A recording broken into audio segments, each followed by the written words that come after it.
You're listening to The Zone, ESPN Radio, 1600 AM, Cedar Rapids. We now leave our network programming to bring you the following special sports presentation. Cedar Rapids Kernels, that's a good time roll.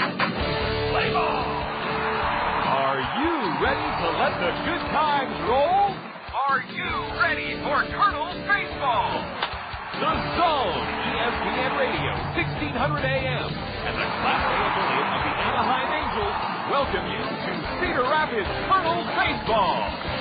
Now in his ninth season as the voice of the Kernels, here's John Rogers.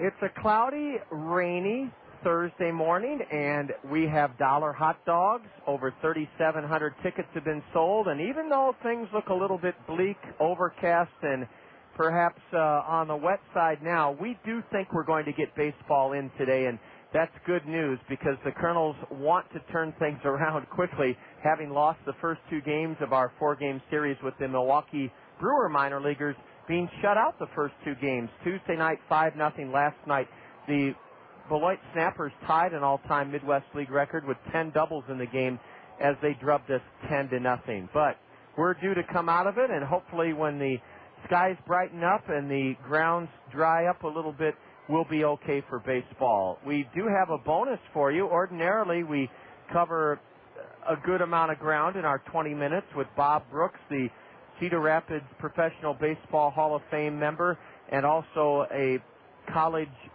broadcaster in the Hall of Fame. Bob is standing by, and as planned, whether we play at noon today or not, and we do expect to play between 12:30 and 1, Bob is going to join us, Brooks at Bat, and we'll enjoy talking about a recent visit I had down to Kansas City last week, the Negro Baseball League Hall of Fame on 18th and Vine, and I thought it would be fun for Bob to reflect on some of the early black ball players of note in our community. We'll do that next. Brooks at Bat next. This is Kernel Baseball on the Zone.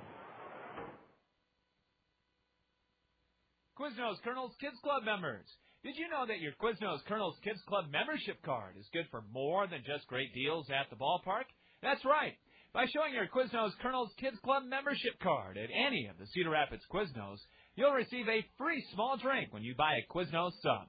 That's a free small drink with the purchase of a Quiznos sub when you show your Quiznos Kernels Kids Club card. Quiznos, toasty. Here's a fact about the new Veterans Memorial Stadium I bet you didn't know. All of the grounds surrounding our community's newest source of pride are maintained by Greg's Lawn Service. That's right, it's Greg's Lawn Service that provides you with that initial lift when you approach our magnificent new ballpark.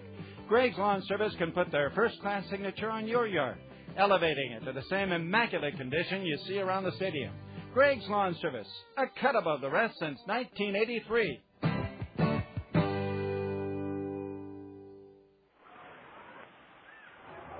A light drizzle is falling, and we have overcast skies. Our scheduled start at noon will be delayed by how much we don't know yet, so we're going to have a good time talking baseball with legendary sportscaster Bob Brooks. Brooks at Bat, and I said in the open, Bob, that last week during our 2 days off, I made it down to Kansas City to visit my mom, I visited my aunt, my mom's sister, and we went to a neighborhood in Kansas City that's immortalized in a Elvis Presley song, I believe. Well, no, not Elvis Presley, but I'm going to Kansas City, here I come. And then they... Ah, you're in great voice today. Well, thanks.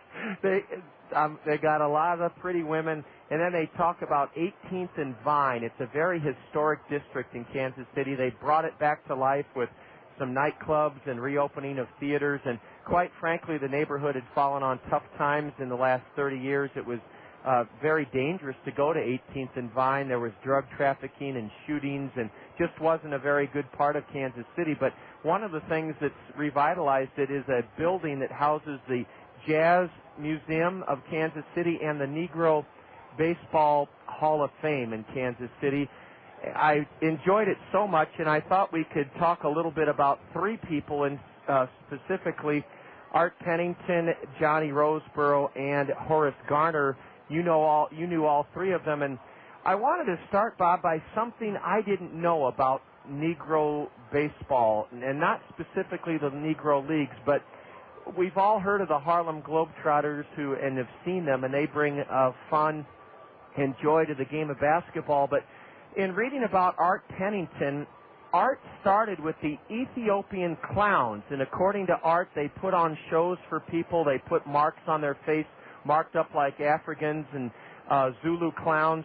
They wore team skirts, grass skirts, and there was a small section in the Negro League Hall of Fame about this kind of showmanship, which today, of course, it would be very frowned upon and wouldn't hold an audience, but 50, 60 years ago, some guys made a living kind of joking about baseball. Well, there were a lot of teams around the United States in those days that were traveling teams that had entertainment that went with the baseball, not only for black players at that time, but there was, remember, the House of David? Art talks about playing against the House of David. Tell our listeners about them. I don't know much about them except that they wore beards, I mean long beards, and it was sort of a religious sect of some sort, and they had that as part of their entourage too, and they traveled around in 100-degree heat of the summer with long beards and heavy woolen uniforms and played ball against the likes of a traveling black team, or I think this country could dig up all kinds of ethnic traveling baseball teams that were going across the country as entertainment. And in those days, especially with the traveling black teams, you said it was kind of a circus. Right. Well, in many cases it was, especially in the Middle West, because at that period of time in our history, there was not a great influx of black people into the middle part of the country. Consequently, people had never seen them. It was like George Nissen brought the Russian gymnasts over here to the United States, and everybody was interested, not especially in gymnastics. They wanted to see what a Russian looked like. Exactly. Well, they found out he looked like everybody else. Right. Well, it's just, and we're not making light of the situation. No, it's a part of the fabric of, and it needs to be talked about. Sure. And it was highlighted in the Negro League Hall of Fame. There was a picture of the House of David, just as you described the team, Bob, with the long beards, ponytails, heavy wool suits. They played some of these teams. And in the account, I met Art Pennington 2 years ago. He was honored by being inducted into our Cedar Rapids Hall of Fame, and he signed a picture in the book to me.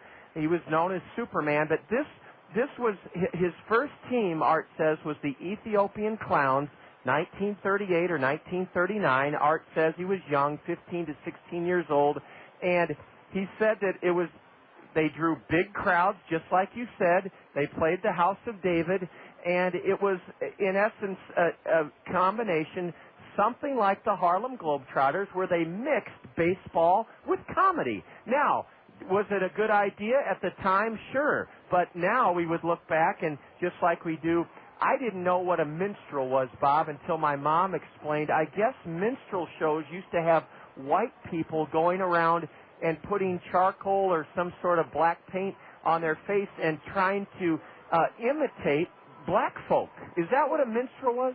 Yes. Okay. Go back to a famous entertainer, Al Jolson.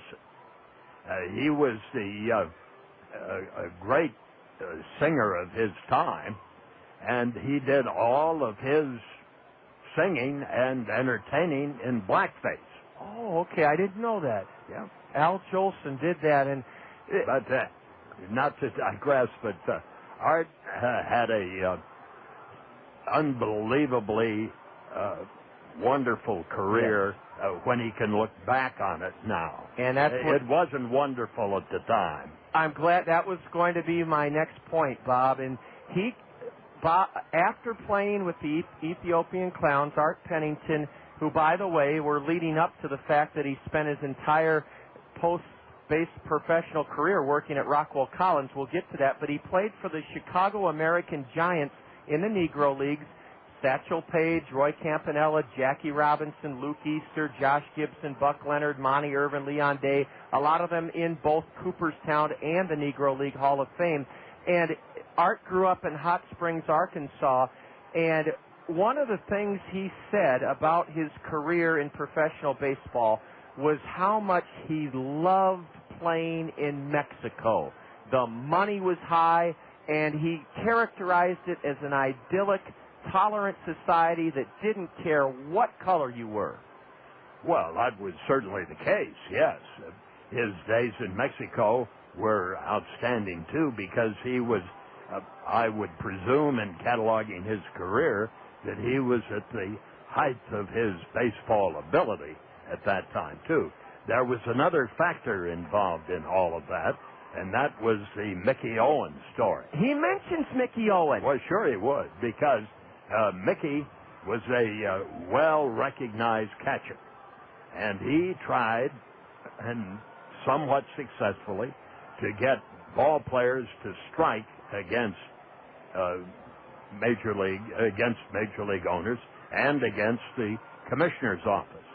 Well, Mickey Owen, I believe, was with the Cardinals, and Branch Rickey was the general manager, and as soon as that came to light, why, Rickey, of course, fired him and said, Mickey, if you want to go play in Mexico with your other people, why, go do it, which he did. And according to Art Pennington, he made $30,000 a year in Mexico.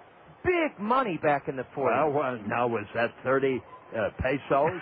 Well, according to Art's account, $30,000. Well, Art would know. Yes, he would. We hope Art's listening. In fact, our good friend Bev Taylor called Art to let him know that Bob and I would be talking about my visit to the Negro Baseball League Hall of Fame and Bob's knowledge. And Bob's already shed a lot of light on the situation in the 30s, 40s, and 50s. And Bob, you mentioned how good things were in Mexico. Max Lanier went with Mickey Owen, and Sal Magley played down there. And what Art loved about it, he said he could go any place, he could eat any place. He said it was the best time of his life. He met a Spanish woman down there, his first wife, and yes, they were very, very happy. Art just said that Mexico was ideal for him. Well, it was ideal for a lot of players at that time because the structure of Major League Baseball was eventually going to be changed. And this was basically the start of the upheaval in the game that ultimately resulted in agents, players' union, contract negotiations, and general working conditions. It changed the whole future of the game, and this was the start. It was really a revolution. It was a precursor to all the things you just said, Bob. And as a matter of fact, in the Negro Leagues with Chicago, Art said he was making $600 a month, and he made double or triple that in Mexico. And he also said, this is interesting, he came back to the United States in 1949 and played with Portland in the Pacific Coast League, and said it was just abominable. He couldn't take the prejudice, the racial slurs. He said that he readily admits he could not have done what Jackie Robinson did. Well, few could. But then the educational process that Jackie had gone through made a difference, too. There wasn't any question that it was a very difficult time. And it was a time, as we've indicated, of upheaval, and really the baseball reflected what was going on in the country. That's right, which was gradual social change from... I learned about Jim Crow, Bob, when I was in college, and growing up in Alton, Illinois, I was lucky. I was born in an era where we went to school together, everybody, regardless of income or background or ethnicity, whatever. But my cousin, who went to school in Sarasota, Florida, I'll never forget this. do you remember the great basketball player from Villanova, Howard Porter? Oh, sure. Howard Porter was from Sarasota, Florida. As late as the mid-'60s in Sarasota, Florida, there were still separate black and white high schools. And here in Alton, Illinois, which I grew up north of the Mason-Dixon line, we had integrated or gone to school together without even thinking about it. But you're right, this was a time of a great upheaval. Bob, we've just got some great news as we continue our Brooks at Bat. The tarp is going to be taken off around noon, and we're looking at a 12:30 start, which is great news. Bob, before we take a break, I did want you to talk a little bit about Art Pennington, and then we're going to move on and talk about Johnny Roseborough and Horace Garner. But according to my records, in 1954, Art hit .345 here in Cedar Rapids, 16 homers, 79 RBIs. He was a bit bitter because he then later in the 50s went to camp with the Yankees in St. Petersburg, said he was there with guys like Tommy Tresh and Roger Maris and Bill Tuttle and Harvey Keene. Actually, he said that was in 1953. He said he beat all those guys out for the 3-eye batting championship, but then he was supposed to go to St. Louis to play for the Browns, but that he went to the Dominican and played in Santo Domingo. I get the feeling that Art was a pioneer and that he probably paved the way for thousands after him. I would think so. He went through it, had to go through the system as it was and battled the system and came out and certainly was a pioneer in that regard. I would think that Art's career here in Cedar Rapids and beyond that, basically he had been at Keokuk too, and his skills were very good still, but not quite of the major league level, I wouldn't think. But for Cedar Rapids, he had a great stroke. He played here as an independent ball player, and we had to go out and hire him because we were kind of operating on our own shoestrings in those days, somewhat anyway. Sure. And, Art was one of the great legacies that Cedar Rapids baseball has. And a funny story about Art, he was the only man I ever knew who, on a cold, raw, kind of misty night at the old ballpark, told the manager, "Hey, Skip," he said, "I can't play tonight." And the manager said, "Well, how come?" And Art said, "Man," he said, "I got a cold in my eyes." A cold in his eyes. That's the only time I have ever known of a ball player withdrawing from a game due to a cold in his eye. Bob, that's I've sore throats, upper respiratory, stuffy nose, infected ears, but a cold in my eyes, I hadn't heard of it. Boy, that's a great story, Bob. Art says, and we'll finish up here on Art before taking a break, that one of his proudest moments, he hit a home run off Dizzy Dean. Yes. Boy, not many people can say that. Well, not too many that are standing. That's right.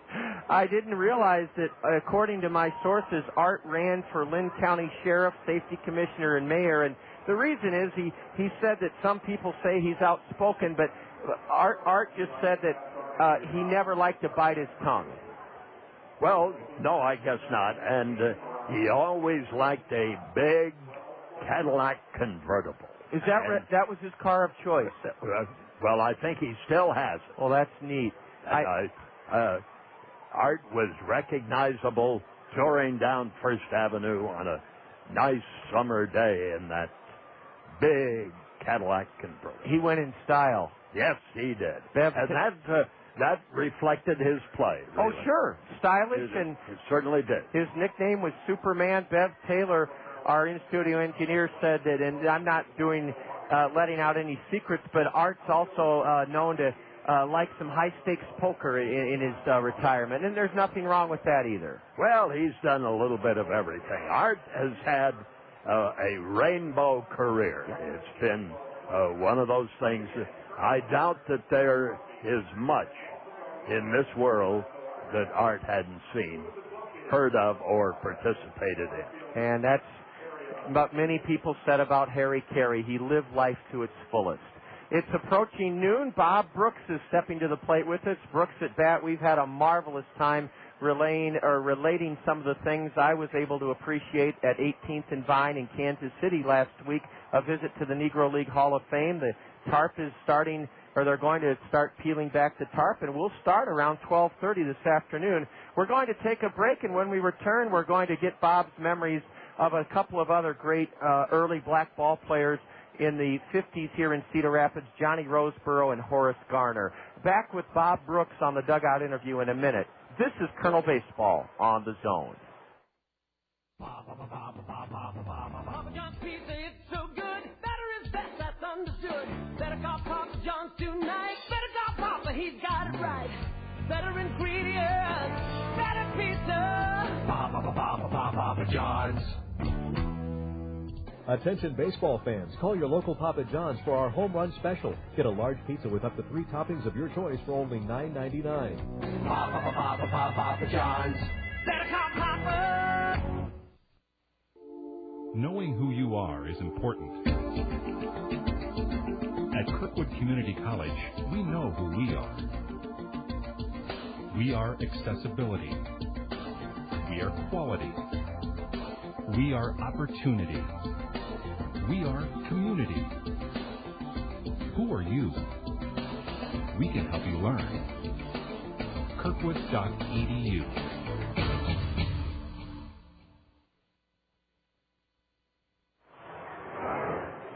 Just past noon, and we'll be playing baseball in less than a half hour, hopefully, here at the new Veterans Memorial Stadium. The grounds crew is assembling around the tarp. There are over 3,700 tickets sold for this afternoon's game, and the Kernels hope to break out of a rut that has seen us outscored 15-0 in the first 2 games of our series with the Snappers. Since it's just past noon, let's remind you that this is Colonel Baseball on the Zone, ESPN Radio 1600, KCRG, Cedar Rapids, Iowa. Bob Brooks is with us. Brooks at bat. And Bob, we're discussing how the Negro League Hall of Fame in Kansas City had spurned my interest in getting your thoughts on some great black ball players in our community. We understand that Art Pennington is tuned in to our dugout interview. So, Art, thank you very much for listening to our recollections about your great career. You're a member of the Cedar Rapids Baseball Hall of Fame. And Johnny Roseboro, let me start, Bob, by saying that behind every good pitching staff squats a great catcher. Johnny Roseboro was that. Johnny earned the nickname Gabby because he was so quiet. But I have a couple of stories about Johnny Roseboro. One of them I wanted you to comment on. Bev Taylor, our in-studio engineer, his grandmother, Nina Miller, lived at 907 9th Street Southeast.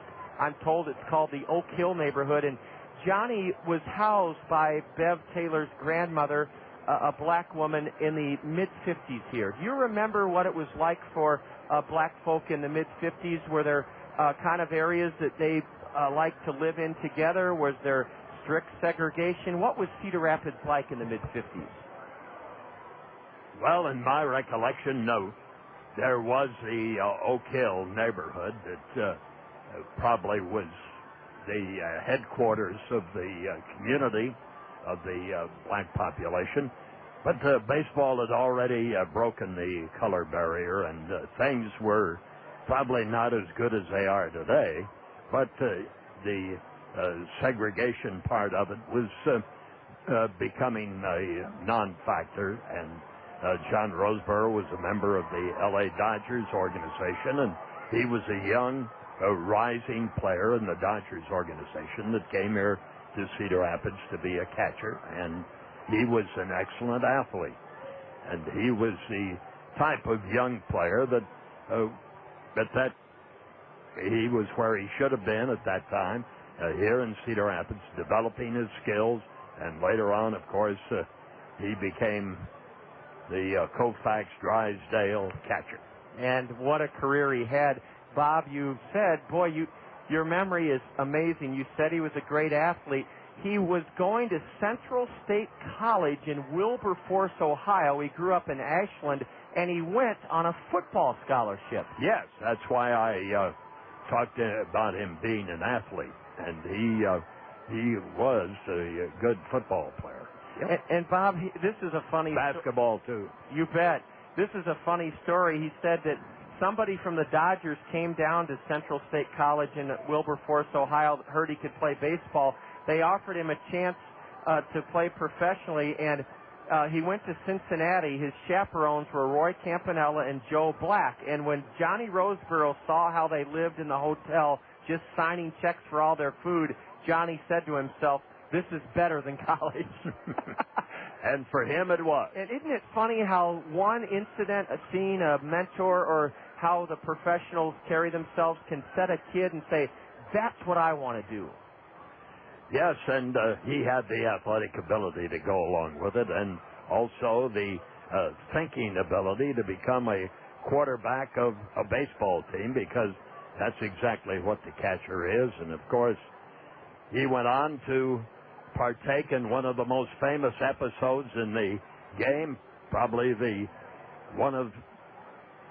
certainly could have been the most serious thing that ever had occurred on the playing field, when Juan Marichal, in a ball game between San Francisco and the Dodgers, took a bat to Roseborough's head. Oof.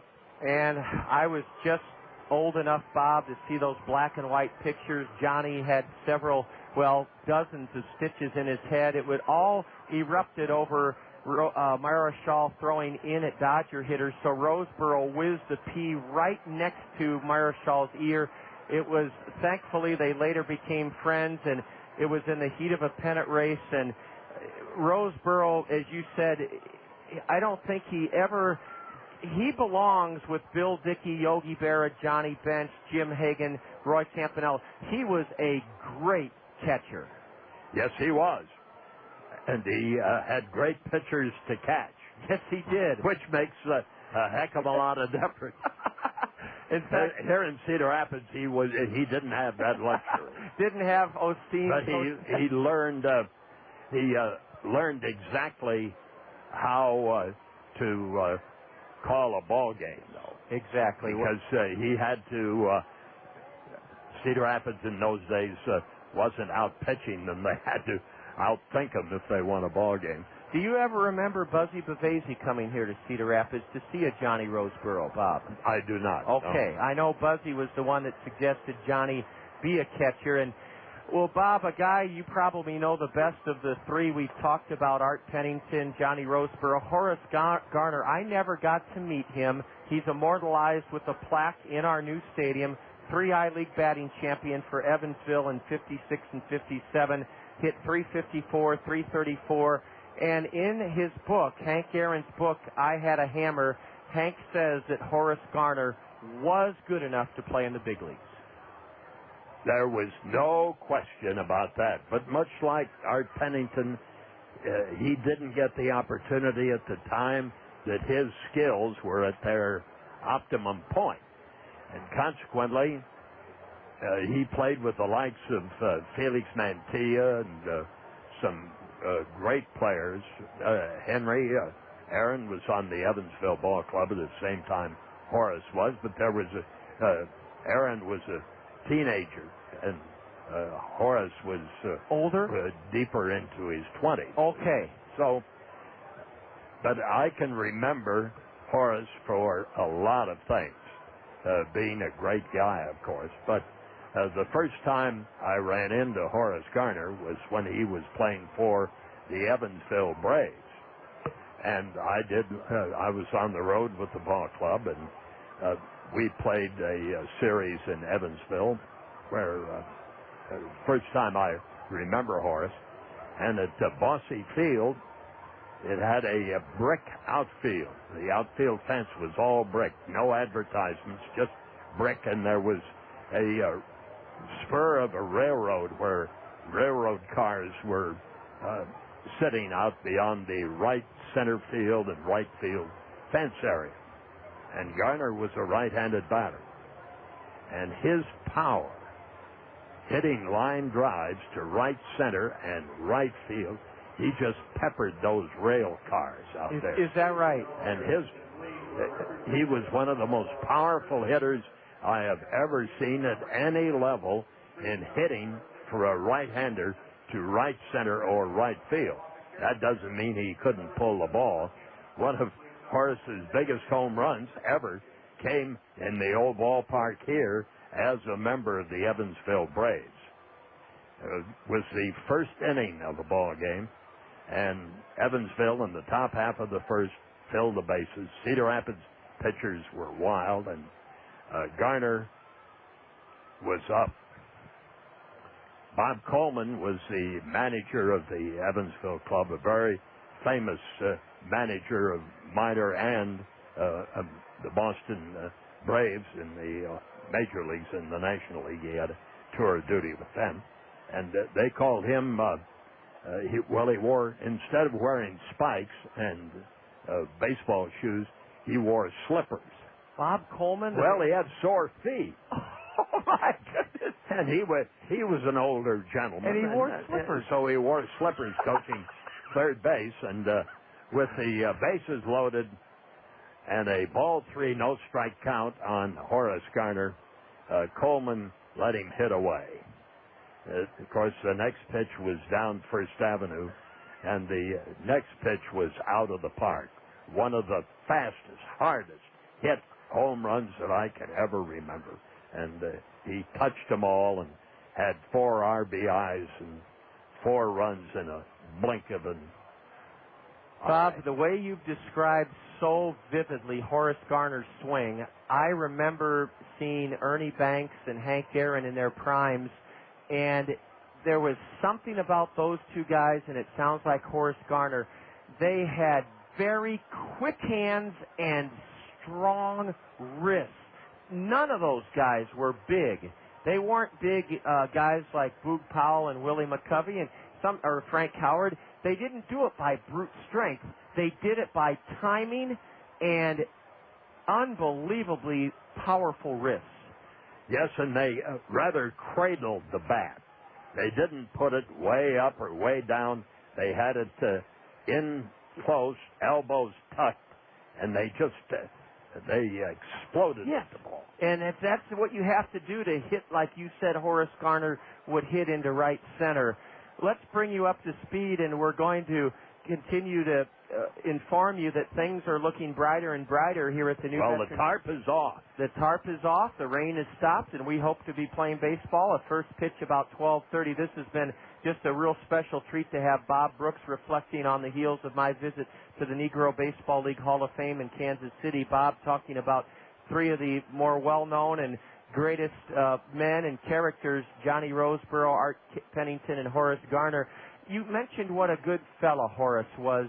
Bob, I came here a year or 2 after he passed on, but I understand he worked, I hope these 2 memories are right, or I was told he worked for the sanitation department and that he worked as a board of director, and his favorite job in the old stadium was serving beer. Yes, he was there. He would sell the product and visit with the fans, and he was the great ambassador of the game. That's and of course his sons have been outstanding citizens here in Cedar Rapids. That is a great legacy that Horace left us. 2 gentlemen who have been coaches and involved in athletics and are community involved, and it has been wonderful to have them here. Bob, I just want to encourage our listeners to, if you have any interest in history or baseball, it is well worth the trip to 18th and Vine. The neighborhood is great. In fact, there was a jazz band playing right on the street at 11 o'clock in the morning last week in 95-degree heat when my aunt and I went there. And they have life-size statues. They have the lockers with the jerseys of these players, and so many great Kansas City companies, including the Ewing Kauffman Foundation, Sprint, a number of big names. They did it right. It's not thrown together. It is a beautiful tribute to the Negro Leagues. And I guess we need to repeat the phrase from what the Jews went through at the Holocaust. Bob, we should never, ever forget what those men and their families did back in the early 1900s all the way through. The Negro Leagues lasted till 1955. We would not be where we are today without those men like Horace Garner, Johnny Roseboro, and Art Pennington essentially laying the way for the generations to come. Well, they were part of a great upheaval, and they have a legacy of that. So it's been a wonderful visit here with you today. Bob, it really has. I'm still going to tell you sometime. Yep. I'm coming out and do a couple innings. Well, Bob, I'll tell you what we'll do. Not only that, I have a schedule set up now with my broadcast assistants where we can actually, between your schedule and ours, we'll write it in, because that would be a thrill for our listeners and for me, because these Brooks at Bats chats, I could go on for the whole afternoon. I love hearing about the legacy. You have a very sharp memory of, when you tell a story, you tell it so that it comes alive, and I know our listeners appreciate that, and I do too. So we'll look at the schedule and not only do some more Brooks at Bats, but certainly team up and enjoy some time together calling baseball. Bob, thank you so much. Well, it's been a pleasure to be out here again, and you know the nicest thing about this ballpark, at a rain delay, the fans can be under the carpet or under the awning here and the overhang of the ballpark, and they can be comfortable. They can move around in the plaza area. They can partake of the beverages and the food and the diamond shop and all of that stuff. And then when the weather clears, it's back to baseball, and the field is in great shape. This is going to be, the temperature is going to be very nice by game time. If you're looking around for a little different thing for lunch, come on out and have a burger with us out here at the ballpark today, because it's going to be a nice afternoon to see a ball game. The humidity is pretty much gone away, and hey, it's the good old summertime, and you ought to enjoy it because, hey, the time is getting on, as a matter of fact. Well, you're right, and let's hope these fans here today can be entertained by the Kernels, who certainly ought to break out some bats. They ought to be ready to swing and hit, not swing and miss. Well, we sure do need to turn it around. We played so well against Burlington, sweeping the Bees, and now have hit the skids a bit, as Bob said, being shut out the first two games of this series. Bob Brooks, thank you so much for painting the picture of what's about to unfold. Baseball here at the new Veterans Memorial Stadium. I'll be returning in just a moment to set this afternoon's starting lineups. And again, our thanks to legendary sportscaster, Hall of Famer Bob Brooks. Colonel Baseball starting lineups just around the corner. We'll be back in a minute. You're tuned to Colonel Baseball on the Zone. The 152nd Great Jones County Fair and Food Fest is July 21st through 25th in Monticello. Get your tickets now for performances from the Beach Boys on Flex Sales Day, Thursday, July 22nd. Clint Black and Gretchen Wilson on Jones Regional Medical Center Day, Friday, July 23rd. Saturday, the fair is brought to you by the Cedar Rapids Kernels. Saturday night, it's the Grand Ole Opry American Roadshow with Vince Gill, Patty Loveless, Rebecca Lynn Howard, and the Del McCoury Band. And don't miss Chubby Checker and the Wildcats on the main stage Sunday, July 25th. Tickets on sale now. Buy yours online at GreatJonesCountyFair.com or call 465-3275. At Zimmerman's, we believe that the voice of the customer speaks the loudest. Let's hear what our customers have to say.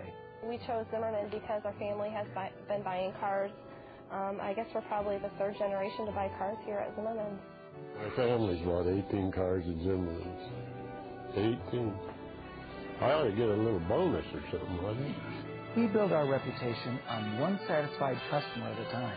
On behalf of everyone at Zimmerman's, I want to thank you for your business. Some fun to the stories Bob and I were discussing about the Negro League Baseball Hall of Fame in Kansas City. Art Pennington was able to call our in-studio engineer, Bev Taylor, and Art said, sure enough, he did hit a home run off Bob Feller. There was a traditional all-star game in Comiskey Park each summer between the Major League, quote, before Jackie Robinson broke the color barrier, the Negro League All-Stars played the Major League All-Stars, and Satchel Paige beat Bob Feller in one of those All-Star games, and Art Pennington remembers it, Bob Brooks confirmed it, and that just adds more to the excellence of pre-integrated baseball. Great to hear from Art Pennington. Art, thank you so much for calling Bev Taylor with that good word. Go ahead, Bob. Yeah. We want to wish Art the very best here today, and hope we see you out at the ballpark, Arthur. And yes, the Negro Leagues, they played it on the south side of Chicago. They also had a championship series that had developed from time to time. Both played in Kansas City at the old Kansas City AAA Park down on the river there, and then at Comiskey, too. So. Boy, Bob, I forgot that. It wasn't that I forgot. I'm glad Art confirmed that Satchel Paige, what a pitching duel that must have been, him pitching against Bob Feller, and Satchel Paige beat Bob Feller in one of those all-star games. What a great memory. Art Pennington, as Bob said, thank you so much for giving us a call and letting us know about that. Well, Bob, you're going to take this one in from the press box level, and as you said, it's great to see both teams out warming up, and dollar hot dogs this afternoon, thousands of kids, a lot of business folk and families, and I guess before I set the starting lineups, there's just something really special about weekday baseball. It's great to see baseball when it should be played. I agree. Under God's light. That's right. P.K. Wrigley believed the same thing. Bob Brooks with us. Let's go ahead and set the starting lineups. We're due to start this ball game in about, 10 minutes or so. So our timing could not be better on the heels of our great recalling the three great black players from the 50s, Art Pennington, Horace Garner, and Johnny Roseborough. The skipper of this Beloit Ball Club is Don Money. Don played 15 years in the big leagues. I like to call him the Mike Schmidt of the American League. He was an all-star, no better defensive third baseman. He's in the same class as Brooks Robinson and Mike Schmidt. Don Money, the skipper, in his seventh year managing here in the Midwest League. His Beloit Snappers are now 12-14 in the second half. Overall, they're 50-46. And they've beaten us the first two games of this series, 5-0, 10-0, to even the season series record between our two ball clubs at 5 games apiece. Beloit's leadoff batter this afternoon is the switch hitter Gilder Rodriguez. He'll be at second base.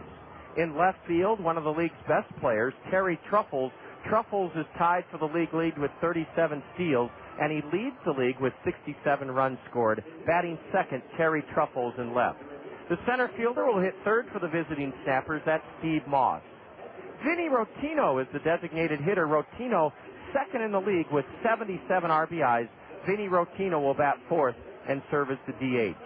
Third baseman Adam Heather will bat fifth, and Heather is fourth to our Matt Brown. Matt is third in the league in home runs. Heather next with 15 home runs. Adam Heather homered in the Beloit win here Tuesday night. Batting sixth at first base is Manuel Ramirez. Switch hitting catcher Carlos Corporán had 3 of the Beloit 10 doubles in their victory last night. Corporán will bat seventh, and he'll be behind the plate. Hitting eighth, Robbie Devers. Devers in right field. And batting ninth, he didn't play in last night's Beloit romp over us, shortstop Josh Murray. On the hill for the Snappers is a 22-year-old southpaw. There are a lot of Bethel colleges in the United States. This fellow's from the Bethel College in Indiana. Greg Kloosterman. Greg Kloosterman was a Brewer 9th-round pick last year. He was 6-1 in the Pioneer League with the Helena Brewers. This season, Greg Kloosterman has won 2 and lost 6. His ERA is above 8. And Kloosterman is making his 10th start of the year, no complete games. His last start was at Pullman Field in southern Wisconsin against the Chicago Cub minor leaguers last Friday. He was a loser. He went 4 1/3 innings, gave the Lugnut 6 runs on 7 hits in 4 1/3, struck out 6, walked 2. Lefty Greg Kloosterman, Klosterman, is on the hill for the Beloit Snappers this afternoon. We continue to look forward to baseball as the red carpet from Randy's Carpet is being rolled out to welcome our dignitaries who will throw out this afternoon's first pitches. Allen Motor Company is now proud to present the Allen Motor Company Kernels starting lineup on this clearing Thursday afternoon. Allen's is open late till 9 o'clock tonight. It's important you know that because their I-380 clearance sale is in full swing. You can save $8,000 now at Allen's on GMC Sierras. $8,000 savings on GMC Sierras now at Allen's during their I-380 clearance sale. Buick LeSabres are priced at a $6,000 savings right now at Allen Motor Company. And 2004 Buick Centuries start at just $12,995. Now is a wonderful time to think about buying at Allen Motor Company. I-380, Boyson Road, exit 25 in Hiawatha. They're open late till 9 o'clock tonight.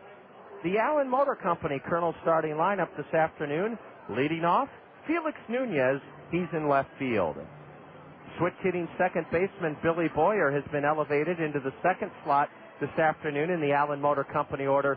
Boyer will bat second. All-star shortstop Brandon Wood will hit third. Batting cleanup in the Allen Motor Company order this afternoon in right field, Blake Balcom. Matt Pauley will be at first base today, and Pauley will bat fifth.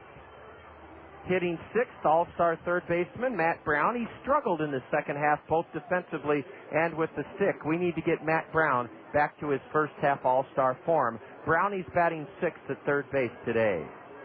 In the throes of an 0-for-12 tailspin is catcher Bobby Wilson. Bobby will bat seventh in the Allen Motor Company order. He's behind the plate.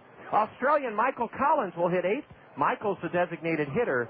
And batting ninth in the Allen Motor Company order, catching, switch hitter, not catching, excuse me, in center field. I stroked that one in with the wrong position. Center fielder Jose Guzman will bat ninth. On the mound, rounding out the Allen Motor Company Kernels starting lineup is 6'5" southpaw Nick Touchtone. Nick is 4-4, making his 14th start of the year, a 3.80 ERA.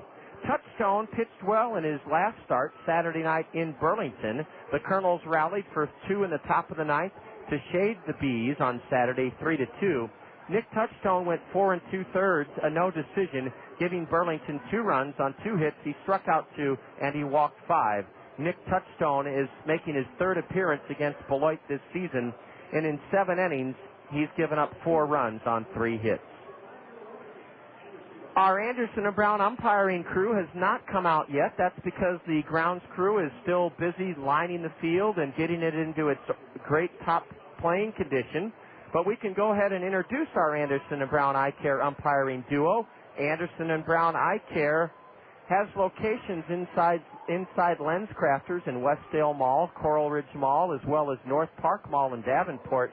Anderson and Brown Eye Care is a Bausch & Lomb contact lens specialist, and they're a leading dispenser of contact lenses in eastern Iowa. The Anderson and Brown Eye Care umpiring duo has Bob Davidson calling the balls and strikes, the former big leaguer, and on the diamond, his partner, Bill Sorokhan. Well, Bob, as is the custom with a game delayed by rain, we're still shooting for a 12:30 start, but I'm glad you remained in the booth because we're going to pick it up for just a second if you have a moment. Bob Brooks is still with us, and Bob, as we get set for this third game, we're 13-4 on Thursdays, so hopefully, isn't it crazy how some days of the week you're much better than others? You can't explain that. There's no rhyme or reason to it, but it does happen because baseball keeps everything. All the stats. Every little stat, how you do against left-handers, how you do against right-handers, how you do on rainy days, how you do on clear days, how you do on Sundays.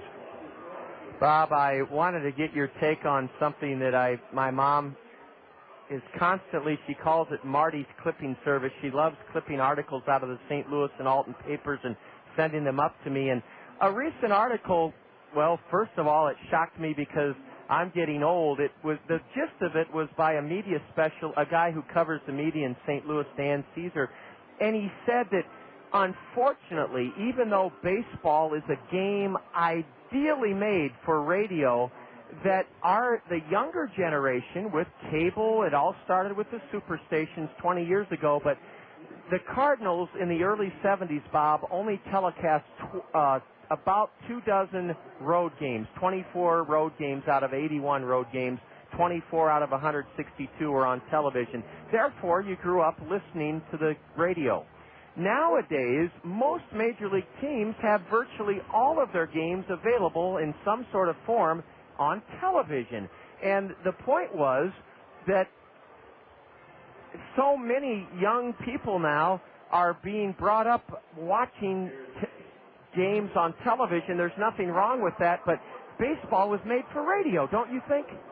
Well, it certainly was, and it was made for radio broadcast from a studio by way of ticker tape, where you relived or transmitted the game and the score to the listeners off a Western Union wire. That's the way the road games were covered a lot of times. Well, I'm glad you alluded to that because there's a picture in the article my mom sent me of hundreds of people in a big city gathered around a corner where they had a digital transmission of, for instance, it might say, in third inning, Cardinals, Dean strikes out Tigers, Cochran. And that's how they followed the game. Yes. That's, around the Cedar Rapids Gazette at World Series time, they used to gather down on the corner of 3rd Avenue there, and they'd put up a great big baseball outline of the diamond, and then through the ticker tape, they would move the players along, and that's the way you could follow the progress of the ball game. And the whole thing has changed because of technology, because the reason in the early days, let's say the Cardinals had 24 road games, well, that's all they could afford. Right. It was so expensive. You had to have phone lines and that sort of thing, and it was a gigantic operation.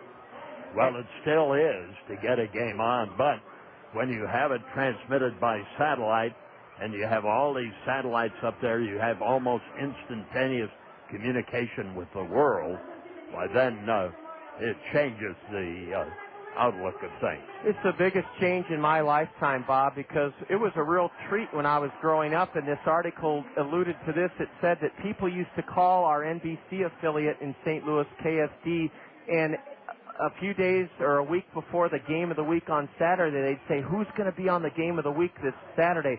I used to plan my entire week as a kid around Saturday afternoon getting to watch one ball game from another league or teams I'd never seen. And I'm not saying today is worse or detrimental. It's just a lot different. Well, the market's a glut. Yes. Games, but some are good and some are, they have 10-0 games. Yesterday, the White Sox won 14-0. That wouldn't be exactly a very good television show. And the Minnesota Twins, a half a game ahead of them, they scored 12 runs and won against Tampa Bay 12-2. So it depends. I was telling Jack Rader, our general manager, the other night about the two best games that I have seen on television this year. The final game of the series between the Yankees and Boston, when Cedar ran into the stands after that foul ball, made the catch and the out, and also the Monday game of this week between the Cubs and the Cardinals with Zambrano's antics and everything, and those are the two best, and those were riveting sort of ball games. Sure.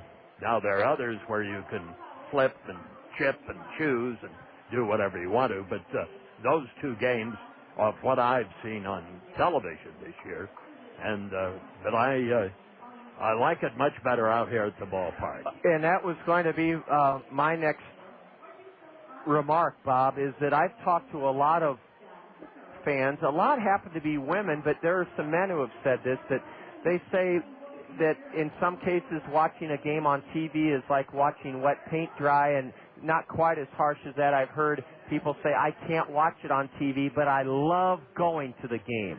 And hopefully with the job we try to do as radio broadcasters, if you can't make it to the game, well, then we hope if we're trained and passionate and interested that we can paint that picture for you, because as I said, there's something about either being at the ball game or hearing it on the radio that's entirely different experience from watching it on TV. Well, another thing that was developed in the early days, there were those in baseball and in football and the college games and basketball who would say, hey, if you put this game on television, it's going to wreck our attendance. Well, they said that about radio, too. Radio broadcasts were inhibited. We even have a history of that in back at Old Hill Park in the late 1930s when Bert Wilson and WMT, they had to they wanted to do the ball game. They had Wheaties as a sponsor, and they thought it would be a public service to put it on. They had a great broadcaster, but they had to put him across the street in a house so he could look over the fence into the park, because the Cedar Rapids Club wouldn't allow him in because that radio broadcast would hurt attendance. Oh, Bob, and that's come. And I have, in my experience in the industry, I've run into that time and time again.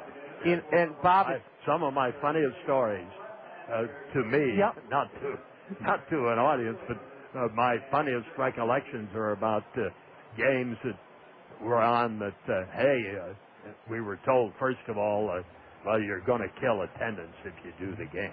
Well, we hopefully helped attendance. Well, that's the whole thing. What happens now, I know that Bill Wirtz, the longtime owner of the Chicago Blackhawks, takes all sorts of just criticism from Blackhawk hockey fans. He is in that old mindset of he doesn't want the Blackhawk games on television because he doesn't think people will come to the United Center if they can watch it on TV. What's the proof of it is if you put on a good radio broadcast or telecast, the people listening will want to come. It makes them want to see it in person and see the players that you're talking about. Because, after all, some of the grandeur of baseball and the other sports is getting to at least have some affinity with the player.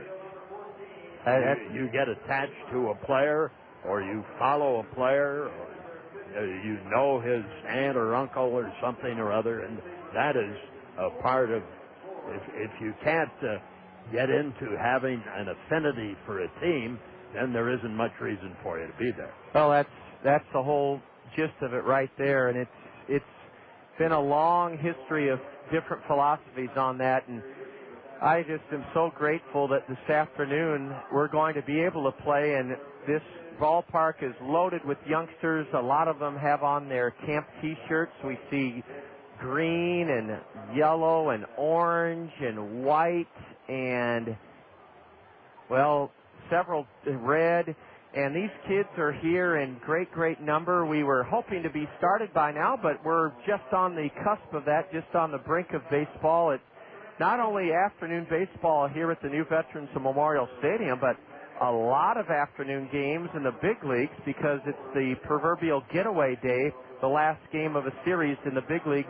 Bob mentioned before how powerful the union is now, and the union negotiates these schedules so that the guys can get in at a reasonable hour the night before their next city. That's what it is, isn't it, Bob? Well, yes. That's they'd be playing, they do still play night games on getaway days. Some. They try to And also you can expect today a lot of 2-hour and 20-minute games because they're anxious to get out of town. This is probably the toughest time for major and minor league baseball because you're right at the end of the regular season. You want to get to the playoffs, and a lot of, especially for the Cedar Rapids and Beloit players or any other player in the Midwest League, this would be the longest schedule that they have ever played, and it has a wearing effect on you. It takes it out of you, Bob. You're right. Same thing for a broadcaster. I've told you many, many times that in July you're 20 games out of first and you still have half a season to go, and you have to be enthusiastic about what you're doing, knowing that the team isn't worth your effort. We've had some seasons like that. Everybody has. Yes. No matter what league you've ever been in. That's right. That's part of it, too. Yeah, it is, Bob. And the Liberty Bank autographed Colonel balls, that's the ruckus you hear in the background, are being tossed up into the stands by Mr. Shucks and his helper. And yes, they call them the dog days of summer. Fortunately, this season we've only had one day, or I'm not even sure if we've had one yet, where it's been 90 degrees or higher. So we've been lucky there. But Bob's point is a great one, and that is for most of our kids, Beloit and Kernels players, it is their first long season ever, and it's a real test mentally and physically to stay sharp, to stay focused, to stay enthused, invigorated, fresh, and you're going to feel all the aches and pains along the way, even though we have the state-of-the-art training equipment and all the modalities. This game takes a big toll on your body and on your mind, and perhaps that's what the Kernels have run into besides just very good Beloit pitching. Perhaps the Kernels coming off the high of a sweep of the Burlington Bees, and this is in no way cutting the Bees down, but they're not one of the better teams in the Midwest League, and we played very well against them. Beloit's a little bit better team than Burlington, and they've stuck it to us here the first two games of this series. Our broadcast assistant, Megan Comenda, is down in front of the Kernel dugout with the Cost Cutters Dream Team members. They're about to take the field. Remember, if your Little League softball or T-ball team would like the same thrill that the kids are about to experience this afternoon, that is taking the field and standing at the position of each Kernel player during the national anthem, getting that Kernel player to autograph the soft toss Cost Cutters Kernel logo baseball that you'll be presented with, you can be the Cost Cutters Dream Team, just like the one this afternoon. Please call us, 896-7612. That's Jessica Ferguson's number, 896-7612, to sign your team up as the Cost Cutters Dream Team. Those kids are standing out in front of the Kernel dugout in their blue camp shirts. Megan Comenda, who will be joining us in just a little bit, is coordinating that effort. The Kernel manager, Bobby Magallanes, now marching out towards home plate along with the grizzled veteran Don Money. Bob, I had fun talking with Don Money. He said he loves managing at this level. He puts his ego aside. I'm sure I can't give the exact number, but I bet he gets a check for at least $10,000 a month off of 15 years in the big leagues. His major league pension has to be fairly substantial. He doesn't have to do this. No, he does it because he loves it, and he isn't alone in that regard, too. I got a kick out of Balkan Bob Davidson coming out. He struts out like a major league umpire, and some people, I don't encourage this, but some people, when they go to a ballpark, bet on different things. And one of the more creative bets they make is when the umpire throws out the first ball, does it land on the mound or on the grass?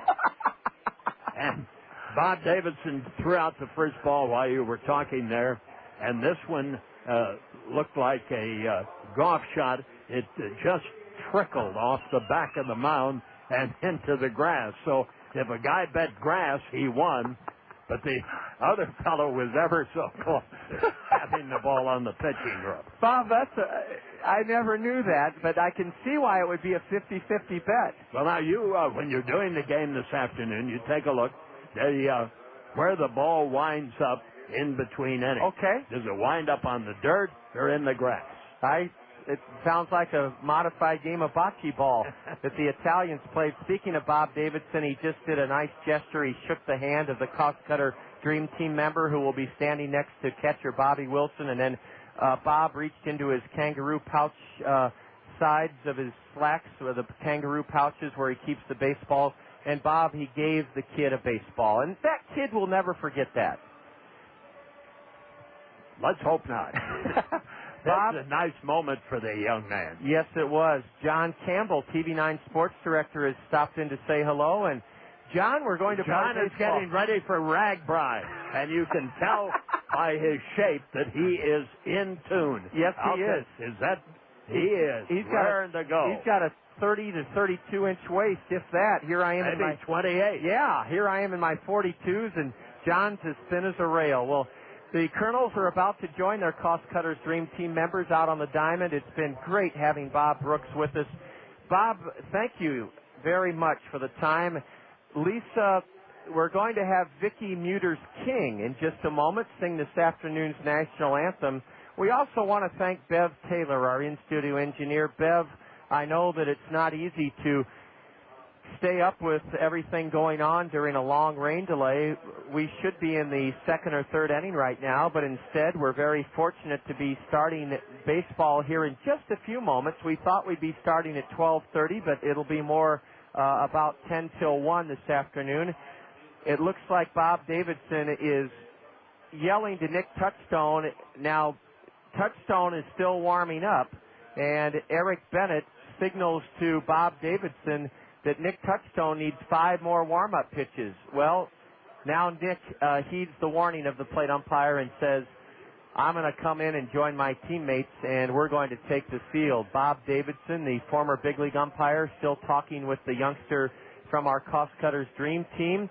Vicki Muter's King is standing behind home plate in her denim summer skirt and her royal blue top next to our stadium hostess, Carla Davis Tollefson. And the Kernels are now gathering together in their first base dugout, high-fiving each other, ready to be introduced. And you'll hear a loud cheer from all these children who have been so patient and hopefully filled themselves up to the brim with dollar hot dogs, cotton candy, peanuts, popcorn, soda, all that good stuff that you can only get at the new Veterans Memorial Stadium. The Kernels have a different look in the series. We haven't worn our red knit batting practice tops yet this series. We wore our University of Iowa Bumblebee gold jerseys for Iowa's big night here on Tuesday. We were 5-0 losers. Then last night we wore our all-white home uniforms and were drubbed 10-0. So perhaps the red knit tops will be the trick that will turn our fortunes in the batting department here this afternoon. The Beloit Snappers are in their gray road uniforms with dark blue numbers trimmed in white.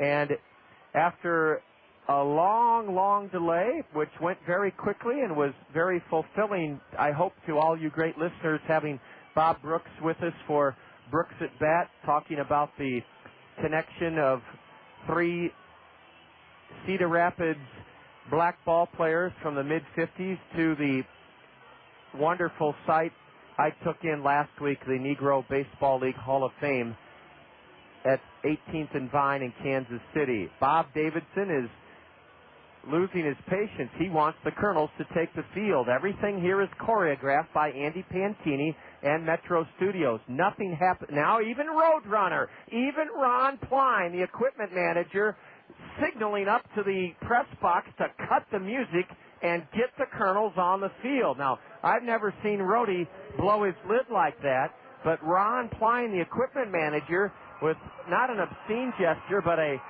wave at the press box saying, cut it off and get the Kernels on the field. And indeed, you hear the kids yelling, the Kernels take the field. And it's been well worth the wait. The skies are still overcast, but it's perfectly dry. The Kernels and Snappers assembling in front of their respective dugouts. We're going to join Wendy's, our great partner, for the introduction of National Anthem singer Vicki Muter's King. Vicki standing behind the dirt batting circle, facing the back of home plate. And now here's Wendy's with our introduction of Vicki Muter's King to sing the Star Spangled Banner. small group of kids. Please stand as when you present your national anthem. Brother America, please join in the singing of our national anthem. It is being performed today by Vicky's Peters King. Oh, say, can you see by the dawn's early light what so proudly we hailed at the twilight's last gleaming, whose broad stripes and bright stars through the perilous night, for the ramparts we won were so gallantly streaming, and the rockets red glare of a bursting in air gave proof through the night that the flag was still there. Oh, say does that star-spangled banner yet wave for the land of the free and the home of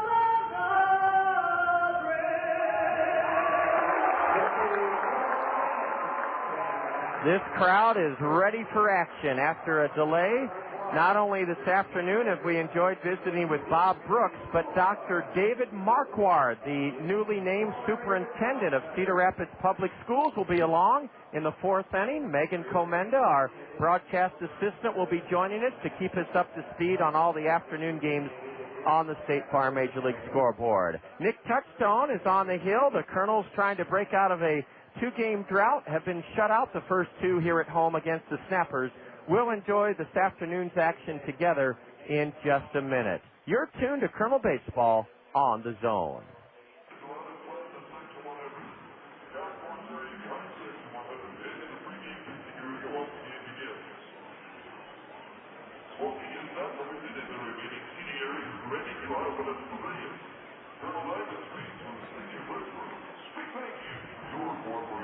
Biff Taylor, can you hear me? Biff Taylor, can you hear me? Biff Taylor. Biff Taylor?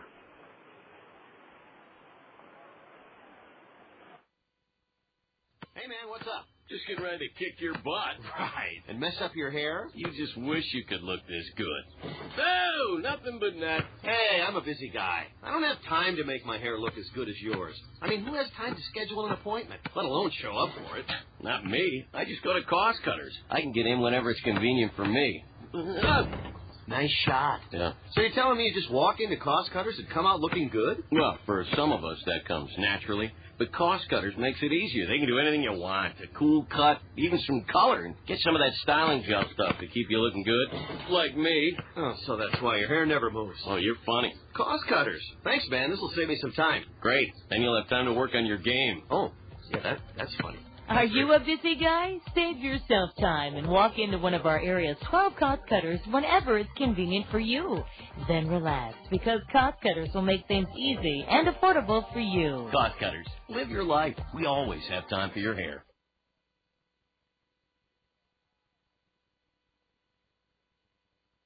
Back for the first pitch.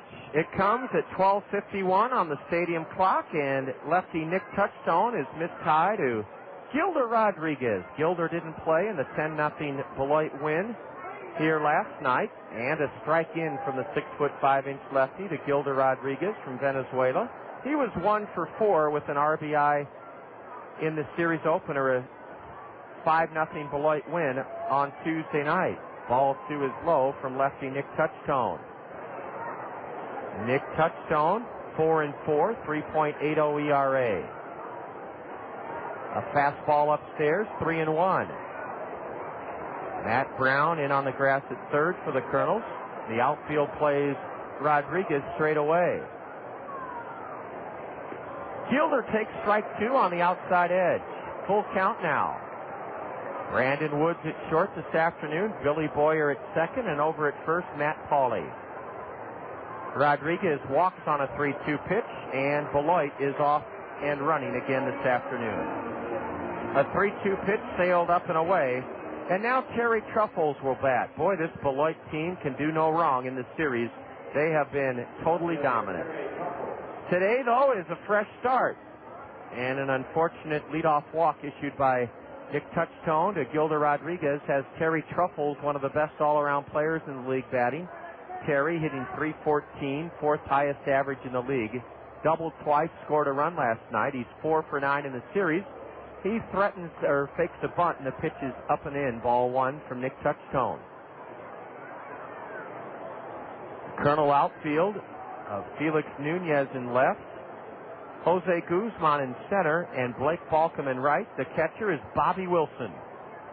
Rodriguez has 6 steals and 9 tries. And ball two is low and in to Terry Truffles. One of the biggest contrasts between our two ball clubs is how many pitches the snappers take compared to our aggressive style at the plate. We just don't take many pitches. It's that simple. A high pop-up. This will be into shallow right. Billy Boyer going back, and he makes an over-the-back catch in front of Blake Balcom. Not sure where Blake was on that one, but it was Billy Boyer that saved the day. Billy Boyer, with his back to the infield, calmly drifted back into right field, and the ball came right over his head with his back to the infield, and he caught it. Some athletic catch by Billy Boyer. I'm not sure if he and Blake Balcom communicated at all on that play, but it's a good thing that Billy made the catch. Otherwise, Gilda Rodriguez would be at second. He's at first with 1 out for Steve Moss. Moss, a right-handed batter with a .230 average. Swings and misses, strike one. Steve Moss, 0 for 4 last night, a sacrifice bunt.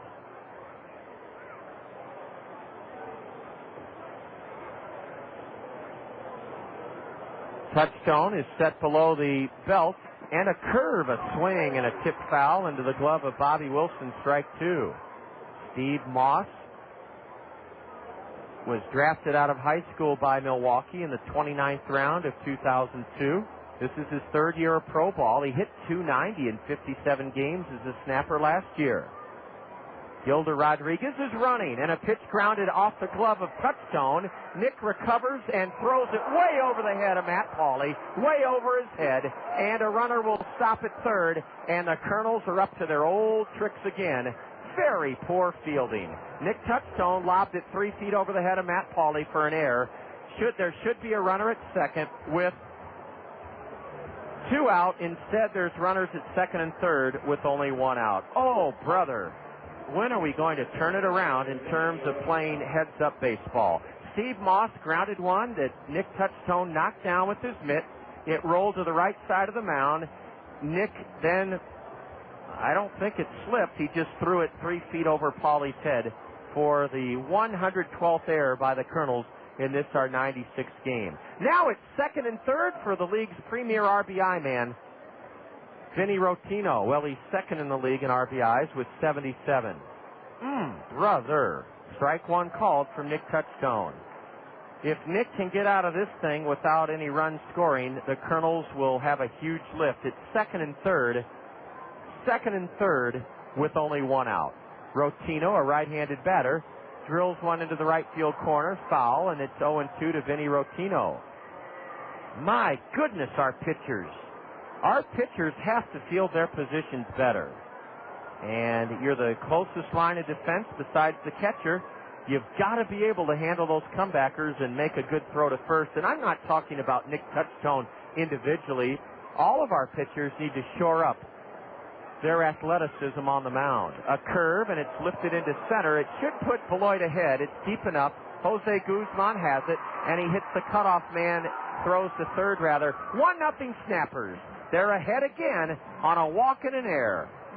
Vinny Rottino does his job on an 0-2 count. He got the fly ball, his 78th RBI of the year. Holding at second, Steve Moss. Rodriguez scores. The first ball hit out of the infield by Beloit in the first inning gives them a 1-0 lead. This kind of play has to come to a stop. Absolutely has to. It's one thing to have the other team beat you, but when you constantly, at home, just play like you're not ready to play, that has to stop. Adam Heather steps in and bashes one foul past third. Strike one on Heather. Well, let's hope we can get out of this first inning just down by a run and forget about it. It's only 1-0, and things could be a lot worse. Heather batting .260, belted his 15th home run of the year here in the Beloit 5-0 win Tuesday night. Adams scored 2 runs last night. He was 2 for 5. The right-handed batter takes high and away from Nick Touchstone. 1-0 in favor of the Snappers here in the top of the first inning.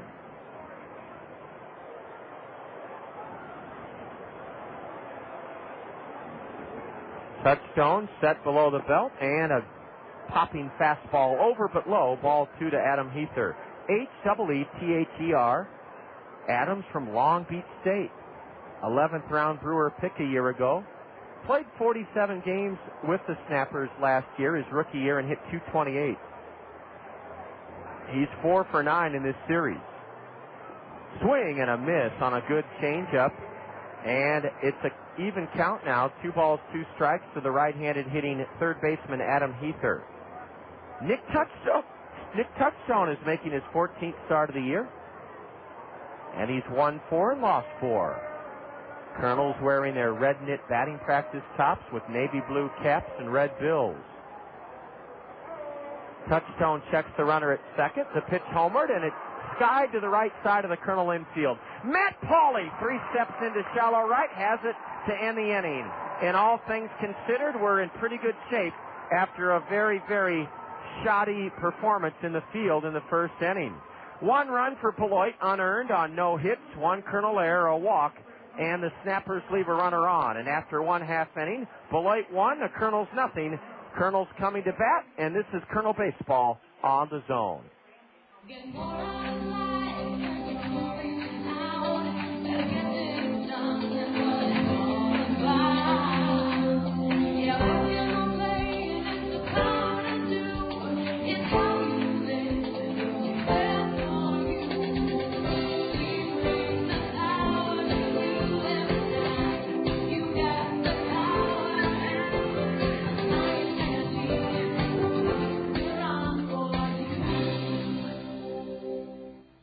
This is an emergency.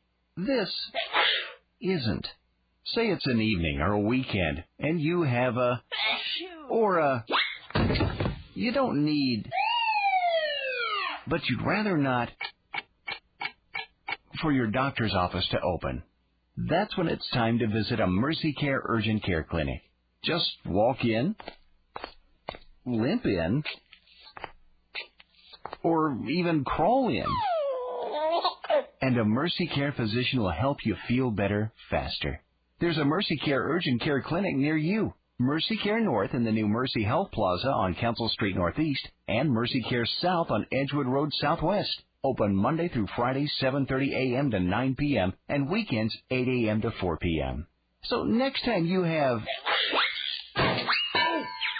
visit a Mercy Care Urgent Care Clinic in your neighborhood.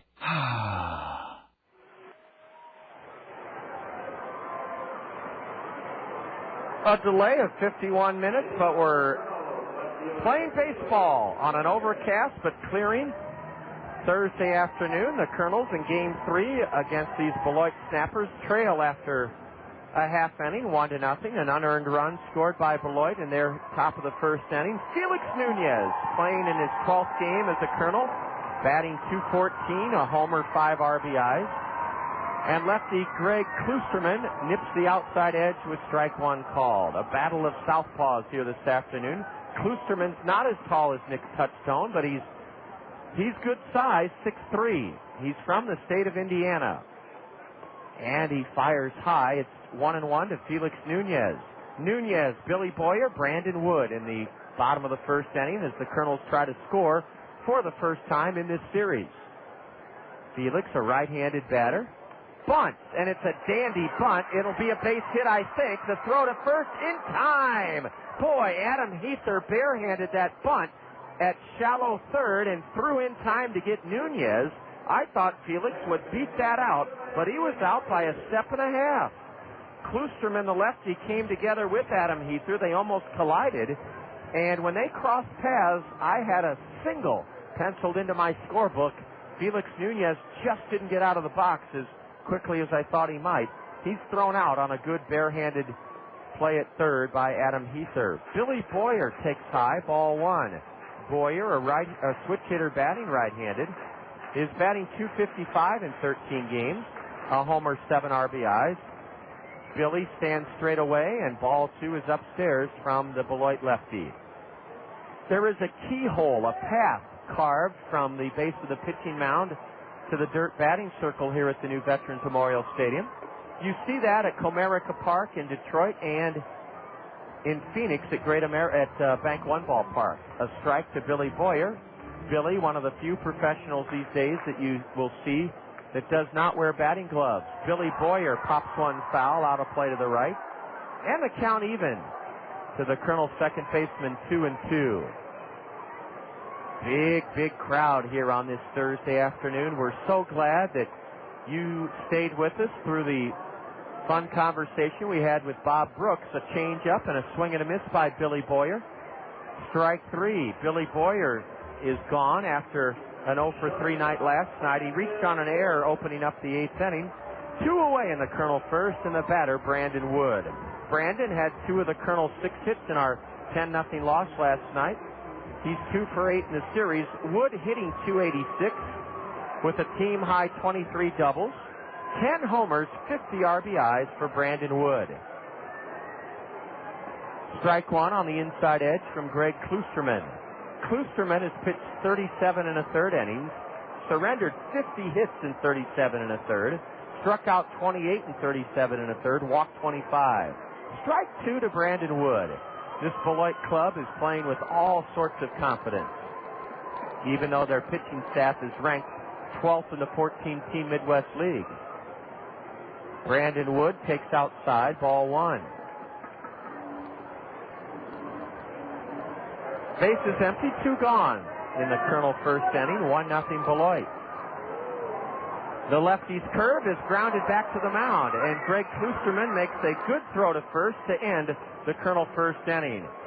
Brandon Wood grounds out to the pitcher, and the Kernels go quickly and in order in the bottom of the first inning. Great to have you with us for afternoon baseball, and after one at the new Veterans Memorial Stadium before a big crowd, Beloit leads at 1-0. You're enjoying Kernel baseball on the Zone. Most of us have been in a situation before in buying an automobile where what we owe is more than what our vehicle is worth. And sometimes it's thousands of dollars. There is a better way to put yourself in a better position when it comes to value, quality, and reliability. Put yourself into an industry-leading Honda automobile from Randy Kiel Honda. The Odyssey minivan boasts being #1 in safety and the #1 minivan on the market for the last 5 years.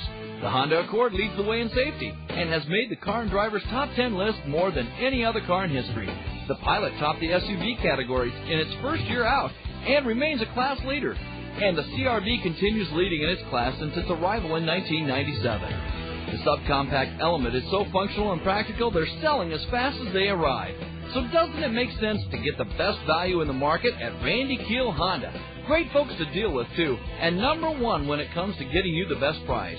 The home of confidence is Randy Kiel Honda, Centerpoint Road, or on the web at randykiel.com. Airport National 27 Public Golf Course invites you to join our golf family all year with these great specials. 2-for-1 green fees with cart, 2-for-1 range ball, 2-for-1 mini golf. Listen to this unbelievable new special. Only $25 per person for unlimited golf with cart all day long on weekdays, and only $27 per person for unlimited golf including cart on weekends. Play unlimited twilight golf till dark with free riding cart for only $16 per person. Enjoy fast, friendly, and fun family golf at Cedar Rapids Airport National. Top of the second, Beloit sends Manuel Ramirez, Carlos Corporán, and Robbie Devers to the plate to face lefty Nick Touchstone. 1-0 in favor of the Snappers. Manuel Ramirez backs away from a pitch just inside for a ball. Manuel hitting .264, 5 homers, 27 RBIs. Doubled 3 times, driving in 3 runs last night. Also scored 3 runs. Ball 2 outside. Manuel was 3 for 5. He's from Venezuela. A right-handed batter. Manuel now heads back to the Beloit third base dugout, and apparently he's got some smudge or some sort of object on his sunglasses, and the Beloit trainer Alan Diamond comes out to help Manuel Ramirez remove the streak or whatever it was from his glasses. Manuel is compactly built, 6 feet 165 is what he's listed at. He looks a lot stronger than that, especially in the lower body. Ball 3 is upstairs to Manuel Ramirez. Nick Touchstone in 71 innings has given up just 55 hits, struck out 62 in 71 innings, walked 37, and a 4-pitch walk to Manuel Ramirez starts the Beloit second inning. Boy, when you get into a tailspin, and granted we're only in the midst of a 2-game losing skid, every mistake you made is amplified. We're pressing right now. It's that simple. We're trying too hard. Carlos Corporán, a switch hitter. Well, yes, he is a switch hitter. He didn't play last night, and he takes a strike called.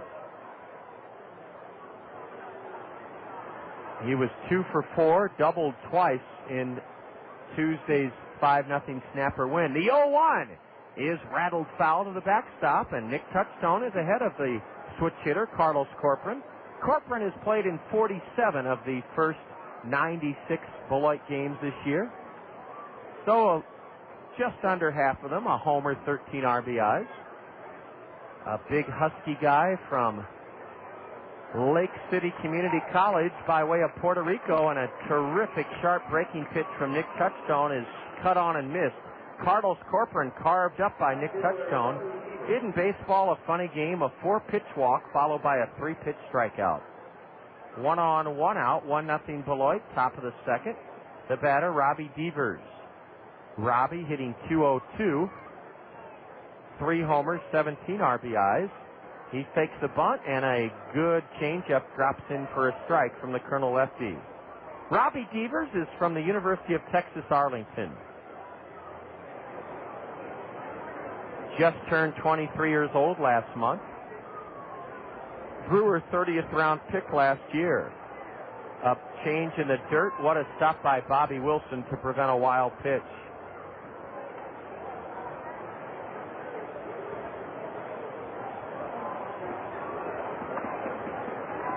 One on, 1 out for Beloit.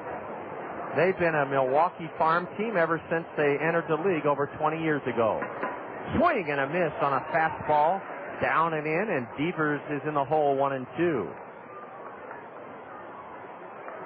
Great to see so many folks enjoying the weather now that it's cleared. It's still overcast, but it's a lot cooler and a lot less humid following the showers that delayed our start by 51 minutes. A line drive into center past Nick Touchstone, and stopping at second is the lead runner, Manuel Ramirez.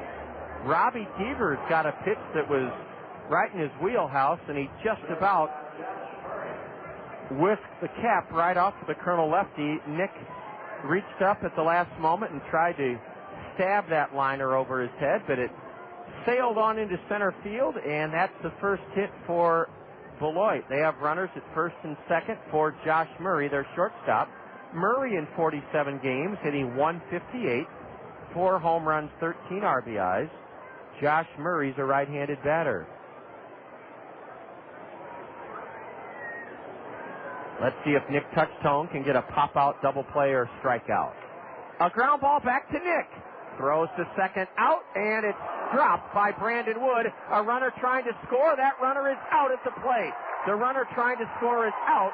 Brandon Wood dropped the throw from Nick Touchstone, a sure double play, although Nick took a lot of time getting the ball to Brandon Wood, and trying to score was Manuel Ramirez. He's cut down at the plate, and there are runners at first and second with 2 out now. An error, charged to Nick Touchstone. I didn't see the throw. I thought it was a perfect throw, but I guess it wasn't. They've charged Nick Touchstone with an error. Josh Murray reaches on a fielder's choice, and out at the plate is Manuel Ramirez. He tried to score from second when Brandon Wood dropped the throw from Nick, and Nick Touchstone has committed his second error. I thought the error might have been charged to Brandon Wood, but it does not matter. Out at the plate was Manuel Ramirez. The play went 1-6-2. Ramirez was out by a good 8 feet. Bobby Wilson always makes sure to block the plate and hold the ball. He did so that time. Gilda Rodriguez fouls one back and now grounds one up the middle. There's Brandon Wood to underhand to Billy Boyer and end the inning. Josh Murray is forced on a ball hit to Brandon Wood off the bat, a leadoff batter, Gilda Rodriguez. It went Wood to Boyer. 6-4, Murray forced at second. The Kernels fortunate to get out of that second inning without Beloit adding to their lead. No runs for the Snappers. 1 hit, 1 Kernel error, our second this afternoon, and the Beloit leaves 2. They've left 3 aboard. After an inning and a half, the Snappers 1 and the Kernels nothing. This is Kernel Baseball on the Zone. As a parent, have you ever experienced the frustration of watching your child struggle at school because of poor study habits? Did your child's grades suffer last year because of poor organization? Do you wish your child would be more motivated at school to realize his or her true potential? If the answer to any of these questions is yes, then Educare Learning Center has a proven study skills program just for your child. Educare Study Skills Program has helped hundreds of area students gain the study skill tools necessary to turn grades around. So if learning how to study needs to be your child's first lesson, this year give Educare a call. Classes begin Monday, August 9th and Monday, August 16th, just in time for school this fall. Space is limited. Call Educare Cedar Rapids today at 832-1965 and get this year started right. That's Educare of Cedar Rapids, 832-1965. Educare is fully accredited by the North Central Association of Colleges and Schools. Cedar Rapids Kernels, that's a good time roll. Hey, Kernels. Hey, hey, hey, Kernels. What's black and white and blue all over? Why, it's the Blues Brothers. Jake and Elwood Blue are back at Veterans Memorial Stadium on Saturday, July 24th, when the Kernels host the Burlington Bees. Game time is 7 p.m. For tickets, call 896-7560. Orange whip, anyone? Cedar Rapids Kernels, that's a good time roll.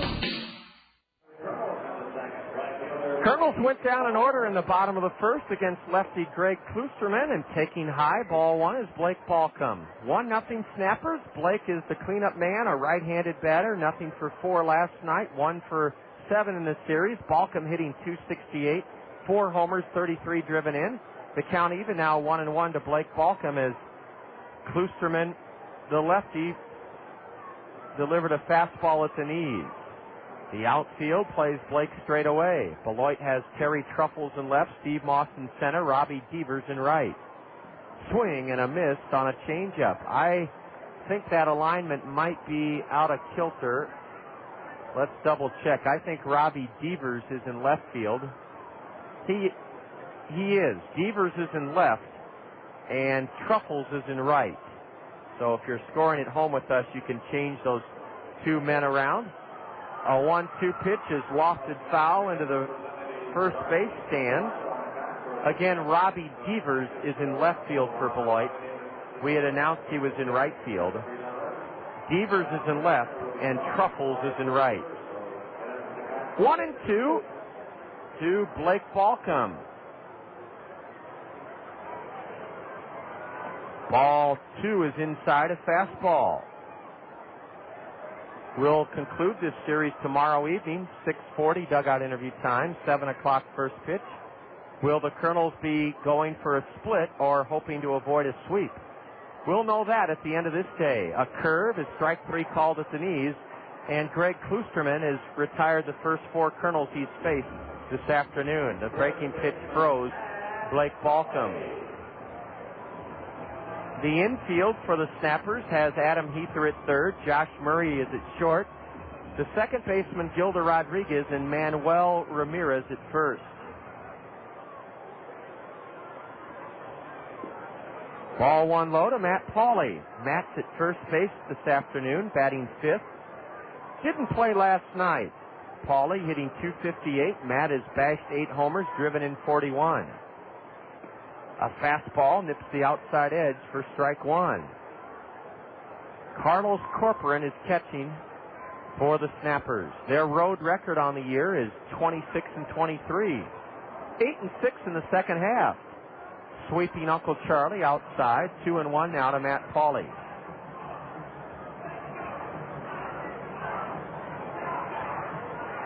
A throwing error by Colonel Hurler. Nick Touchstone allowed the Snappers to score an unearned run in the first inning, and that's the score by which they lead in the second. 1-0. Matt Pauley popping one onto the grass slope seating berm down the left field line. And the count even on the Colonel left-handed hitting all-star, Matt Pauley, 2-2. A breaking pitch is high and in, and the count now full to Matt. Dr. David Marquard expected to join us. The new Cedar Rapids school superintendent is enjoying the action in a Colonel Diamond suite with one of our board of directors, Al Smith, this afternoon. Fastball, and Matt Pauley fouls it away to the left. The Milling Company will be presenting Armed Forces Night tomorrow night. Your chance to bid for camouflage jerseys the Colonels will be wearing. You can do it in a silent auction. Matt Pauley drills one into center. Going back is Steve Moss. And in deep left center, Moss flags it down. Matt Pauley got good wood on a 3-2 pitch, but flies out to left center. And that's now 5 straight, set down by the Beloit lefty, Greg Kloosterman. Kloosterman last pitched Friday at home at Pullman Field in Beloit, and he lost to Lansing. He went 4 1/3, allowing 6 runs on 7 hits. He fanned half a dozen, walked 2. The league is hitting .323 against 6'3" lefty Greg Kloosterman. He fires low, ball one to Matt Brown. Matt 1 for 3, drew a leadoff walk in the second last night, but was erased in a double play.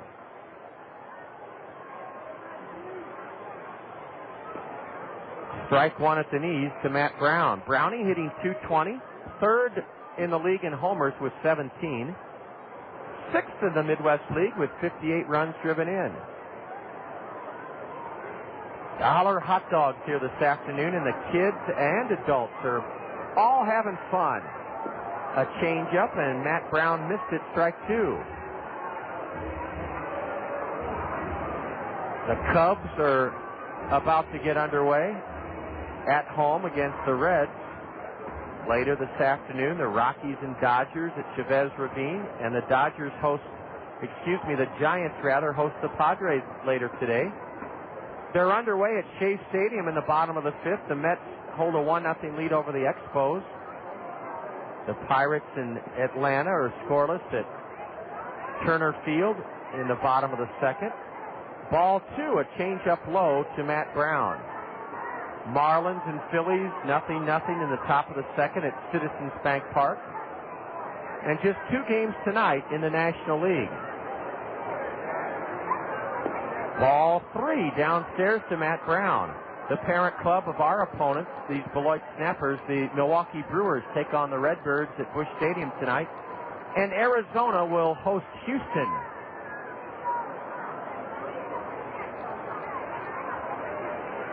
Here's the payoff offering. A deep drive to left by Matt Brown. It could be number 18. It is the 18th homer of the year for Matt Brown, and it ties the game here in the bottom of the 2nd, 1-1.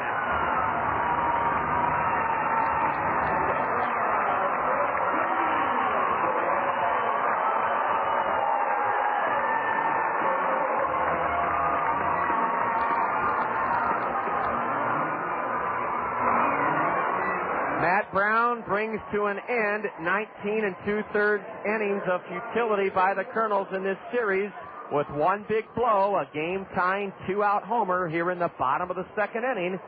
Matt Brown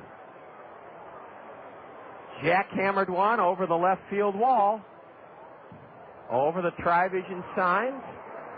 His 18th of the year to tie the game at 1 here in the bottom of the second inning. First pitch goes over the head of the catcher, Carlos Corporán. Ball 1 to Bobby Wilson. We're checking the State Farm Major League scoreboard here in the Kernels second. Ball 2 to Bobby. Bobby Wilson, nothing for his last 12, and he's batting 7th in the Allen Motor Company order today. He takes strike 1.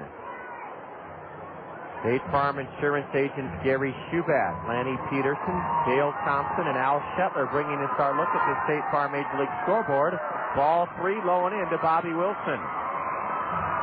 Top of the second at Comerica Park, the Royals and Tigers tied at 1. The 3-1 to Bobby Wilson. Strike 2 at the knees, a fastball. The Red Sox are at Fenway this afternoon, and they trail Baltimore 3-0 in the top of the second. Toronto and the Yankees, no score in the Bronx in the bottom of the first inning. The 3-2. Grounded to the left side, and a bad hop off the glove of the third baseman. It ricochets to Josh Murray, the shortstop. He can't find the handle, and that may be an error on Adam Heather. The ball took a dip, a bad hop, and Adam Heather has been charged with his 10th error of the year. Bobby Wilson reaches with 2 out as the go-ahead run here in the second inning.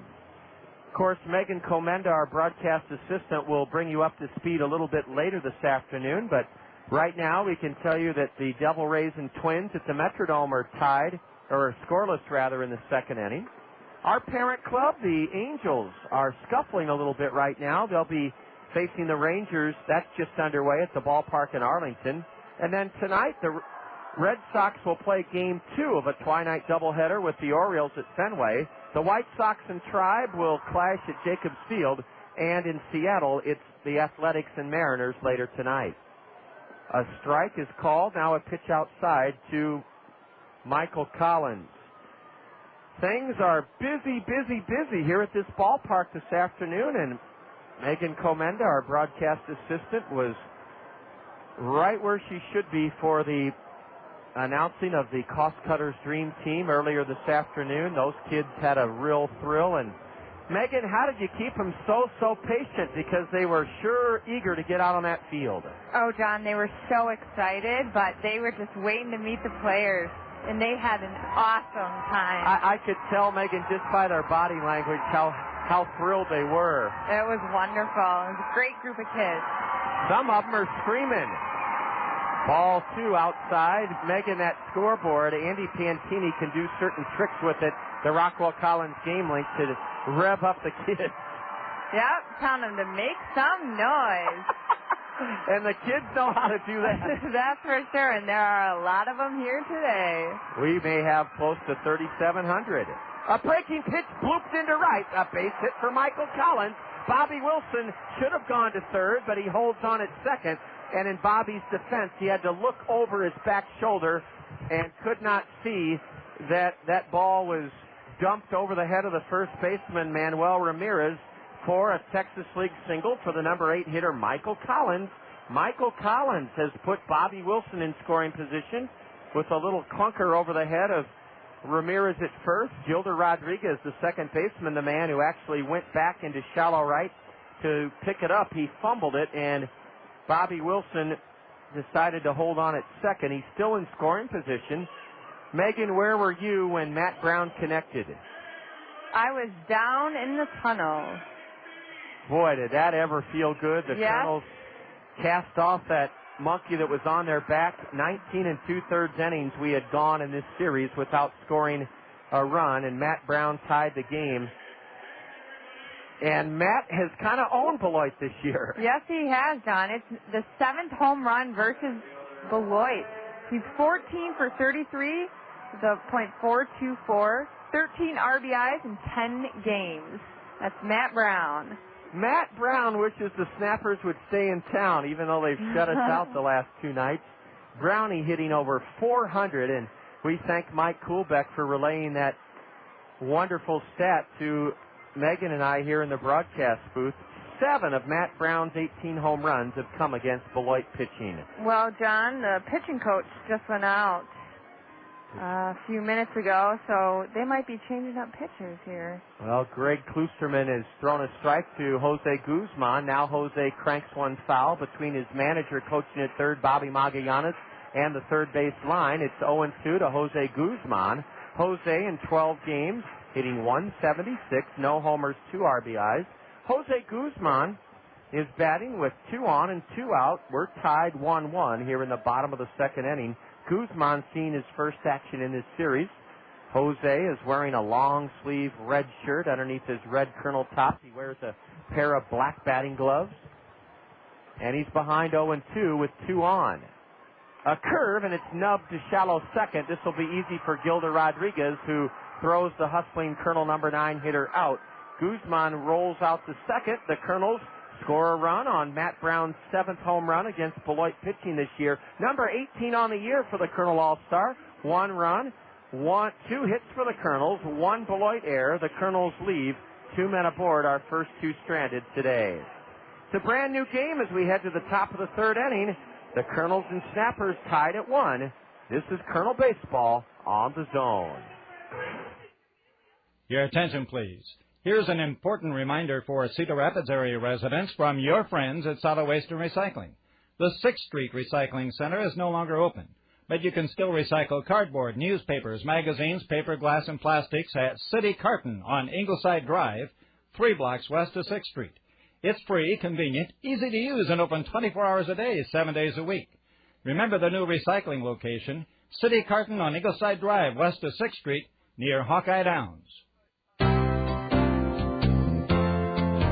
Peck's Flower Shop and Garden Center reminds you the planting season continues all summer long, so you still have plenty of time to start your beautiful garden with quality plants from Peck's. They have a large selection of perennials, trees, shrubs, and evergreens that are potted, growing, tenderly cared for, and ready to plant. Add a splash of color with a few plants, or let Peck's experts design a complete landscape plan and professionally install it for you. Stop in or call for an estimate. And remember to take home fresh flowers from Peck's, like their flower feature. Short-stemmed roses, $9.95 per dozen, cash and carry. Yes, short-stemmed roses. A dozen for just $9.95, cash and carry at Peck's Flower Shop and Garden Center. Corner of Polaris Ferry Road and Edgewood Roads Northeast. Peck's, growing with the Cedar Rapids area since 1956.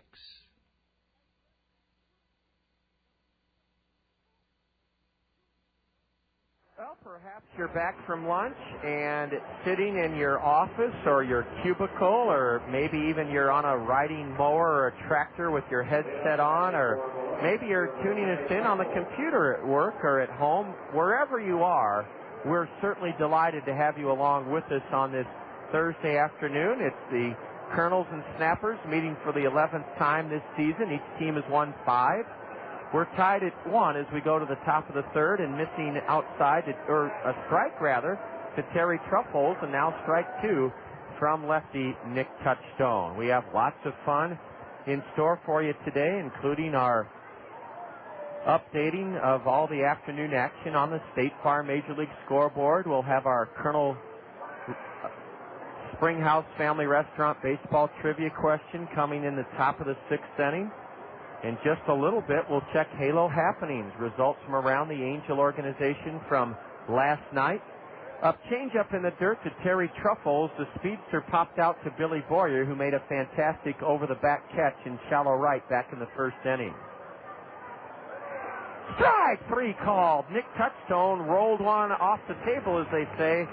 A big curveball that caught Terry Truffles looking. Megan, you were down below in the umpire's tunnel earlier helping things along below, and after having sent the Cost Cutters Dream Team members out onto the diamond, how is the volume in terms of the roar of the crowd down below as it compared to up here? Is it louder up here or louder at field level? I think the crowd is louder down there. Okay. Because we have all the interference of... A high fly ball into left center off the bat of Steve Moss, and the left fielder Felix Nunez calls off Jose Guzman, and making the catch in left was Felix Nunez.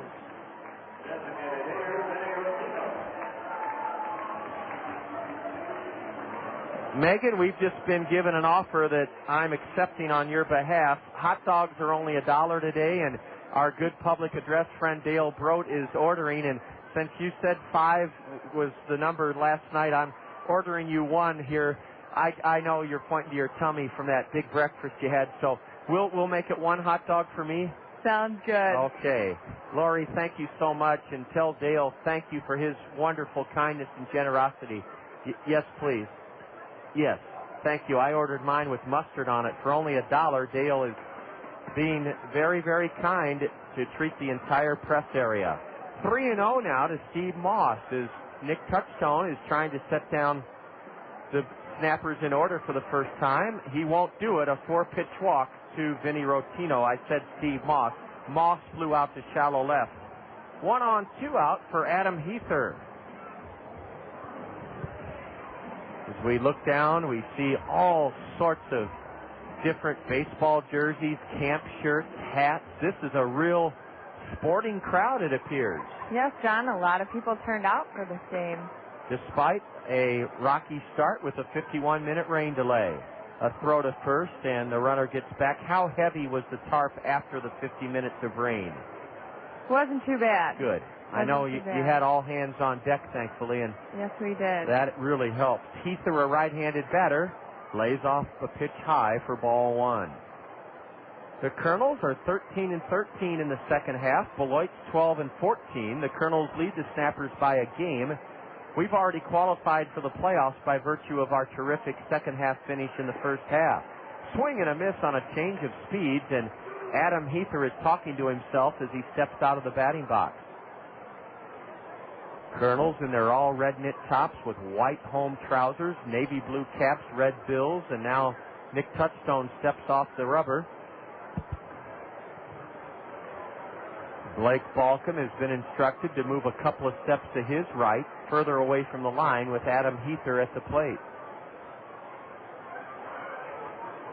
A fastball sinks low and in, and it's 2-1 to Adam Heather. It looked like Nick Touchstone was on his way to an easy top of the third before a 4-pitch walk, his third walk of the day, put Vinny Rottino aboard. Heather hits one off the end of his bat, slices it into shallow right center. Billy Boyer backpedaling into right center in front of Blake Balcom, calling all the way, and Billy Boyer makes the play to end the Beloit third inning. No runs for the Snappers, no hits, a 2-out walk, Nick's third of the afternoon. 1 stranded. The Snappers have now left 4 aboard in their first 3 innings. We go to the home half of the third, and the Kernels and Snappers are tied at 1. This is Kernel Baseball on the Zone. When searching for a professional logistics team of experts to handle your warehousing operations, look to Worley Warehousing. Worley Warehousing will help you achieve greater efficiencies by providing superior warehouse facilities, technological advancements, and expert professionals. By focusing on technological innovations and keen foresight, Worley Warehousing has grown into one of our nation's leading warehousing operations. Worley Warehousing, your single source for all of your warehousing and distribution needs. Your home is a powerful asset. Managed wisely, it can help you with home improvements, tuition, and other expenses. Wells Fargo Home Equity Financing is the key. With flexible terms, competitive rates, and affordable payments. Our bankers have the knowledge and resources to help you find the best financing for your needs. Talk with a Wells Fargo banker today and see how home equity financing can help you reach your next stage. Wells Fargo, the next stage, equal housing lender. Hey, how was the trip? Great. Thanks for getting my mail. Anytime. Wait, where's my new copy of ESPN the magazine and my free messenger bag? Well, gotta run. Hey, is that my bag hanging on your chair? No. The hottest magazine out there is offering the coolest deal. Just call 1-877-ESPN-MAG today and get 26 issues for just $1 an issue. Call now and you'll receive a free ESPN the magazine messenger bag to carry your 26 issues around in style.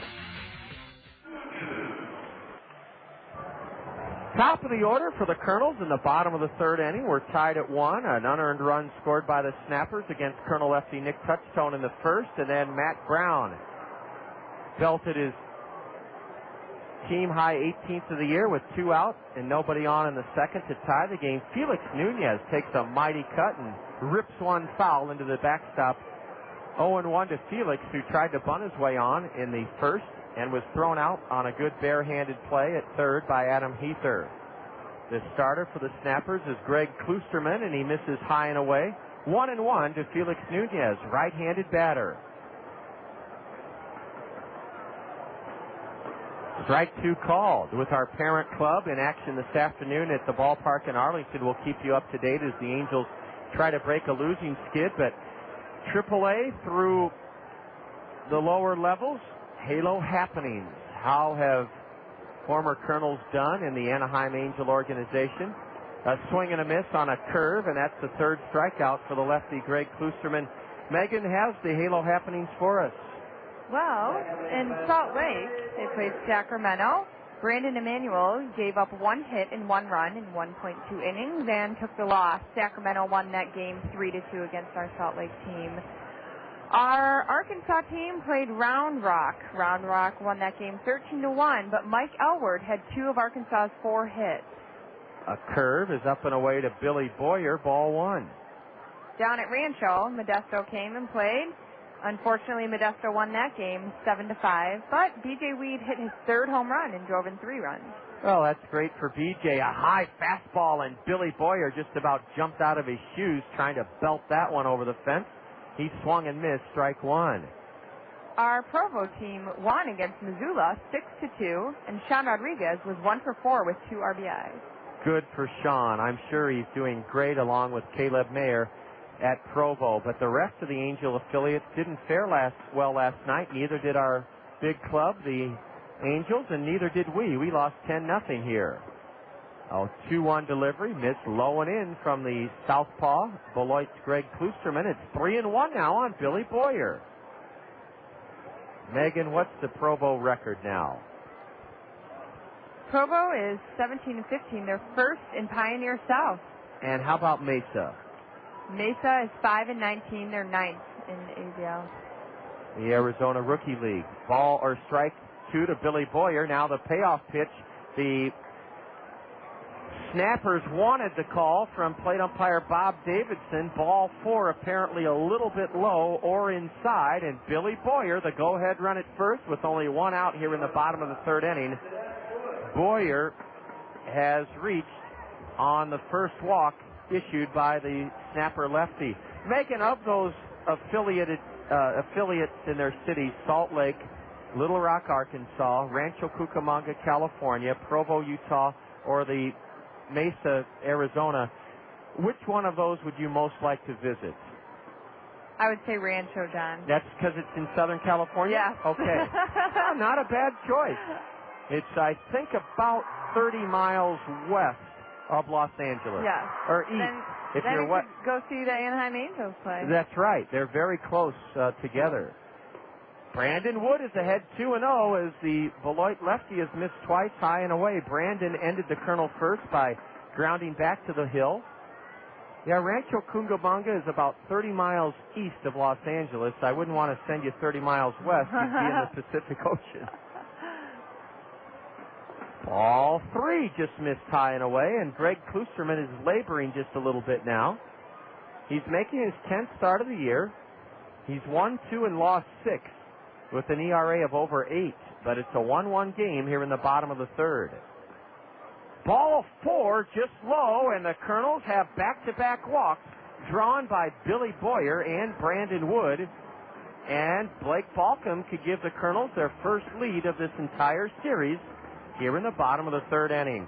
We want to send out a special Colonel hello to 83-year-old Mary Gradwell. Mary Gradwell, we're glad to know from your daughter Marcia that you're a regular listener.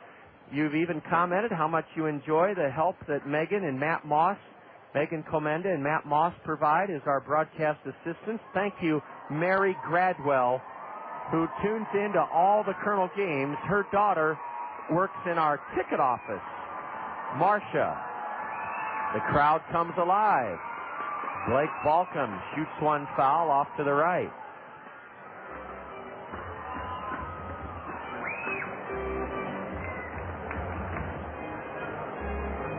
One our score, bottom of the 3rd inning. Boyer at second, Brandon Wood at first. Blake Balcom struck out looking, leading off the second inning. Swing and a miss. Blake chased the pitch high and outside, and he went out of the zone, and he's in the hole 0-2.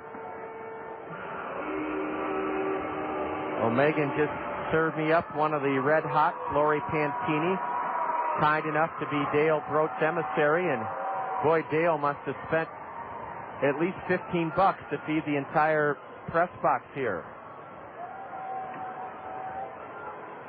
I think Megan spotted some action in the Beloit bullpen. We'll tell you about it. Ball one is high to Blake Balcom, a fastball. A right-hander has just started to throw in the Beloit bullpen. And that's Simon Bursford, an Australian, a friend of Nick Kimpton. And I'm sure Michael Collins knows Simon Bursford. Bursford is a right-hander from Australia, and he's warming up. Uh-oh, they have a runner picked off, and between second and third, the third baseman runs Billy Boyer into the ground and tags him out. Billy slid into a base that didn't exist. He slid into the ground between second and third, and a poor base running play as Billy Boyer's picked off. Brandon Wood did make it to second. Billy stayed in the hot box for the run down long enough. Greg Kloosterman threw to the third baseman, Adam Heather. Heather ran Billy Boyer back towards second and then tagged him out. And now let's see if Blake Balcom, did he go around? I thought he did on a 2-1-2 pitch. The ball trickles away from the catcher. They'll rule it a wild pitch in the dirt. And Blake Balcom, I thought, went around on a 1-2 pitch, but he held up. And it's 2-2. Brandon Wood goes to third on what will be ruled a wild pitch down and in. The ball squirting to the left of the dirt batting circle. And before Carlos Corporán could pick it up, Brandon Wood made it to third. He's there with 2 out. That's the go-ahead run if Blake Balcom can drive him home. Swing and a miss on a curve in the dirt, and the throw to first completes the strikeout of Blake Balcom. Blake Balcom fans for the second time in this game. The Kernels failed to cash in on a pair of walks. In the third inning, no runs for the Kernels. No hits. There were 2 walks. No Beloit errors. A man picked off second, and the Kernels leave a runner on. We've stranded 3. Earlier this afternoon, we had a wonderful visit with Bob Brooks, and we promised in the 4th inning, and our promise has been delivered by Cedar Rapids Board of Director Al Smith, Cedar Rapids Public School Ambassador Al Smith. Stay tuned, because during the 4th inning, we're going to be delighted to introduce you Kernel fans to the newly appointed superintendent of Cedar Rapids Public Schools. We look forward to introducing you to Dr. David Marquard.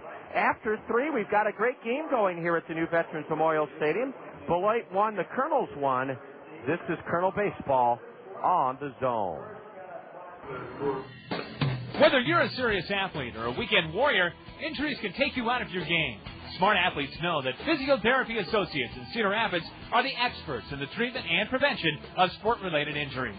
Our expert staff serves the metro and surrounding area high school athletes. Physiotherapy Associates of Cedar Rapids, the smart choice in sports medicine. Call us at 398-1569. That's 398-1569. We'll get you back in your game today.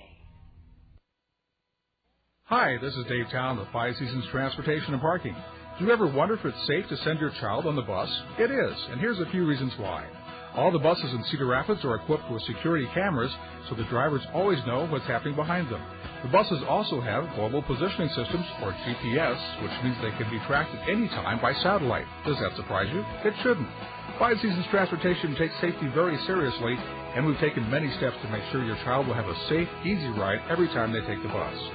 Even when your child isn't on the bus, Five Seasons Transportation is helping keep them safe by using pollution-free biodiesel and alcohol fuels, Iowa products that help keep the air clean. And if your child is ever in trouble, they can always flag down a bus for help.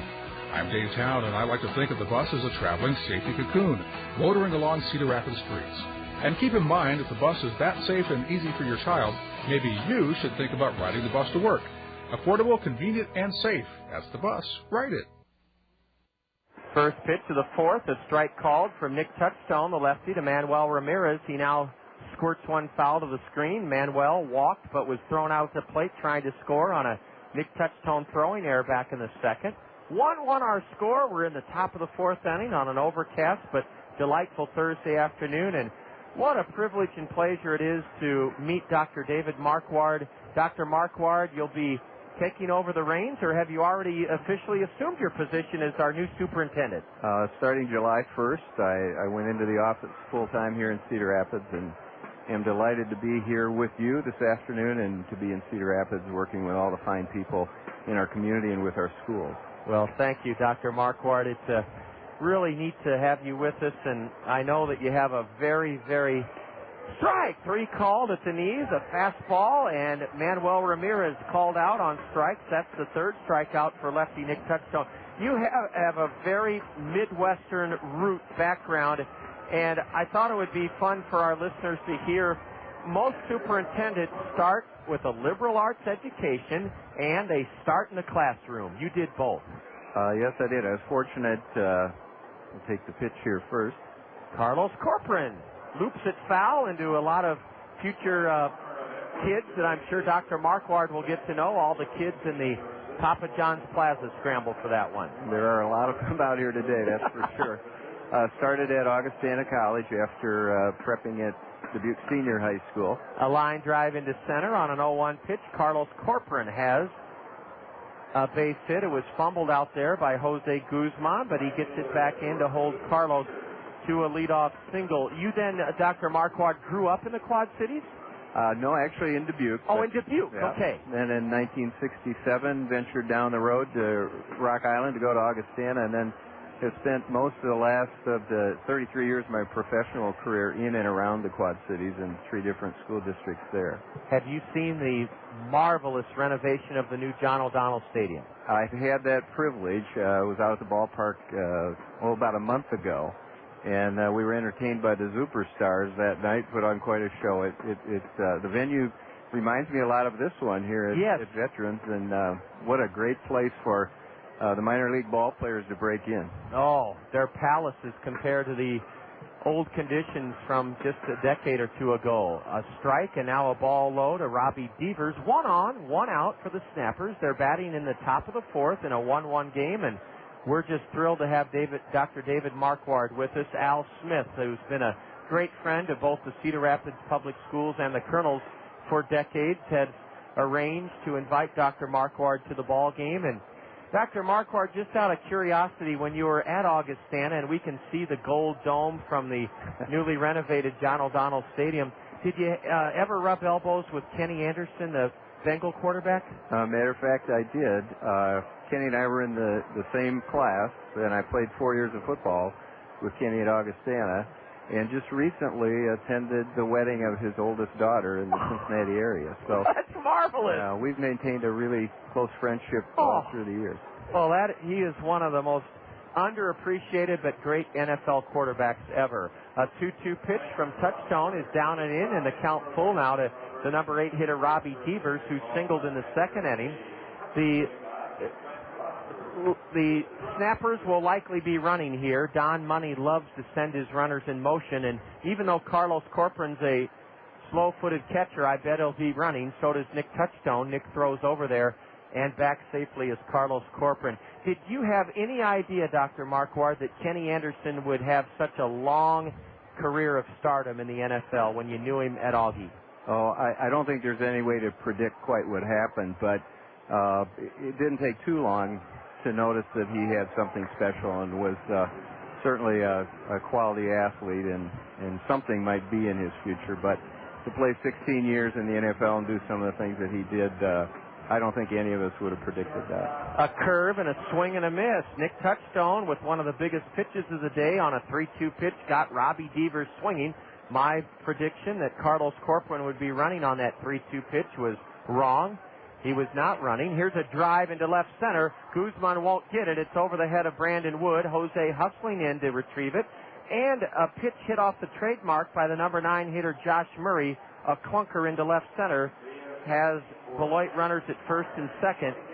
with 2 out, and the leadoff batter, Gilder Rodriguez, who's walked and scored the only run for the Snappers and hit into a force out, will bat for the 3rd time.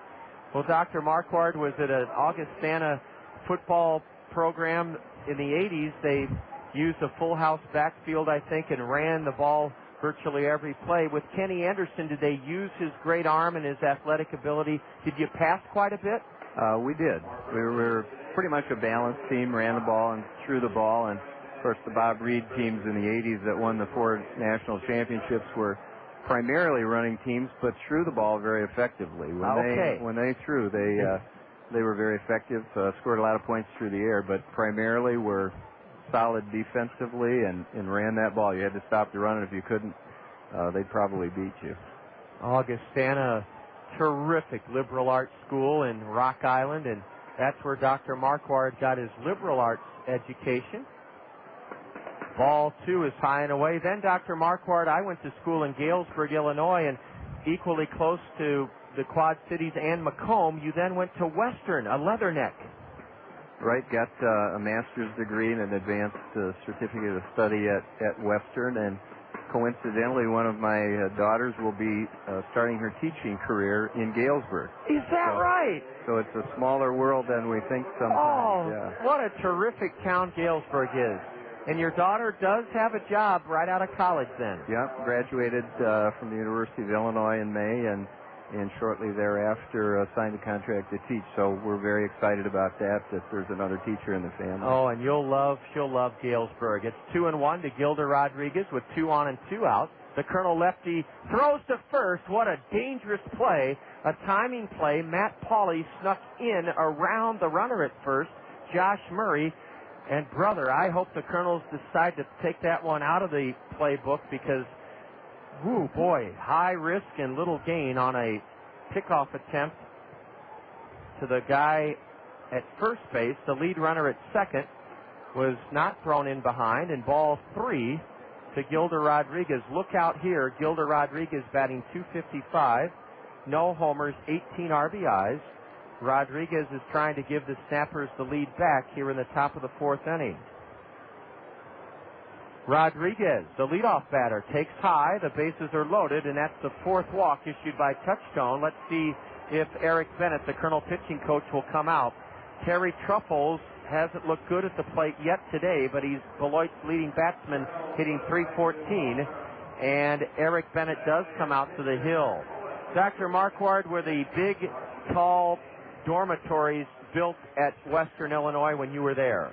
Well, I was there as a graduate student, so didn't really stay on campus. Matter of fact, had attended most of my classes in the Quad Cities. There was a consortium, and I see. And Western had a great presence in the Quad Cities. So. That's interesting.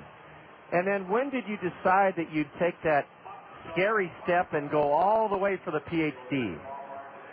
It was something that I had that feeling of just not quite completing my education, and so at a relatively older age, I see. Had an opportunity to pursue that and continue working in the job that I had at that time as an assistant superintendent for curriculum, and it's certainly a step that I took that I have appreciated every day since.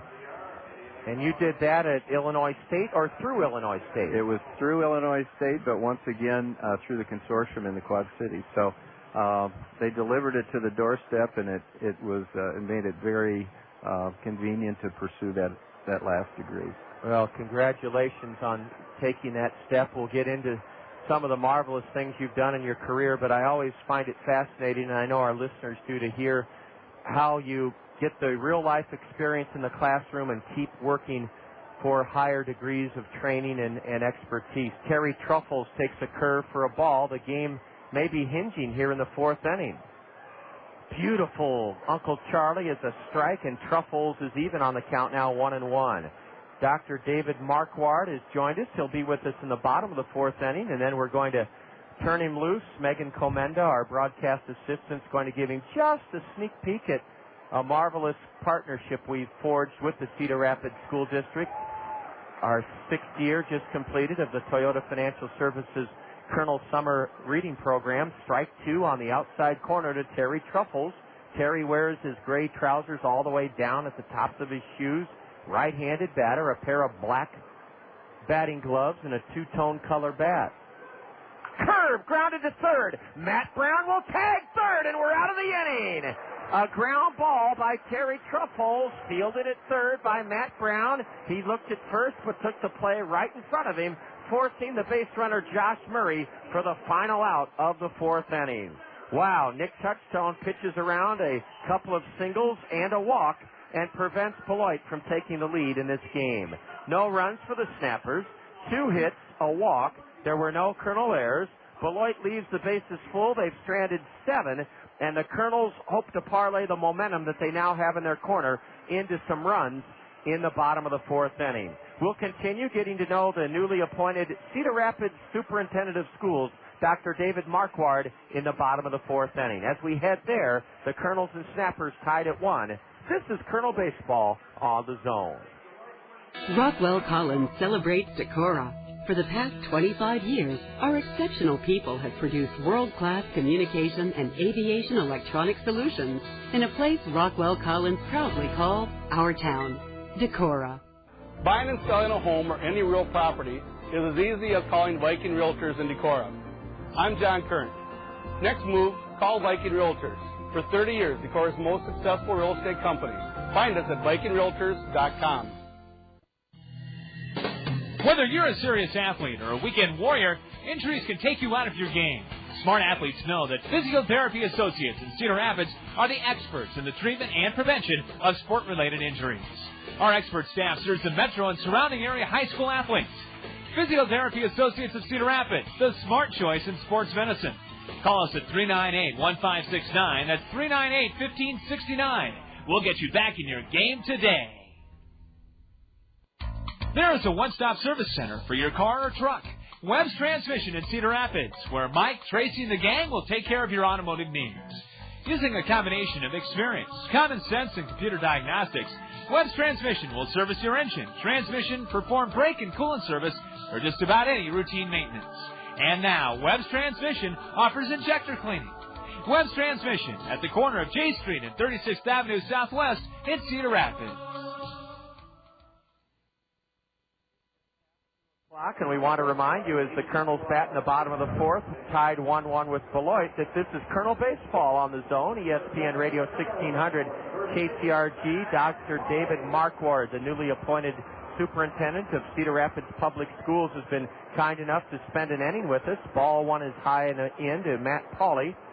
Pauley leading off the fourth inning in this 1-1 game. Matt hit the ball solidly, but flew out to center in the second inning. He grounds one sharply foul into the Kernel vacated right field bullpen. The count even 1-1. Dr. David Marquardt is going to get to know a little bit about the 6-year partnership we've had between the Kernels, our sponsor, Toyota Financial Services, and the Cedar Rapids Marion College Community Prairie. We're signaling to Megan to come on up in the fifth inning. And Dr. Marquardt, I wondered how much you've been able to glean so far. You've started full-time as of July 1st, but I know you had a lot of good time this spring with Dr. Finch and the entire district about this whole teaming partnership concept that has evolved in Cedar Rapids. In a short time, you realize just how important education is to the community of Cedar Rapids, and certainly all of the school people that are involved here. But I've been very impressed in talking with Al Smith about the many partnerships that we have throughout the city with our schools, and I'd certainly like to thank those commercial partners and all of the individuals, and sometimes we forget that spend virtually hours and hours in our schools and certainly helping us provide the education that's so necessary for our young people here. It is remarkable and something that Cedar Rapids has to be so proud of because, as you said, Dr. Marquardt, it comes from all quarters. It comes from retired folks. It comes from parents. It comes from college students. It comes from a lot of our small, medium, and big corporations. They all pitch in because they're smart enough to realize that the time that they invest and the money in some cases really makes the community better over the long haul. Matt Pauley has drawn a walk. That's a good start to the Kernel fourth inning.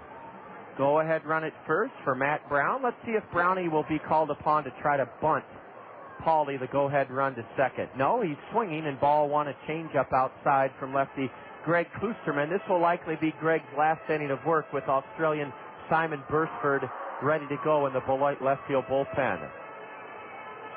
Well, Dr. Marquardt, I don't know how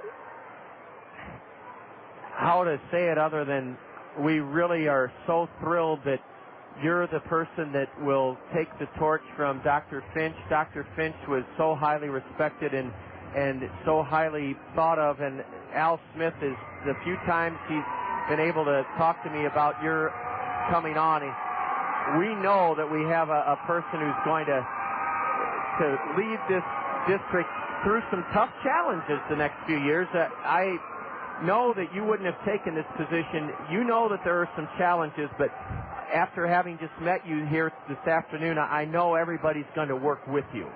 I really believe that.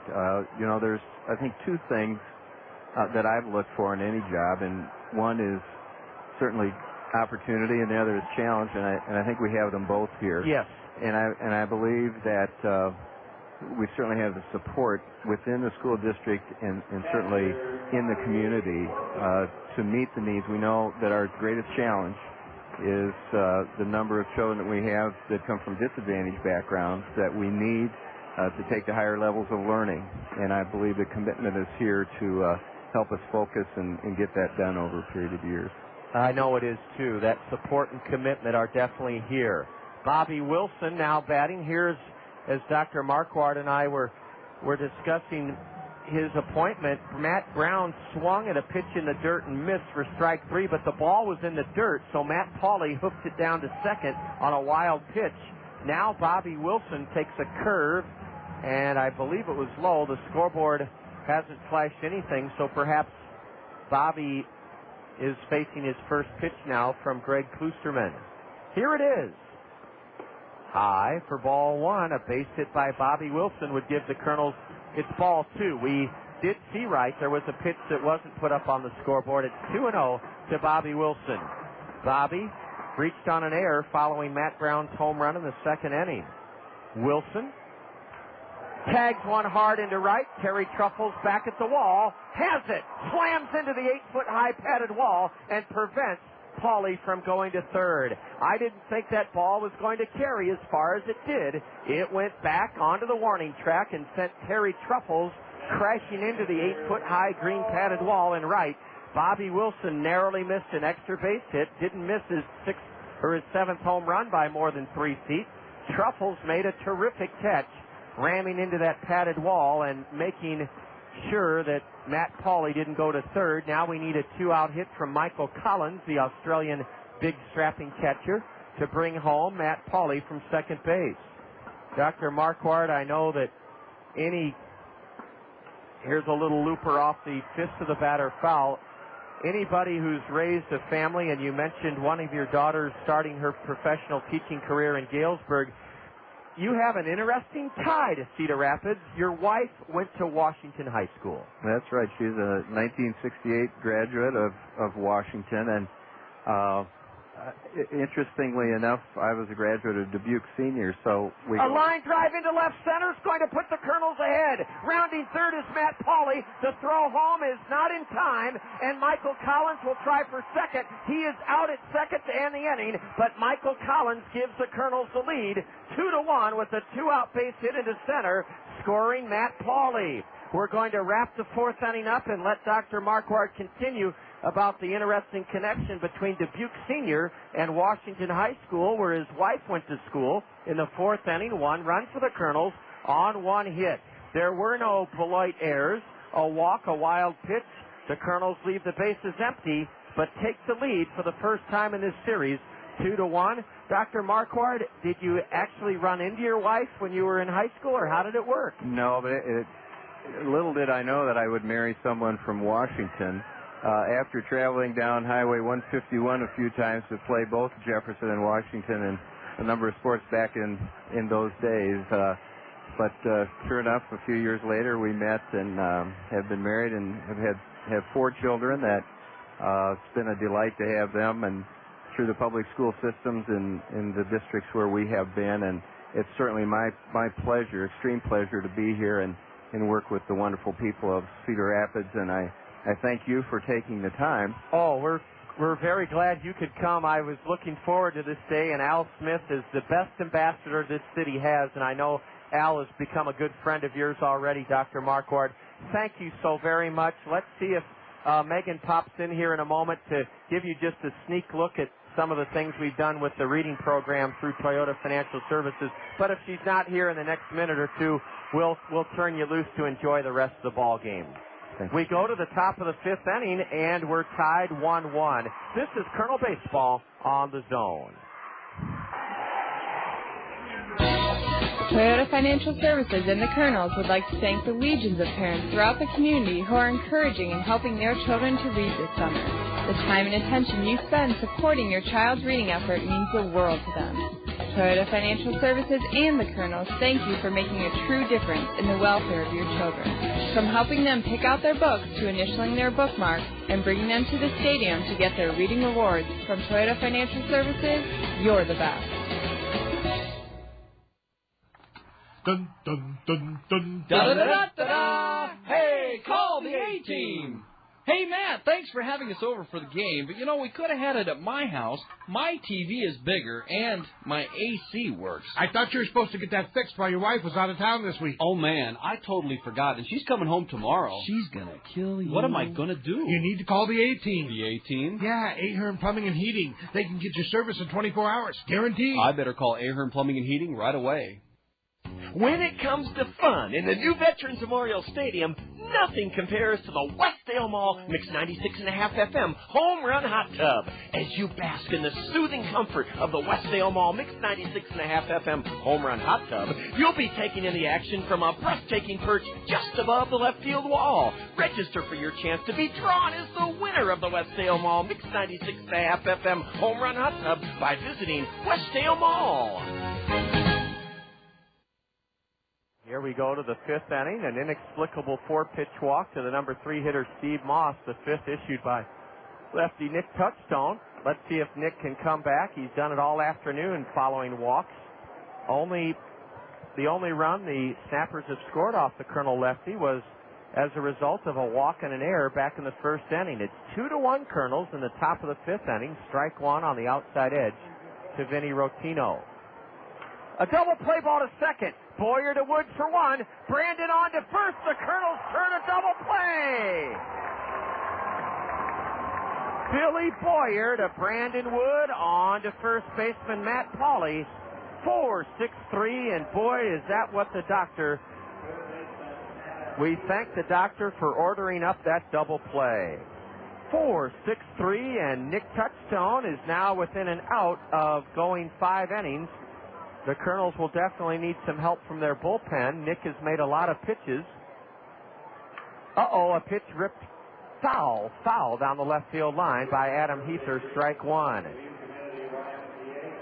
And Megan, wasn't it wonderful to have the newly appointed superintendent, Dr. David Marquardt, with us? I'll tell you what, I can tell that our school district is in very, very fine hands. Oh, definitely, John. What a professional, what a guy that makes you feel welcome and comfortable within the first minute you meet him. Very kind gentleman. And we're glad that you gave him just a little bit of a look at what we've done with the Toyota Financial Services reading program. I know that's something that you took a lot of pride in this spring, awakening early in the morning to join our players and myself, and you conducted many of those assemblies on your own. Anything to help kids in the community, John. A bouncer off the batter's fist, and Nick Touchstone throws hard to first. He makes an accurate throw to get Adam Heather. Adam Heather was jammed and broke his bat, rattled one to the left of the mound. Nick Touchstone fielded his position well and threw the batter out. Nick Touchstone pitches around his 5th walk of the afternoon, a leadoff pass issued to Steve Moss. The Kernels turn a double play. No runs, no hits for Beloit in the 5th. There were no Kernel errors. The Snappers leave the bases empty. Megan's going to tell you about a new hurler from Australia, Simon Burstford. He's taking over on the hill. And after 4.5 innings, the Kernels lead Beloit 2-1. You're enjoying Kernel Baseball on the Zone. Kernels fans, your Cedar Rapids Taco Bell restaurants have something new for you to cheer about this season. A Taco Bell 10 spot. When the Kernels score 10 or more runs in any game this season, you'll score beef tacos for just 39 cents the very next day at any Cedar Rapids Taco Bell. That's a savings of 50 cents per taco. Limit 10 per customer. Remember, when the Kernels put up a Taco Bell 10 spot by plating 10 or more runs in any game, you get up to 10 39-cent beef tacos the very next day at any Cedar Rapids Taco Bell. Been looking to buy a used car, truck, or van? If so, head to Select Auto now. All vehicles are priced to sell with bottom line pricing. Monthly bills getting you down? Can't afford the car of your dreams? No problem. Select Auto offers payment plans to fit around your budget. Select Auto also offers great warranties on all cars, not to mention their experienced and friendly staff in their full-service service department. Hate being chased around the lot by those annoying salespeople? At Select Auto, you won't be bothered by any salespeople. You deal directly with the owners. Got bad credit? Not a problem. They offer financing for any credit, good or bad. Still not sold? Purchase any used car over $5,000 and get $200 in free gas at any Handy Mart. Hurry in. This deal only lasts through the month of July. What are you waiting for? Visit either of Select Auto's 2 convenient locations, on 1st Avenue, downtown Cedar Rapids, or on 7th Avenue in Marion. Select Auto, a great way to buy a pre-owned car. Lefty Greg Kloosterman went 4 innings for Beloit. He's lifted, having given up 2 runs on 3 hits. The lefty struck out 5, walked 3, and also threw, 2 wild pitches. As Jose Guzman steps in, we have a new hurler. He's from Australia, Simon Burstford. Well, Simon Burstford is on for the 25th time this season out of the Beloit bullpen. He's 2-1.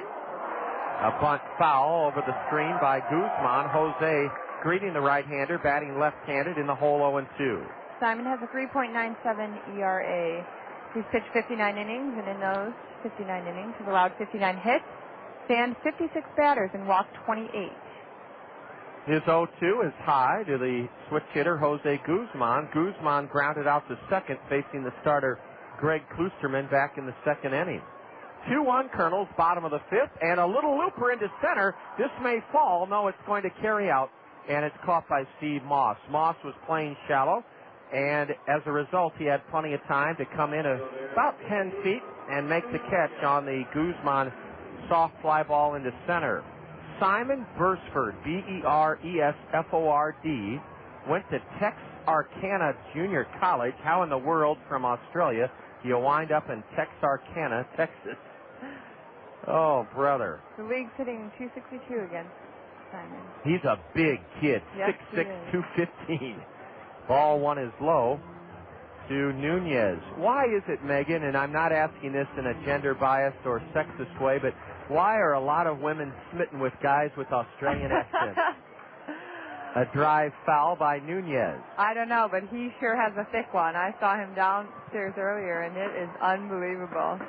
Yeah, those guys from Australia turn every woman into a shrinking violet. He sounds like a crocodile hunter. Well, he's big enough to hunt crocodiles. The 1-1 to Felix.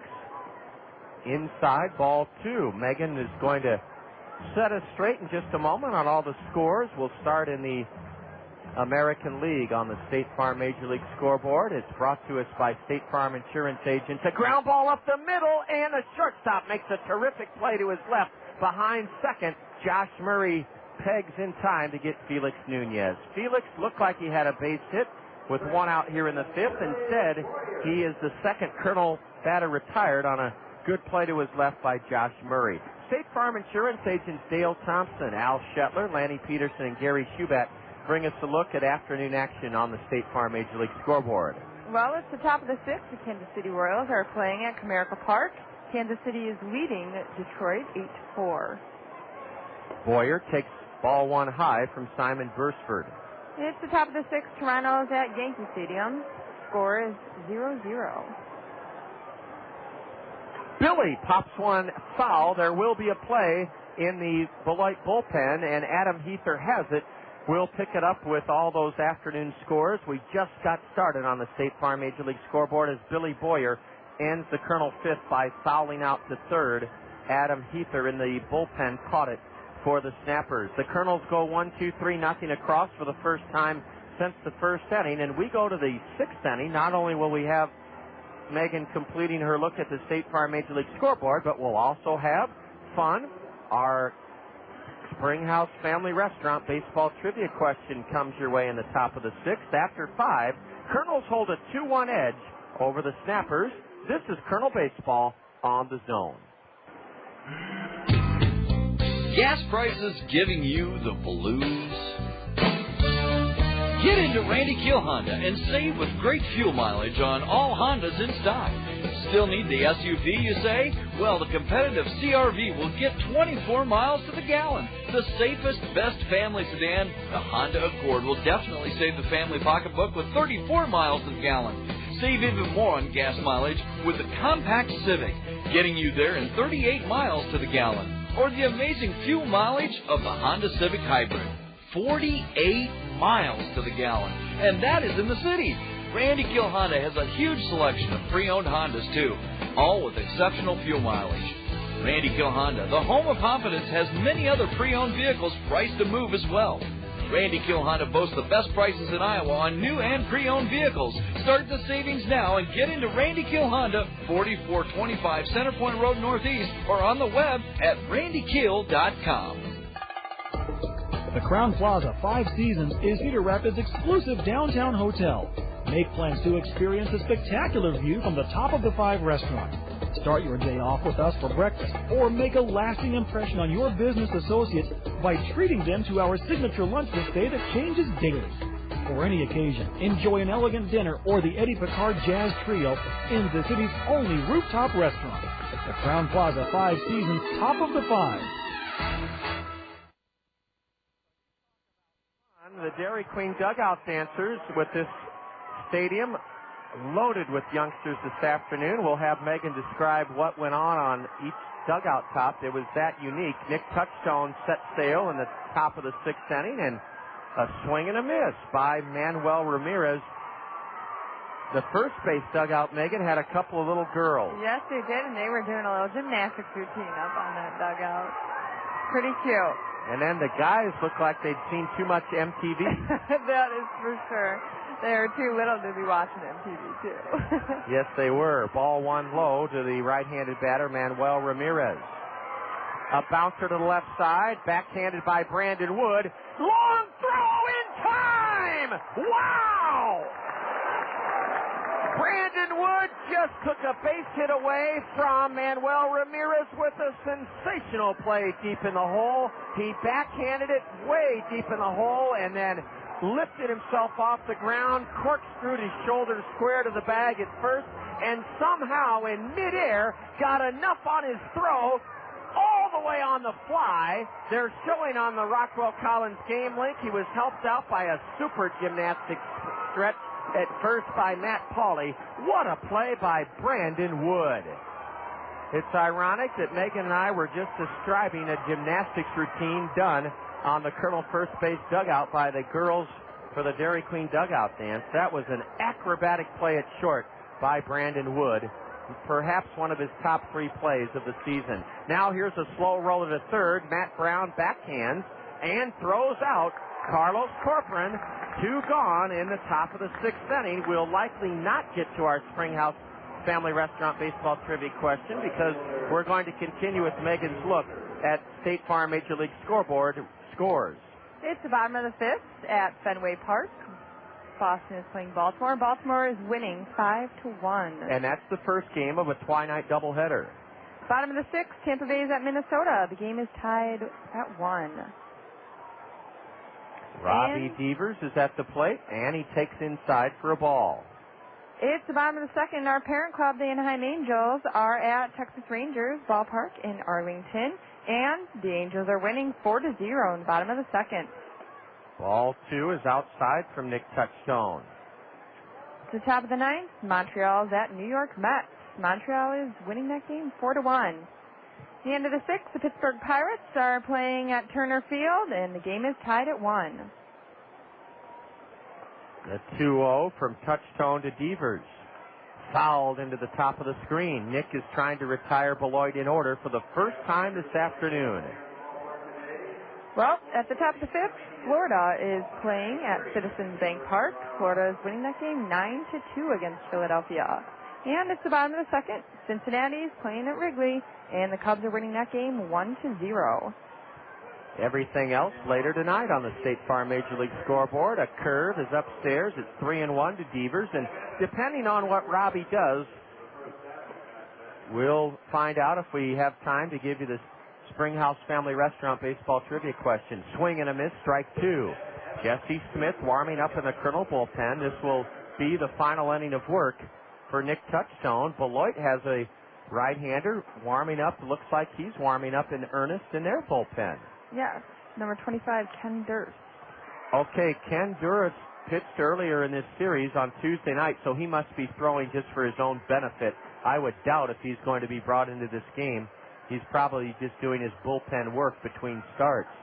A 3-2 pitch is fouled away to the right, and it's still a full count to Robbie Devers. Can Nick Touchstone pitch a 1-2-3 inning in this his last frame of work? Let's hope so. Robbie Devers on the payoff pitch. Takes it low, and the dirt, a curve, ball 4, and let's see if the Kernels allow Touchstone to face Josh Murray, or if they have to lift the big left-hander now in favor of Jesse Smith. It looks like they're going to let Nick pitch to Josh Murray.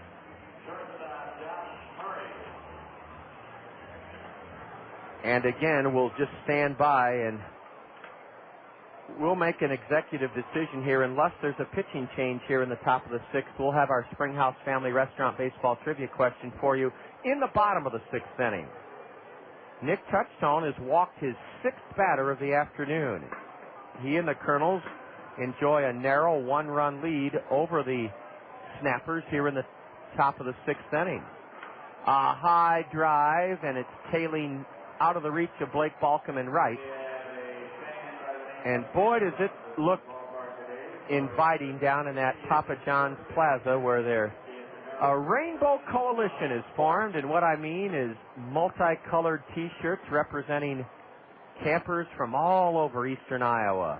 Andrea Murphy did a great job, along with her assistant Derek, accommodating over 50 groups here today. Over 50 groups here today. And Megan, we haven't had time to welcome who's ever above the Kernel dugout in the Miller Mezzanine Terrace. Well, John, there are 2 groups, Networking Services and Pfizer Insurance Solutions. Thank you for coming out and enjoying what has turned into be a pretty nice day. The runner goes, a curve high, the throw to second, into center field. The runner will go to third, and Beloit has a runner at third now with 2 out. They're threatening to tie the game. An error charged on catcher Bobby Wilson. First of all, credit Robbie Devers with his 5th steal of the year, and then charge Bobby Wilson, the catcher, with his 10th error. That's the third Kernel error of this game. And just like that, the Snappers with 2 out, following Nick Touchstone's 6th walk of the afternoon. They have a runner at third. Josh Murray took a pitch high. Murray has 13 RBIs in 47 games. He has a hit today. Can Nick get out of this jam? No, a drive into right, a line drive caught by Blake Balcom. Boy, am I glad I was able to take my foot out of my mouth. Yes, Nick Touchstone does get out of a jam as he gets Josh Murray to hit a rope into right field, a line drive to end the 6th inning. No runs for the Snappers. No hits, a walk, 1 Kernel error, our 3rd of the day. Beloit leaves a runner. They've stranded 8, and credit Nick Touchstone for battling today. He went 6 innings and only allowed 1 run. It was unearned on only 3 hits. He did walk 6 batters, and Touchstone struck out 3. We'll be telling you in the 7th inning about newcomer Jesse Smith.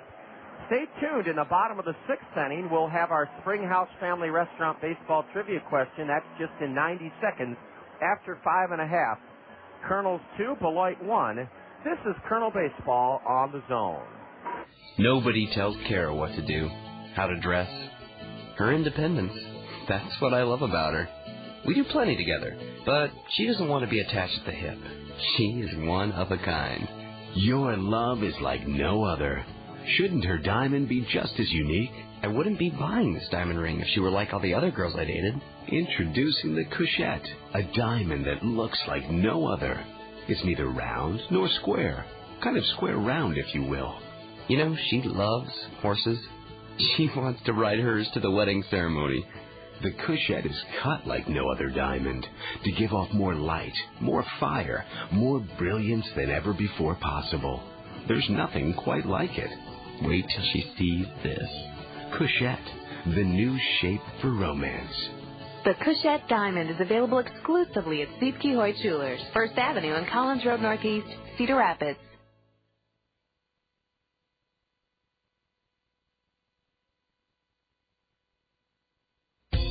The way to pocket important savings is to take advantage of Chevron motor oils and lubricants from the Otson Oil Company, your local Chevron oil distributor. Chevron lubricants are made from higher quality base oils for better performance, and that means longer life for your engine. Contact the Otson Oil Company in Cedar Rapids for details on how you can save time and money with Chevron lubricants. The Otson Oil Company, serving Iowa with quality lubricants since 1933. Visit Otson Oil Company at www.otson.com.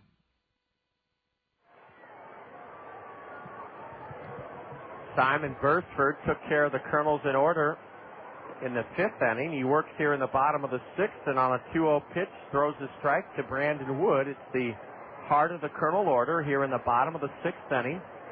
Bursford works another one home. It's low and in, a fast or a changeup, and the count now is 3-1 to Brandon Wood. Ground ball to third, and underneath the glove of Adam Heather and into left field down the line. And Brandon Wood is trying for 2, and he makes it.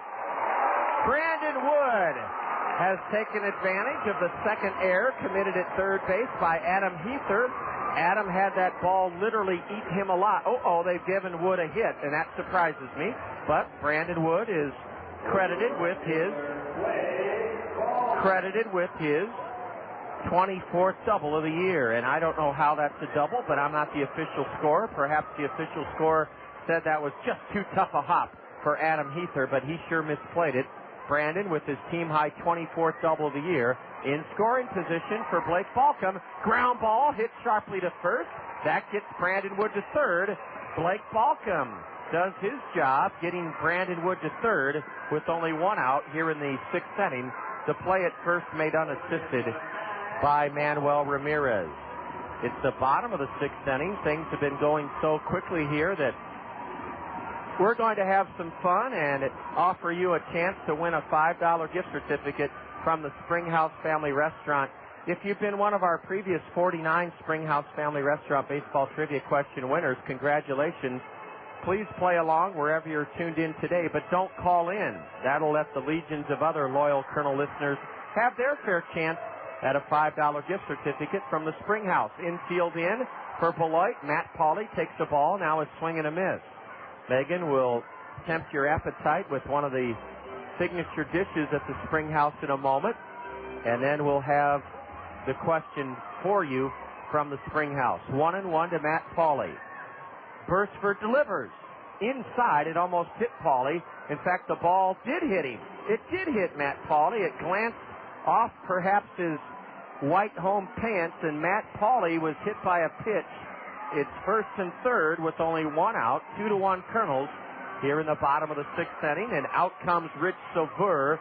Rich Sauveur, the pitching coach of the Snappers, is headed out to talk with Simon Bursford. Well, John, if you're headed out to the Springhouse Family Restaurant every Tuesday through Sunday for $6.95, you can get lasagna baked in its own dish and with salad and garlic bread for just $6.95 every Tuesday through Sunday at the Springhouse Family Restaurant. And now for the Springhouse Family Restaurant trivia question. What brewer had 320-plus RBI seasons in the 1980s and hit 300 or better 7 straight years, 1977 through 1983? The question again, What Brewer had 3 120-plus RBI seasons in the 1980s and hit 300 or better 7 straight years, 1977 through 1983? Give us a call, 896-7589. And I will say, to save some time, it's not Paul Molitor, it's not Robin Yount, and we already have the phone ringing. Megan's going to answer it. Matt Brown at the plate with a chance to give the Kernels a bigger lead. Ball one low from Simon Bursford, the right-hander. The kids are getting candy tossed to them, I think, and they're going absolutely crazy down below. First and third, 1 out. Bursford to Brown, ball 2 high and in. Jesse Smith will take over for lefty Nick Touchstone, who pitched 6 innings, giving up just 1 run, unearned on 3 hits. Nick fanned 4. Initially, we said he had struck out 3. He fanned 4 and walked 6. Matt Brown tied this game at 1. Back in the second inning with a 2-out solo shot, his 7th home run against Beloit this season. Ball 3 inside to Matt Brown.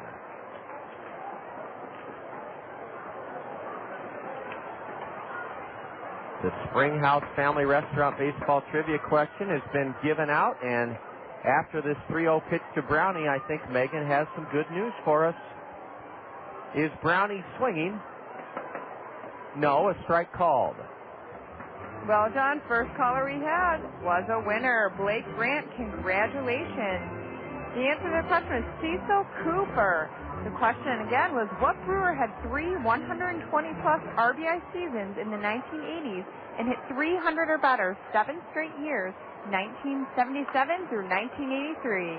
That's Cecil Cooper. Congratulations to Blake Grant of Marion, Iowa. Blake, I second Megan's congratulations. You've earned a $5 gift certificate from the Springhouse Family Restaurant. We'll talk a little bit about Cecil Cooper in a moment, but to matters at hand, Matt Brown has now run the count full as he grounded one past third, foul.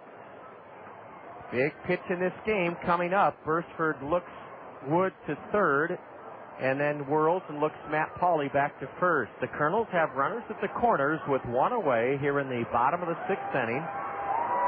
Leading Beloit 2-1. Each team has just 3 hits. Boy, those kids are making a ruckus, and I love it. Ball 4 inside, and that will likely be it for Simon Bursford. I don't think Don Money's going to go too much longer with the big Australian right-hander, although that may still be Kenny Durst. If it is still Kenny Durst, I don't think he'd come into this game after making a start here on Tuesday night, but you never know. You never know. Bobby Wilson batting with the bases loaded. And boy, oh boy, there's one cure for an 0 for 14 slump, Megan, and it comes with the bases loaded. Grand slam, John. Oh boy, if Bobby could connect with one, this crowd would go berserk. A ground ball to third, throw to second, out, throw to first, double play to end the inning. Bobby hit it hard, not a grand slam. He hit it hard, though, to third. Adam Heather, who made a couple of, well, they didn't charge him with an error in this inning, but he made a poor fielding play. He started a 5-4-3 double play, and boy, does that ever take all the momentum out of the Kernel corner, and Beloit now has to be bolstered in their spirit. The Kernels had the bases loaded with 1 out, and Simon Bursford got Bobby Wilson to crack into an around-the-horn, inning-ending double play. In the Kernels' 6th inning, no runs. 1 hit, Brandon Wood's team-high 24th double of the year. There were no snapper errors, a hit batsman, a walk, and the Kernels leave 2 men on. We've stranded 5. We're headed to the top of the 7th inning. Jesse Smith taking over on the hill for Nick Touchstone. As we go to the 7th, Kernels 2, Beloit 1. You're enjoying Kernel baseball on the Zone. Hometown restyling. Hometown restyling. For all your remodeling needs, satisfaction is guaranteed. Hometown Restyling specializes in all of your home's interior, exterior needs. Come and visit one of our showrooms, one in Hiawatha, one in Coralville, and see the possibilities. Windows, siding, sunrooms. Please call 378-1221. Hometown Restyling. There's no place like home. There's a dream alive in your heart to tell you you're one of a kind. This is your time, just believe. Rise up, be strong. Originality lasts a whole lot long. Nothing better. Dr. Pepper. The taste of originality, Dr. Pepper. Salute individuality, Dr. Pepper. Do what you do, your moment has come. You're not like anyone. Nothing's better. Dr. Pepper. Do what you do, your moment has come. You're not like anyone. Nothing's better. Dr. Pepper.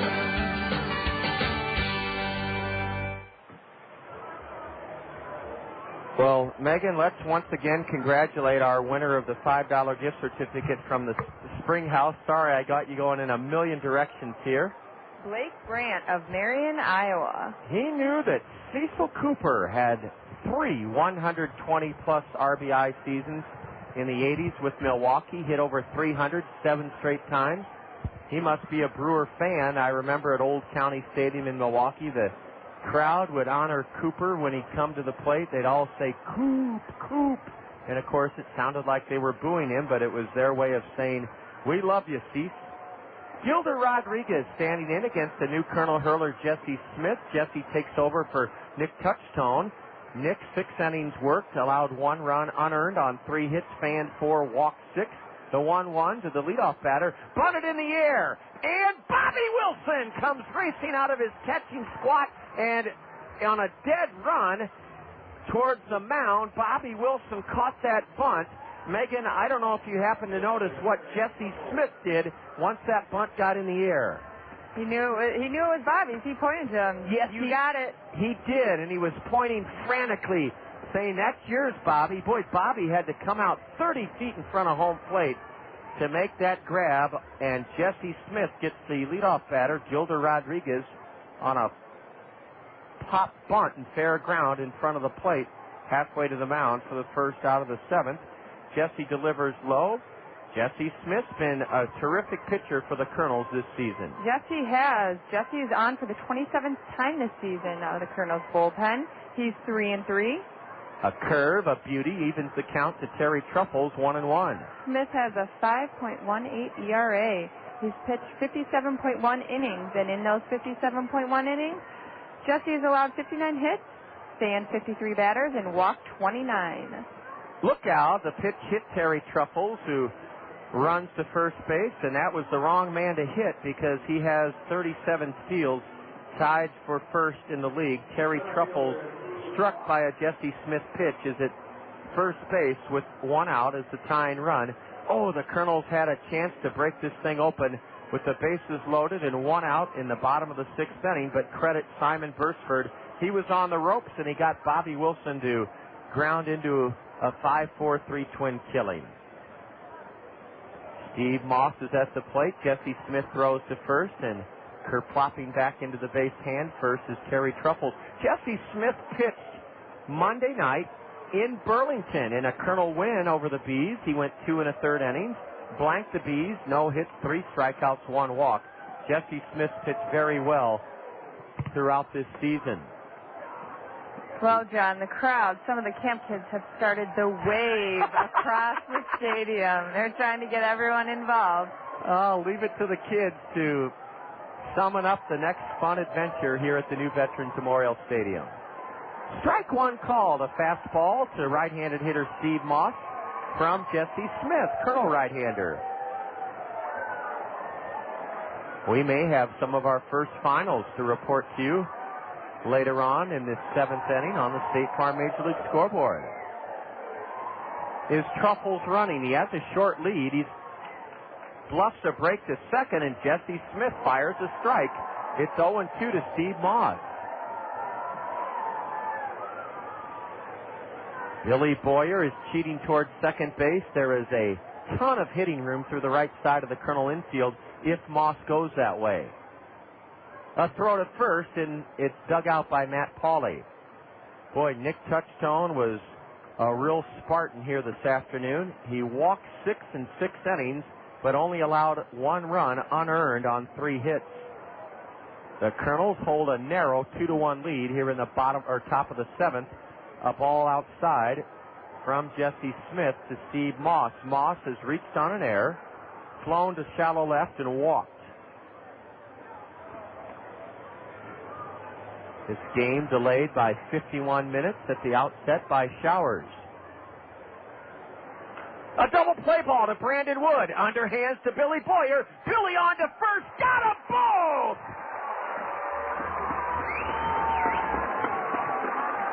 The Kernels turn their second double play of the afternoon and erase the hit batsman Terry Truffles and end the Beloit 7th inning.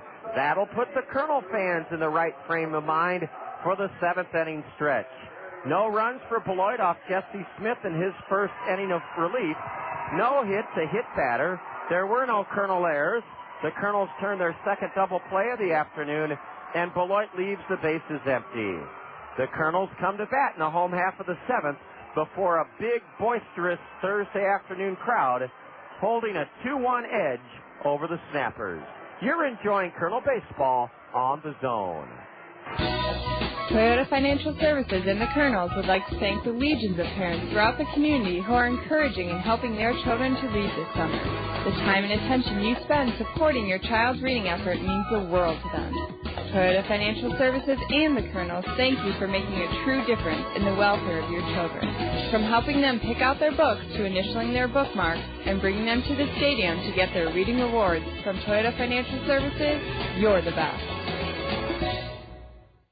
Faucets leaking, termites feasting, fishing, tackle, paints and spackle, tubs, jacuzzis, tapes and movies, everything from A to Z. Tile and lumber, tons of plumbers, elevators, carpet makers, radiators, party favors. Take a look and you'll see. Let your fingers walk into Yellow Book, the other book. When it comes to making their buying decisions, people today let their fingers do the walking through Yellow Book Yellow Pages. It's no wonder. Yellow Book's packed with money-saving coupons, restaurant menus, and vital community info. And with more ads than ever before, it has everything you need right at your fingertips. It's easy to spot. Just reach for the yellow directory with the map on the cover and join the smart shoppers who choose Yellow Book, not the other book. Put your business in Yellow Book. Call 1-800-YB-YELLOW. Let your fingers walk into Yellow Book, the other book.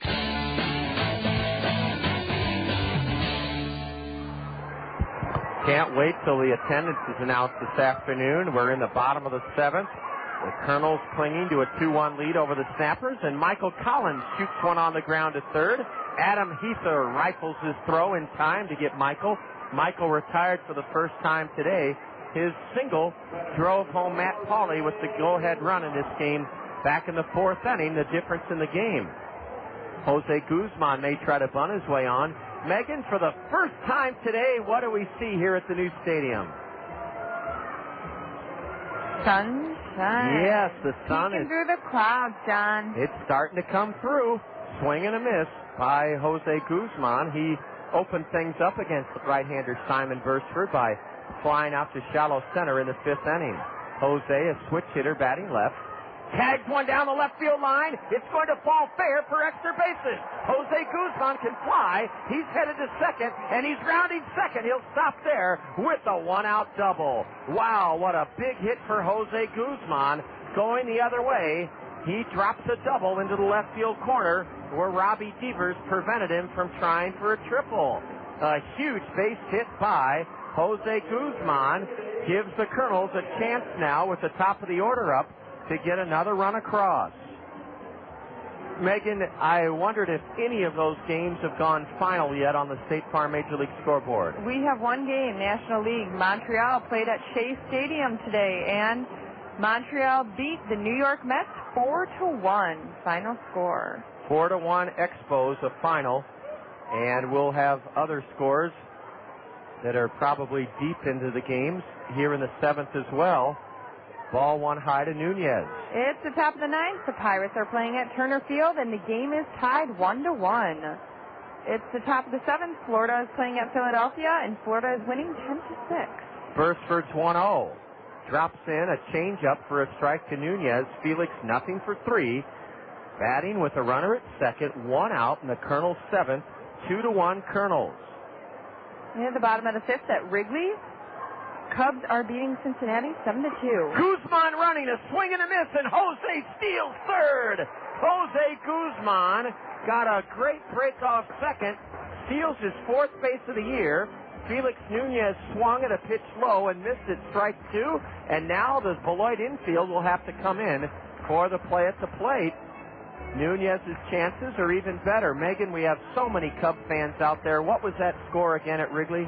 Cubs are winning 7-2 against Cincinnati. In the bottom of the 5th. Felix Nunez at the plate. Takes a curve outside. It's 2-2 now. Infield in for the Snappers. Jose Guzman, the runner at third for the Kernels. Felix Nunez trying to drive him in to make it 3-1 Kernels. The bottom of the 2nd at Dodger Stadium, Colorado Rockies. And the Dodgers are tied. A ground ball back to the mound, a throw home, the runner out at the plate. Out at the plate, Jose Guzman thought he got underneath the tag of the catcher Carlos Corporán, but he was tagged out. And a good play by the pitcher Simon Burstford. He had to lean far to his left and took that ground ball, threw home high. His throw was high, but he got Jose Guzman. The play goes pitcher to catcher 1-2. And Felix Nunez, unable to get that big hit for the Kernels, reaches on a fielder's choice. He's at first, and he'll likely try to steal second with Billy Boyer at the plate. Oh, the Kernels had another great chance, and they've let it fall by the wayside, at least so far. There goes Nunez. A pitch, a ball outside to throw to second in time. The tag made by the shortstop, Josh Murray, to retire, or check that. That was, yes, Josh Murray, the shortstop, and the caught stealing goes Carlos Corporán to the shortstop, Murray, 2-6. Wow, the Kernels had a runner at third less than 2 minutes ago with 1 out and come up empty-handed again. No runs in the 7th for the Kernels, a 1-out double by Jose Guzman. He then stole third, but was thrown out on a comebacker to the pitcher. There were no Beloit errors, and the Kernels leave. The base is empty.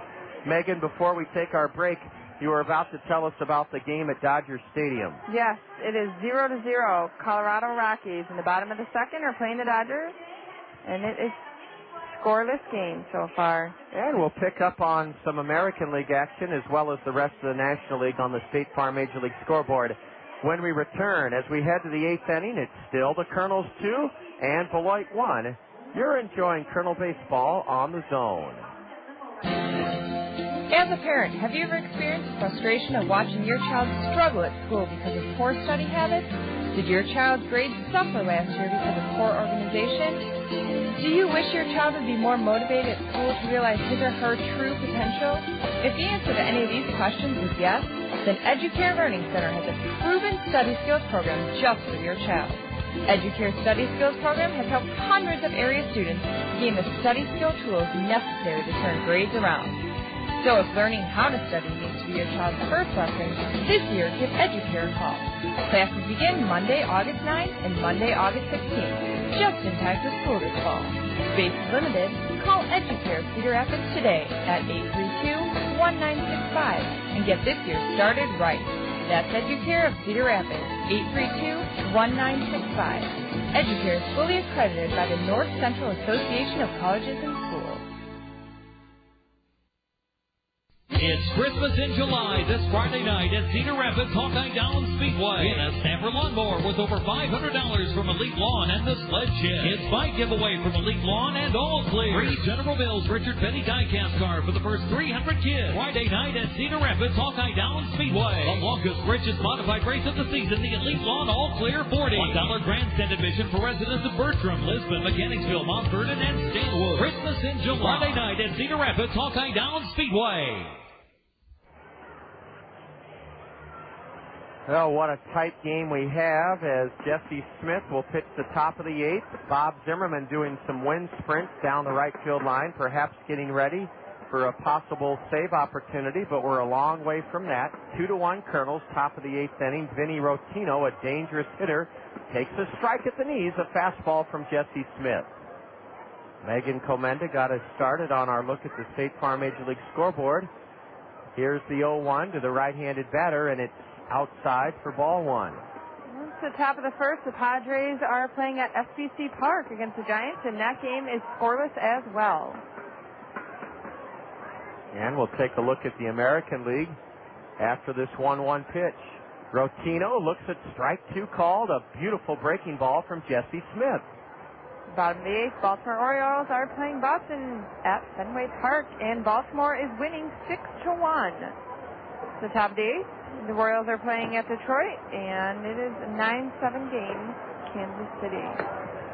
Just so our listening audience knows, we had a little bit of static through our system last night, and hopefully we're trying something new to see if we found the culprit. And the 2-2 to Rottino just misses outside. It's the top of the ninth. Toronto's playing at Yankee Stadium, and that game is scoreless as well. Boy, a lot of low-scoring games, including this one. Rottino on a 3-2 pitch, fouls it towards the Colonel dugout, and Matt Pauley just can't quite get it. He leaned over the railing of the Colonel first base dugout and came 1 foot short of catching that foul pop. Oh, that's how close Jesse Smith was to getting Vinny Rottino for the first out of this eighth inning. It's the top of the eighth at Hubert H. Humphrey Metrodome. Tampa Bay Devil Rays are playing Minnesota Twins, and the Twins are winning at home 5-1. Swing and a number foul on a curveball. Vinny Rottino is battling Jesse Smith, trying to reach here in the top of the eighth as the tying run. Jesse has made two very good 3-2 deliveries to the cleanup batter, DH Vinny Rottino, right-handed hitter. And he fouls another one straight back into the screen. Competition at its best here. It's the top of the sixth at the ballpark in Arlington, and our parent club, the Anaheim Angels, are winning against the Texas Rangers 4-0. Great news as the Angels try to turn their losing streak around. The third 3-2 pitch from Jesse Smith to Rottino is a ground ball base hit into right. Well, you could see that coming after Matt Pauley could not get a foul ball by less than a foot in the Colonel dugout. Vinny Rottino went the other way and singles through the hole to the right side of the Colonel infield.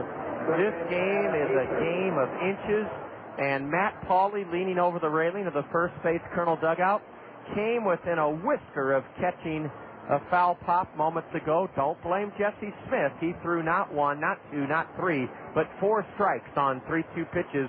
Rottino finally got the hit he deserved, grounding one through the right side. That brings up Adam Heather, a throw to first, and the runner back. Now the Colonels do get big Bob Zimmerman up on his feet in their bullpen. Alan Buckley's down there as well, but Alan will serve as a guard for Bob Zimmerman. Can the Colonels... A line drive off the glove of the leaping shortstop Brandon Wood, and here come the snappers. First and second, nobody out. Adam Heather crushed a pitch from Jesse Smith, and he hit it so hard it almost took the glove right off the shortstop Brandon Wood. Brandon leaping hard, got a little bit of the leather on it, but not enough to slow it down much or make the catch. And now we're in a heap of trouble. Don Money loves to bunt. He loves to bunt in these situations. This plays exactly into the strength of the kind of manager Don Money is. He loves to put pressure on your defense. by bunting. And I would be shocked if Manuel Ramirez is not bunting in this critical situation. 2 on, nobody out for Beloit.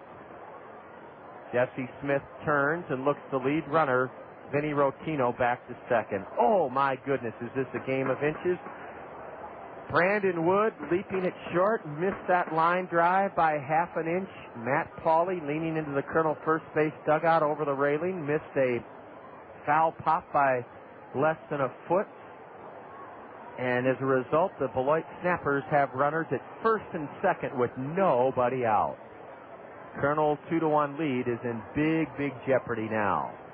Manuel Ramirez squares to bunt, and the bunt is a good one. Matt Brown throws to third. Out at third! The reason I had to hesitate is the base umpire, Bill Sarachan, took a long time before he called the runner, Vinny Rottino, out. The bunt was a good one by Manuel Ramirez, but Matt Brown was crashing in from third. He barehanded the bunt, threw to Brandon Wood.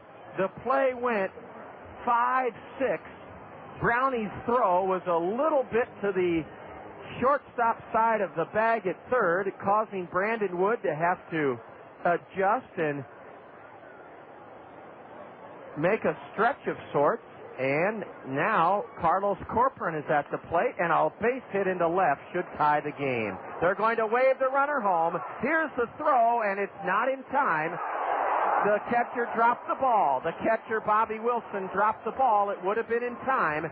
The plate umpire, Bob Davidson, was about to call Adam Heather out, but a strong throw by Felix Nunez would have had Adam Heather, but he scores on a base hit by Carlos Corporán, and all of the Colonel missed opportunities have come back to haunt them. Beloit has tied this game 2-2 in the 8th inning. I'll be darned. What a nasty turn of events. What an unfortunate situation for the Colonels to give up the lead here in the 8th inning. Now Beloit could take the lead. The throw home by Nunez was a lot stronger than I thought, and Bobby Wilson had the tag of Adam Heather, but on the tag, the ball dribbled out of his mitt, and Heather scored to tie the game. Now a bunt, and the only play for Matt Brown is to throw late, wide of first. A bunt single for Robbie Devers loads the bases. Oh, Don Money's team is executing better than the Colonels are in this series. Robbie Devers lays down a bunt for a base hit. Matt Brown made an awfully good effort, came in, gloved it, threw on the run, threw to the second base side of first, and they've given him an error. Oh boy, you can't give a guy an error for that. Oh boy. Well, again, I'm not the official scorer. Matt Brown's been charged with an error. That has got to be a base hit. You can't give an error. You just can't give your third baseman an error. But again, that's not our domain. All right, Bob Zimmerman is brought into this game, and boy, you just feel the frustration boiling in the Colonel blood. We are frustrated. Robbie Devers, I suppose now, will be credited with a sacrifice bunt, and he reaches on an error. I thought it was a base hit, but hey, my opinion means nothing. My job is to try to root these Colonels through this tough time in the 8th inning. Jesse Smith is lifted. Jesse goes 1 1/3 innings. And in 1 1/3 innings, Jesse Smith has surrendered 1 run on 3 hits. They all came here in the 8th inning. Jesse Smith struck out none. The Colonel right-hander walked none. And he hit a batter. Bob Zimmerman has come on, and that tells you how desperately the Colonels want to win this game. Zimmerman ordinarily doesn't come on until the 9th inning, but Bob Zimmerman has come on here in this 8th inning. Bob Zimmerman is now pitching for the Colonels. And let's check, when did Bob last pitch? The Colonels, of course, have been shut out 5-0 and 10-0 the first 2 games of this series.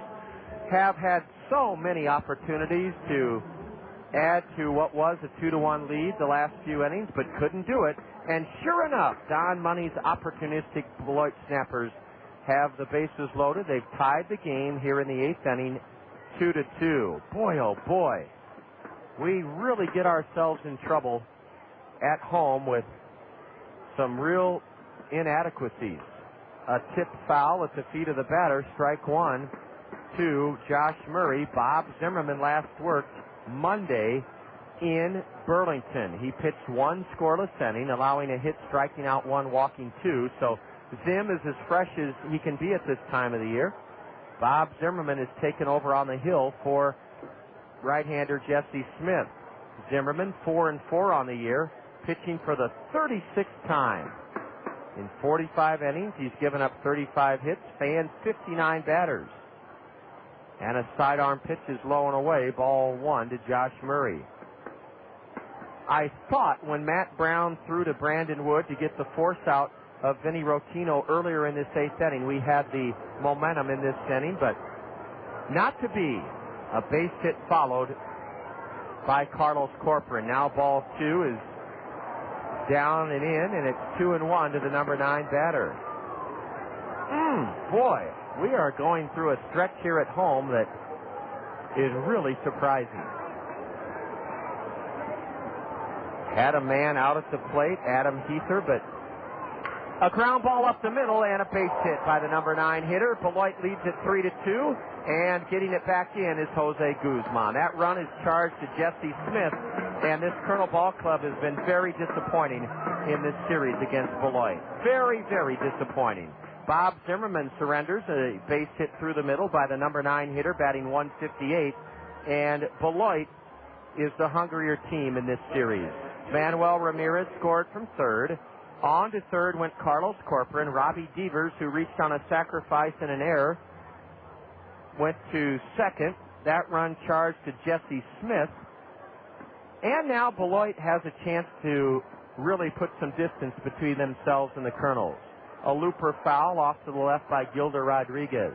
You know you're going badly when a 158 hitter comes in against your all-star closer and base the ground ball through the middle for a base hit to put your team ahead.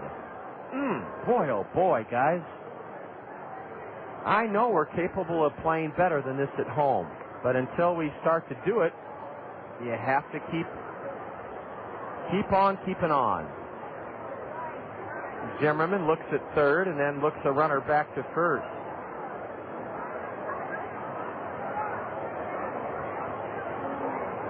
Well, we're not going to let a faltering Kernel Ball Club here this afternoon damper our spirits. 3,661 on hand here this afternoon. And we're still right in this game. I don't mean to paint a bleak picture of despair. It's only 3-2 Snappers. Here's a little looper into left. A run will score. It's caught by Nunez. Felix throws home, and the runner is safe at the plate. A very close play. Felix Nunez made a great throw home, but a head-first dive by the runner at third, Carlos Corporán, makes it 4-2 Beloit. And the 8th man to bat in the inning will be Terry Truffles. Gilder Rodriguez lifted it into left field. A terrific throw home by Felix Nunez. Almost got the runner Carlos Corporán, but he snuck in on the backside of the plate. The throw is just a tad up the first base line side of home. That run is charged to Jesse Smith. Gilder Rodriguez with his 19th RBI of the year makes it a 3-run inning for the Snappers, and they now lead it 4-2. Out to the mound is Kernel pitching coach Eric Bennett. 3,661 here this afternoon. Let's give credit where credit's due. The Snappers kept us from adding to our lead in the 6th inning and the 7th inning. We should have added to our lead in both innings, had the bases loaded with only one out in the 6th inning, didn't add to our lead, had a runner at third base with only one out in the 7th inning, and failed to add to our 2-1 lead, and that's come back to haunt us. Some of the kids have had to leave not because they wanted to, but because this game was 51 minutes late starting because of showers. So some of the 3,661 have had to leave, but the majority of them are still here and still rooting hard for the Kernels, by golly.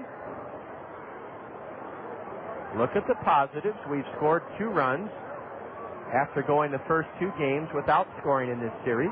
A high pop foul off to the right by Terry Truffles. And look at the other positive.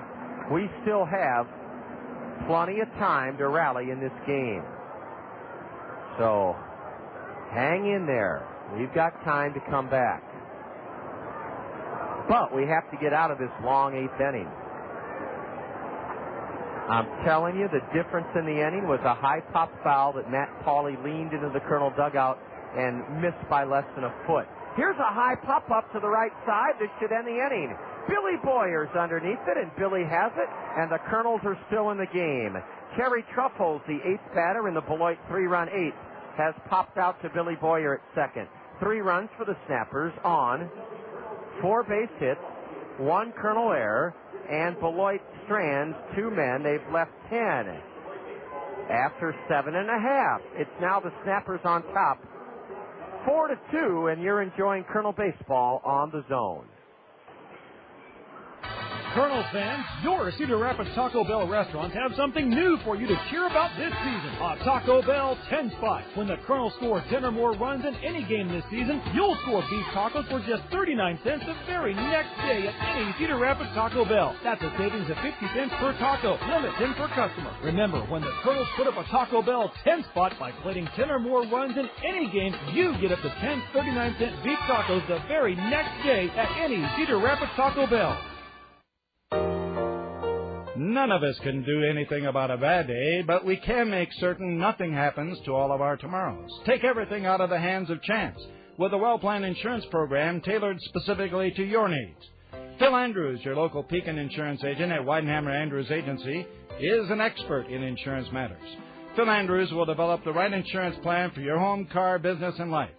Depend on Phil Andrews, your hometown professional with Pekin Insurance. Your Cedar Rapids and Marion Hy-Vees are proud to support one of our community's most renowned and cherished assets, the Cedar Rapids Kernels. Your Cedar Rapids and Marion Hy-Vees believe in the core values that comprise the essence of Kernel baseball: fun, wholesome, affordable entertainment for us all. As you look ahead to the many joys of summer, your Cedar Rapids and Marion Hy-Vees encourage you to visit the fabulous new Veterans Memorial Stadium. Your Cedar Rapids and Marion Hy-Vees, embracing Kernel baseball, a community treasure.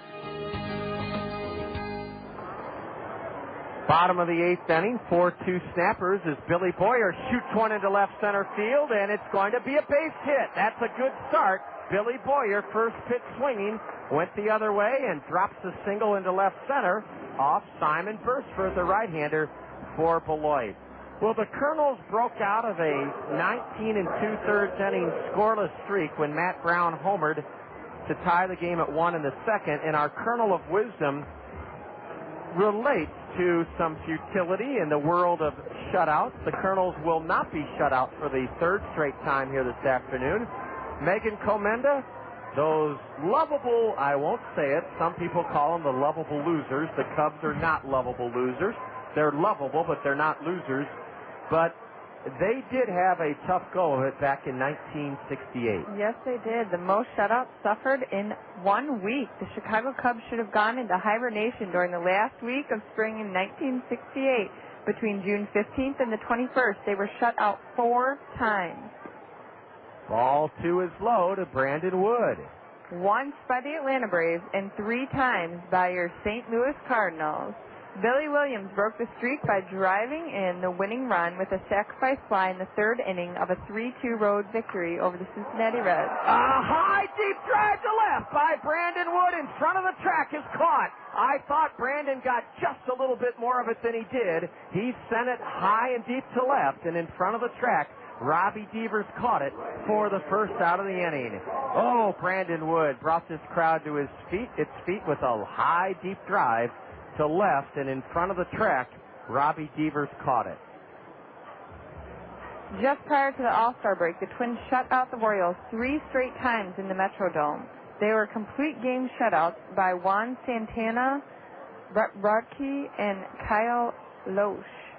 A curve is high, and our intern Brad from Co gave us that information. He said, you know, John, my Twins, right before the All-Star game, shut out the Royals 3 straight games at the Metrodome. And I'll even give you the names of the winning pitchers. Santana, Radke, and Loesch. A line drive by Balcom is caught. It dropped at second, and the infield fly the infield fly rule is called by the base umpire. Oh, another tough break for the Kernels as Blake Balcom hit one hard, a looping liner that was caught by Gilder Rodriguez, then dropped, but the infield fly rule was in effect, and back to first went Billy Boyer. Ooh, the Kernels down 4-2 with 2 out and a runner at first send up Matt Pauley. Man, oh man, have we played subpar against Beloit in this series. But never fear, we still have time to rally today. A check swing, and Matt Pauley went around, strike one. Beloit has a big right-hander warming up in their bullpen. And that right-hander is Ty Taubenheim. Ty Taubenheim is warming up in the Beloit bullpen. A slider, strike 2 called to Matt Pauley. 3,661. Hoping the Kernels can rally after leading this game going into the 8th inning 2-1. Beloit sent 8 men to the plate and scored 3 runs on 4 hits. Swing and a miss on a changeup, and Matt Pauley ends the Kernel 8th inning with a strikeout. No runs in the 8th for the Kernels. 1 hit, a leadoff single by Billy Boyer. There were no Beloit errors, and the Kernels leave 1. We've stranded 7. We go to the top of the 9th inning. Snappers 4, Kernels 2. You're enjoying Kernel baseball on the Zone. Okay, so I'm dropping my daughter off at daycare, and as I'm walking out, I see myself in the double doors. Uh-oh is right. My hair looks terrible. My ends are all scraggly, and my roots. Did you see my roots? I can't believe I've been walking around like this. Have you tried Costco? Oh, I'd love to get my hair done, but who has the time? With work and the kids, I barely have time to find matching socks, let alone time for my hair. Besides, I need the work. Just go to Cost Cutters. They'll have you in and out and looking great in no time. Yeah? Yeah. At Cost Cutters, the stylist will keep you looking great with a new cut, some color, even highlights. Check out mine. Oh, so Cost Cutters is your secret. Yep. I even get my favorite products there. You know, shampoo, conditioner. That's it. I'm going to Cost Cutters. Right now? My roots, thank you. There are a dozen Cost Cutters here in our area, each offering a relaxed, convenient hair care experience with no appointments and no hassles. Cost Cutters make things easy and affordable with professional stylists who care about you. Cost Cutters. Live your life. We always have time for your hair. Who cares what's in a hot dog? This country was built on the principle that wretched refuse could be made great. So when the tofu obsessed among us ask what the hot dog is made of, well, the High Life man turns the question back on the questioner. You, sir, what are you made of? What spice do you add to the national knockwurst? No, you do not ask of the hot dog. The hot dog asks of you. Are you man enough to live the High Life? Miller Brewing Company, Milwaukee, Wisconsin, USA. Zimmerman will try to keep it a 2-run game with Beloit ahead 4-2. In the 9th inning, Bob will face Steve Moss. This is a game of inches, and it sure was proven in that Beloit 3-run 8th inning. 2 balls just agonizingly out of the reach of Matt Pauley and Brandon Wood. And then Beloit capitalizing on after we kept Beloit from sacrificing a couple of runners into scoring position, they got a big lift from Carlos Corporán, their number 8 hitter. A drive into left, hard hit, but Felix Nunez has it for the first out. Steve Moss is lined out to left. 1 gone here in the snapper 9th inning. It looks like big Ty Taubenheim will take over in the bottom of the 9th inning. Simon Bursford pitched 4 shutout innings out of the Beloit bullpen. Vinny Rottino got the big 3-run 8th inning started for the Snappers when he fouled off 3. Jesse Smith 3-2 pitches before grounding a single into right. Ball one inside, 1-1. To Vinny Rottino from Bob Zimmerman. Now a fastball outside. Simon Bursford, 4 innings pitched, no runs. A high pop-up to Billy Boyer. Billy's been busy at second base. He's backpedaling 30 feet into the grass in shallow right to snare that one. Vinny Rottino has popped out to second. 2 away in the Beloit ninth inning.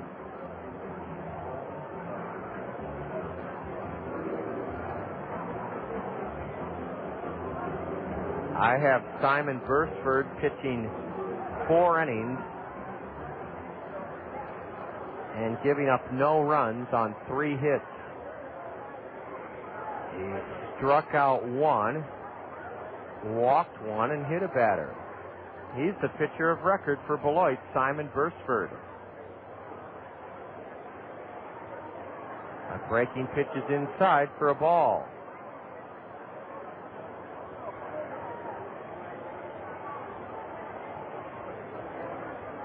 I think they've changed to double that Brandon Wood was initially awarded back in the 6th inning. I think they've charged an error to Adam Heather because I see Beloit's been charged with 2 errors. So take a double away from Brandon Wood back in the 6th inning and charge third baseman Adam Heather with his 2nd error of this game. 1 ball, 1 strike.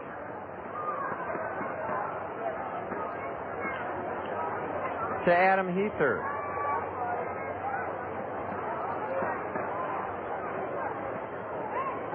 Swing and a miss. Bob Zimmerman with a good breaking pitch. So if you're scoring at home with us back in the Kernels 6th inning, Brandon Wood reaches 2nd on an error by the third baseman Adam Heather. Bob Zimmerman's 1-2 is fouled over the screen. Looking ahead to the Kernel 9th, if we are going to face Ty Taubenheim, a tall right-hander, the Kernels will have Brown, Wilson, and Collins, the numbers 6, 7, and 8 men in the order. It's 4-2 Beloit, and we're in the top of the 9th inning, rather. Sidearm pitch, a changeup is low. Adam Heather singled and scored the tying run in the Beloit 3-run 8th inning. Swing and a tip foul into the glove of catcher Bobby Wilson ends the Beloit 9th inning. Bob Zimmerman, a 1-2-3 inning, mowing through the middle 3 of the snapper order in the top of the 9th. The stage is set. Can the Kernels rally to tie it, send it into extra innings, or win it with a 3-run 9th inning? Stay tuned to find out. It's Beloit 4, the Kernels 2 after 8.5. This is Kernel Baseball on the Zone. Look around you. Everyone's different. Some of us are tall, many of us are short. If you think about it, there are many important differences among people. That's what makes us all individuals. Insurance needs are individual, too. Talk to your Pekin Insurance Agency, Sheets Forest Draper Insurance in Marion, about the proper insurance coverages for your individual needs. See Scott Draper at Sheets Forest Draper in Marion about insurance for your home, auto, life, health, or business. You can depend on your hometown professionals with Pekin Insurance. Summertime means Kernels baseball. Sunlight until 9 o'clock. Watermelon and lemonade. Taking the kids to the swimming pool and a host of other leisurely pursuits. Comfort Solutions by Banks stands ready to ensure that your family stays cool when you're busy with all of your summer fun. Comfort Solutions by Banks are your indoor comfort specialists. With all of the fun activities that fill up your summer, it's comforting to know that the Comfort Solutions by Banks family can take care of your family. Comfort Solutions by Banks is proud to offer your family personal and caring service. If something goes unexpectedly wrong with your home's cooling system, you can count on Comfort Solutions by Banks to provide you with courteous and professional service under any circumstance. Enjoy your summer and let the family at Comfort Solutions by Banks take care of yours. They list this kid, Ty Taubenheim, at 6'5", 200. He looks 6'8", 240. He'll come on to try to save it for reliever Simon Bursford. In the bottom of the ninth, 4-2 snappers, and Megan Comenda with the season line on big, tall right-hander Ty Taubenheim. Well, Ty is on for the 31st time this season out of the Beloit bullpen. He's 2-2 with a 4.31 ERA. Ty has pitched 56.1 innings, and in those innings, he's allowed 59 hits, stands 62 batters, and walked 12. The league is hitting .272 against Ty. And Megan, there's one new aspect of your line I'm going to break you in on and initiate you on is Matt Brown fouls one. What in the world? Well, Ron Klein out of nowhere, out into the middle of the diamond. He does not belong there. Strike one to Matt Brown. How many saves does Taubenheim have, Megan? The column for that is SV, I believe. SV, yes. He has 7. 7 saves, yes. Thank you. A curve outside. It's 1-1 to Matt Brown. The Kernels can rally. Have a chance against Ty Taubenheim, the big right-hander. 21 years old from Edmonds Community College. That's near Seattle, Washington. Ball 2 is high to Matt Brown. Oh, wouldn't it be great if the Kernels could send this crowd of 3,661 home on a high note of a rally in the ninth inning. We'd led it 2-1 going into the eighth. Beloit sent 8 men to the plate, scored 3 off Colonel reliever Jesse Smith. A high pop foul into the Papa John's Plaza evens the count to Matt Brown 2-2. Ty Taubenheim was a 19th round pick by Milwaukee in 2003.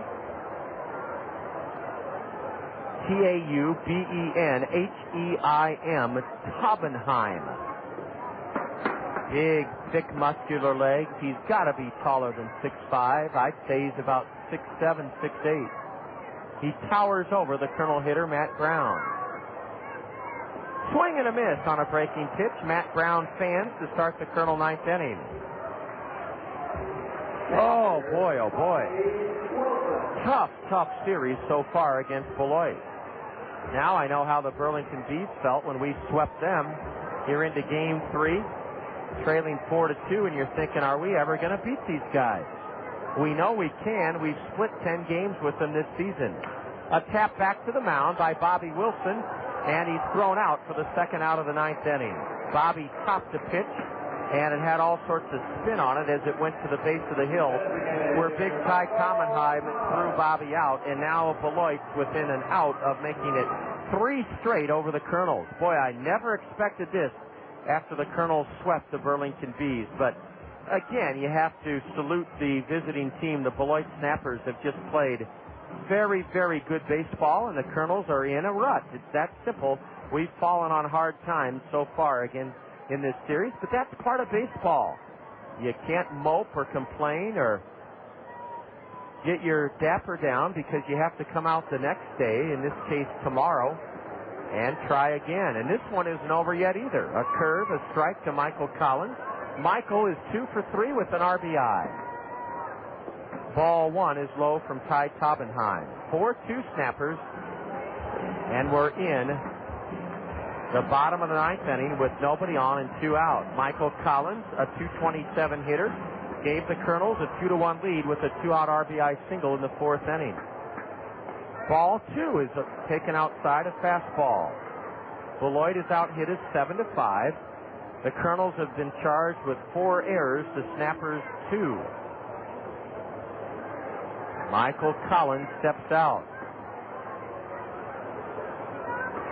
and pops one foul on top of the grandstand roof to even the count at 2-2.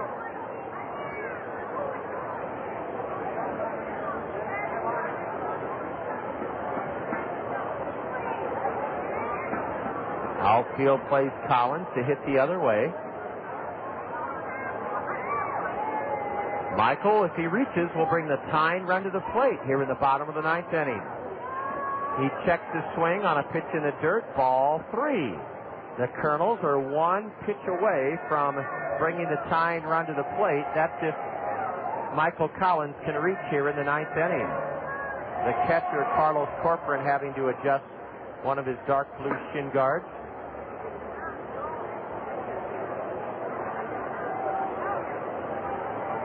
Jose Guzman waiting on deck, hoping he gets to hit in this ninth inning. A high pop-up, and Beloit will win their third in a row. The second baseman, Gilda Rodriguez, underneath it, has it, and Beloit wins it 4-2, erasing a Kernels 2-1 lead with a 3-run eighth inning. And Michael Collins popping out to second. The Kernels go in order in the bottom of the ninth inning. Ty Taubenheim records his 8th save. Megan Comenda and I will wrap this one up for you. The Colonel Curtain call is just ahead. 4-2 Snappers. This is Colonel Baseball on the Zone. You save big money, when you shop Menards. Stock up and save now during Crazy Days at Menards. Choose from a shovel, bow rake, cultivator, or garden hoe, just 49 cents each after rebate. A zip and grip cordless drill is only $4.77. A heavy-duty 32-gallon trash can is just $3.98 after rebate. A heavy-duty 17-gallon storage tote, only $6.86. Plus lots more crazy savings during Crazy Days at Menards. How about a GE bath fan for just $6.37 or a toilet seat for $4.44? The Skill Navigator converts from a jigsaw to a powered handsaw in seconds, only $24.44. Pick up a Coleman 9x7-foot outdoorsman tent that sleeps up to 4, only $29.99. Plus enter to win a Chrysler Crossfire. See store for details. It's a sale you'd be crazy to miss. Crazy Days at Menards. Save big money at Menards.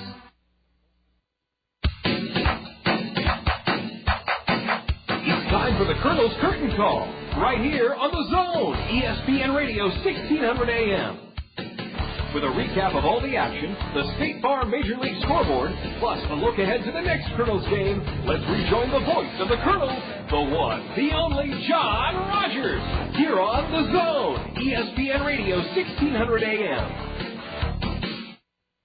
Oh, good afternoon from the New Veterans Memorial Stadium. We weren't sure about the status of this noon game when the skies were dark most of the morning. The radar showed us a lot of rain coming, but it was not bad at all here. A 51-minute delay. We got underway at about 10 of 1, and before 3,661 enthusiasts, the Kernels dropped their third in a row to Beloit, 4-2. A game the Kernels really had their chances to win, and just have to, again, go back to the drawing board in terms of focus, concentration, and a winning attitude, because Beloit came away with their third win in a row here in this series. Beloit scored the first run of the game, an unearned run. The only run that lefty Nick Touchstone would allow this afternoon came in the first inning. Nick walked the leadoff batter, Gilda Rodriguez, and then on a comebacker with one out by Steve Moss, Nick Touchstone heaved it over the head of Matt Pauley at first for an error. That put runners at second and third with only one out. Beloit's Vinny Rottino drove in his 78th run. He's second in the league in RBIs. He drove in the run, Gilda Rodriguez, following the throwing error by Nick Touchstone. A sacrifice fly to center to make it 1-0 Snappers. The Kernels tied it with two out in the second inning. Matt Brown thrashing his 18th home run of the year, his 7th against Beloit this season. It ended a string of 19 2/3 innings of scoreless offensive output by the Kernels. Matt Brown's homer tied the game in the second, 1-1. The Kernels then took the lead in the fourth inning. Matt Pauley drew a leadoff walk, advanced to second on a Greg Kloosterman wild pitch, and with two outs, scored on a Michael Collins base hit into center. The Kernels led 2-1. Had great chances to put the game away or at least make it more comfortable. The Kernels did. In the sixth inning, we had the bases loaded with only one out, but Simon Bursford induced Bobby Wilson to hit into a double play to end that threat. And with the Kernels leading 2-1 in the seventh inning, Jose Guzman, a leadoff double down the line and left, stole third, was there with only one out, but I'll be darned. The Snappers got out of that inning as Felix Nunez grounded one back to the mound. Simon Bursford's throw home got Jose Guzman for the second out of the inning. Nunez was then thrown out trying to steal second. Billy Boyer, with the Kernels trailing 4-2 in the eighth inning, a leadoff single, but he was left on as the next three Kernels went down. And it was Beloit's 3-run, 8th inning that spelled the difference in this game. As they sent 8 men to the plate, they got RBIs from Carlos Corporán, Josh Murray, the number 9 hitter, batting 158, actually put Beloit ahead in this game 3-2, and then Gilder Rodriguez's sacrifice fly made it 4-2. Those came off Bob Zimmerman, but the runs were charged to Jesse Smith. The final line score, the Snappers 4 runs, 7 hits, 2 errors. They left 10. The Kernels 2 runs, 5 hits, 4 errors. We stranded 7. The winning pitcher out of the Beloit bullpen in relief of starter Greg Klusterman was Simon Bursford. Bursford's record is now 3-1. The Kernel loser out of our bullpen, Jesse Smith. Jesse's record 3-4. And a save goes to big, tall right-hander Ty Taubenheim. Taubenheim worked a 1-2-3 bottom of the 9th inning and notched his 8th save of the year. The game only took 2 hours and 34 minutes. It was delayed 51 minutes at the onset by rain, and 3,661 were here to cheer for the Kernels, who sunk to their 3rd loss in a row at the hands of the Beloit Snappers. Up next, we'll enjoy our Liberty Bank star plays of the game. This is Kernel Baseball on the Zone. Your attention, please. Here's an important reminder for Cedar Rapids area residents from your friends at Solid Waste and Recycling. The 6th Street Recycling Center is no longer open, but you can still recycle cardboard, newspapers, magazines, paper, glass, and plastics at City Carton on Ingleside Drive, 3 blocks west of 6th Street. It's free, convenient, easy to use, and open 24 hours a day, 7 days a week. Remember the new recycling location, City Carton on Ingleside Drive, west of 6th Street, near Hawkeye Downs. Whether you're a serious athlete or a weekend warrior, injuries can take you out of your game. Smart athletes know that Physiotherapy Associates in Cedar Rapids are the experts in the treatment and prevention of sport-related injuries. Our expert staff serves the metro and surrounding area high school athletes. Physiotherapy Associates of Cedar Rapids, the smart choice in sports medicine. Call us at 398-1569. That's 398-1569. We'll get you back in your game today. And enjoying running the bases after Beloit hands the Kernels our 3rd straight loss in this series, 4-2. They did it with a 3-run 8th inning. Let's look back at a few of the bright spots thanks to Iowa's fastest-growing bank, Liberty Bank. The Kernels trailed 1-0 going into the 2nd inning. There were 2 out, and Matt Brown faced starter Greg Klusterman. Here's our first Liberty Bank star play of the game. Here's the payoff offering. A deep drive to left by Matt Brown. It could be number 18. It is the 18th home run of the year for Matt Brown, and it ties the game here in the bottom of the 2nd, 1-1. Matt Brown's 18th, his 7th against Beloit, did tie the game. With the game tied at 1, Nick Touchstone pitching in the top of the 4th inning. Beloit had the bases loaded with 2 out. Here's our second Liberty Bank star play of the game. Curve grounded to 3rd. Matt Brown will tag 3rd, and we're out of the inning. A ground ball by Terry Truffles, fielded at 3rd by Matt Brown. He looked at first, but took the play right in front of him, forcing the base runner Josh Murray for the final out of the 4th inning. Nick Touchstone pitching around, a pair of singles and a walk to keep the score tied. The Kernels took the lead in the bottom of the 4th inning. Matt Pauley was at 2nd after drawing a leadoff walk and advancing into scoring position on a wild pitch by the starter Greg Klusterman. With 2 out, Michael Collins was at the plate. Here's our 3rd and final Liberty Bank star play of the afternoon. A line drive into left center is going to put the Kernels ahead. Rounding 3rd is Matt Pauley. The throw home is not in time, and Michael Collins will try for 2nd. He is out at 2nd to end the inning, but Michael Collins gives the Kernels the lead, 2-1 with a 2-out base hit into center. And the Kernels held that 2-1 lead until Beloit erupted for 3 in the top of the 8th and sent the Kernels to a 4-2 loss. Megan Comenda, Kernel Broadcast Assistant, is standing by, and after this break, Megan will have a look at all the scores from this afternoon on the State Farm Major League scoreboard. Those highlights were our Liberty Bank star plays of the game, brought to you by Iowa's fastest-growing bank, Liberty Bank. Beloit 4, the Kernels 2. State Farm Major League scoreboard is next. You're enjoying Kernel Baseball on the Zone. The 152nd Great Jones County Fair and Food Fest is July 21st through 25th in Monticello. Get your tickets now for performances from the Beach Boys on Flex Sales Day, Thursday, July 22nd. Clint Black and Gretchen Wilson on Jones Regional Medical Center Day, Friday, July 23rd. Saturday, the fair is brought to you by the Cedar Rapids Kernels. Saturday night, it's the Grand Ole Opry American Roadshow with Vince Gill, Patty Loveless, Rebecca Lynn Howard, and the Del McCoury Band. And don't miss Chubby Checker and the Wildcats on the main stage Sunday, July 25th. Tickets on sale now. Buy yours online at GreatJonesCountyFair.com or call 465-3275. When we met at Spaghetti, we would never forget Zio Giano's. Now it's where mi amore and I dine in. We carry out the lunch and the dinner all the time for lasagna, ravioli, mandacati, cannelloni, tortellini, or try their delicious salads and sub sandwiches too. Zio Giano's is the hometown taste of Italy. For your next meal with friends and a family, remember Zio Giano's with 5 convenient locations for the pasta that makes you sing.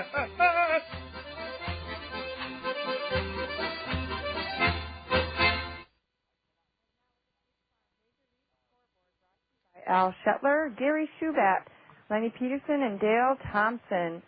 In the American League, the final of Kansas City at Comerica Park. Kansas City Royals won 13-7 against Detroit. The final of Toronto at Yankee Stadium. Yankees won 1-0. Baltimore played at Fenway Park today, and the final score of that game was Baltimore 8, Boston 3. Tampa Bay played at Minnesota. Final of that game, Minnesota 7 over Tampa Bay 5. It's the bottom of the 8th at Texas Rangers, and the Anaheim Angels are winning 7-1. In the National League, final of Montreal at New York Mets. Montreal won that game 4-1. Pittsburgh Pirates played today at Turner Field against Atlanta, and Atlanta won against the Pirates 2-1. It's the bottom of the 9th, Florida at Philadelphia, and Florida is winning that game by 2 runs. The score 10-8. The bottom of the 8th at Wrigley, Cincinnati's losing. It's 13-2, Chicago Cubs. It's the bottom of the 5th. Colorado's playing at Dodger Stadium, and it is a scoreless game. At SBC Park, the Padres are playing the Giants, and the Padres are winning that game by 1 run, 3-2 in the top of the 3rd. That's your State Farm Major League scoreboard. And, Megan, I'm just going to add to it by setting the action for tonight. You did a great job. There were a lot of afternoon games, and you got our listeners all caught up to speed. Megan already told you that at Fenway Park this afternoon, it was the Orioles trouncing Boston 8-3. That's the first game of a twilight doubleheader at Fenway. They'll play Game 2 with a brand-new crowd later tonight. The White Sox are taking on the Tribe tonight at Jacobs Field, and in the Emerald City of Seattle, Oakland and the Mariners later this evening. In the National League, only 2 night games. The Arizona Diamondbacks entertain Houston at Bank One Ballpark, and the Milwaukee Brewers are facing the Cardinals. I remember when they played in the 1982 World Series, they called it the World Breweries because, of course, Miller beer is brewed in Milwaukee, and Anheuser-Busch, the headquartered in St. Louis. So the battle of the beer towns, the Brewers and Cardinals, later this evening in St. Louis. Well, Megan, I know you haven't done a lot of soul-searching in your short time with the Kernels, but it'd be interesting to get the perspective of somebody young that doesn't kind of hang their whole heart on this ball club like I tend to do. And at least we improved today. We had a chance to win, and the guys just can't get down on themselves at this point. Every professional goes through a 3-game losing streak at home. I don't care what level you play at. Yeah, I just hope for a better day tomorrow, John. You know, there were some exciting moments tonight, and I thought we could pull it out, but going to have to wait until tomorrow's game. It was great to see all the kids here. It was. That was fun. We had a great time. 3,661. We're sure glad you joined us on this Thursday afternoon. No rain in sight, so enjoy the rest of it. Megan Comenda, our broadcast assistant. I'm John Rogers. Our in-studio engineer was Bev Taylor. Special thanks go to Bob Brooks for a longer Brooks at bat. That was sure a lot of fun. And also thanks to Dr. David Marquardt, the newly appointed superintendent of schools in Cedar Rapids. Beloit 4, the Kernels 2, tomorrow evening. The gates open at 6. We'll have the dugout interview for you at 6:40. The Kernels will try to break a 3-game losing skid at home here against the Beloit Snappers who now up their second-half record to 13-14. The Kernels fall to 13-14. That does it from the new Veterans Memorial Stadium. So long, you've been tuned to Kernel Baseball on the Zone. Beloit snaps up the Kernels. Hi, everybody. I'm TV9 Sports Director John Campbell. The gold Hawkeye jerseys didn't work Tuesday night. The Rob Dibble bobblehead dolls did no better Wednesday night. Beloit used 10 doubles to beat the Kernels 10-0, the second straight time the Kernels have gone scoreless. The Kernels and Snappers play at noon today at Vet Stadium. 3A softball teed off Wednesday night. Here in Cedar Rapids, Xavier over Williamsburg 6-1. Charles City shut out Crestwood 8-0. It was Grinnell 4, Knoxville 3. Top-ranked Independence, no problems against Smitten Shellsburg. The Mustangs win it 11-1. Anamosa slides by Marion 4-3. New Hampton 10, Olwine 4. Benton shut out South Tama 12-0, and Mount Pleasant defeated Washington 7-6. The old-fashioned football uniforms for Iowa's opener against Kent State are history. All the uniforms to be worn by the Hawkeyes and available for sale to the public have been sold. There were 120 Iowa uniforms made for the game. 109 were up for grabs at $500 each, and they are gone. They are part of the throwback game September 4th when the Iowa Hawkeyes host Kent State. This is The Zone. I'm John Campbell. That's the keeper. As we head into the weekend, very pleasant conditions will be with us. It'll start on Friday. Skies will be partly cloudy, a cooler day overall than previously in the week. Highs will be in the mid to upper 70s. Saturday looks partly cloudy, highs in the mid-70s after morning lows in the 50s. Sunday it'll be partly cloudy with 50s in the morning, 70s by the end of the day with partly cloudy skies. Enjoy. I'm Josh Baines. This has been a special sports presentation from The Zone, ESPN Radio, 1600 AM, Cedar Rapids. Now back to our regularly scheduled ESPN programming already in progress.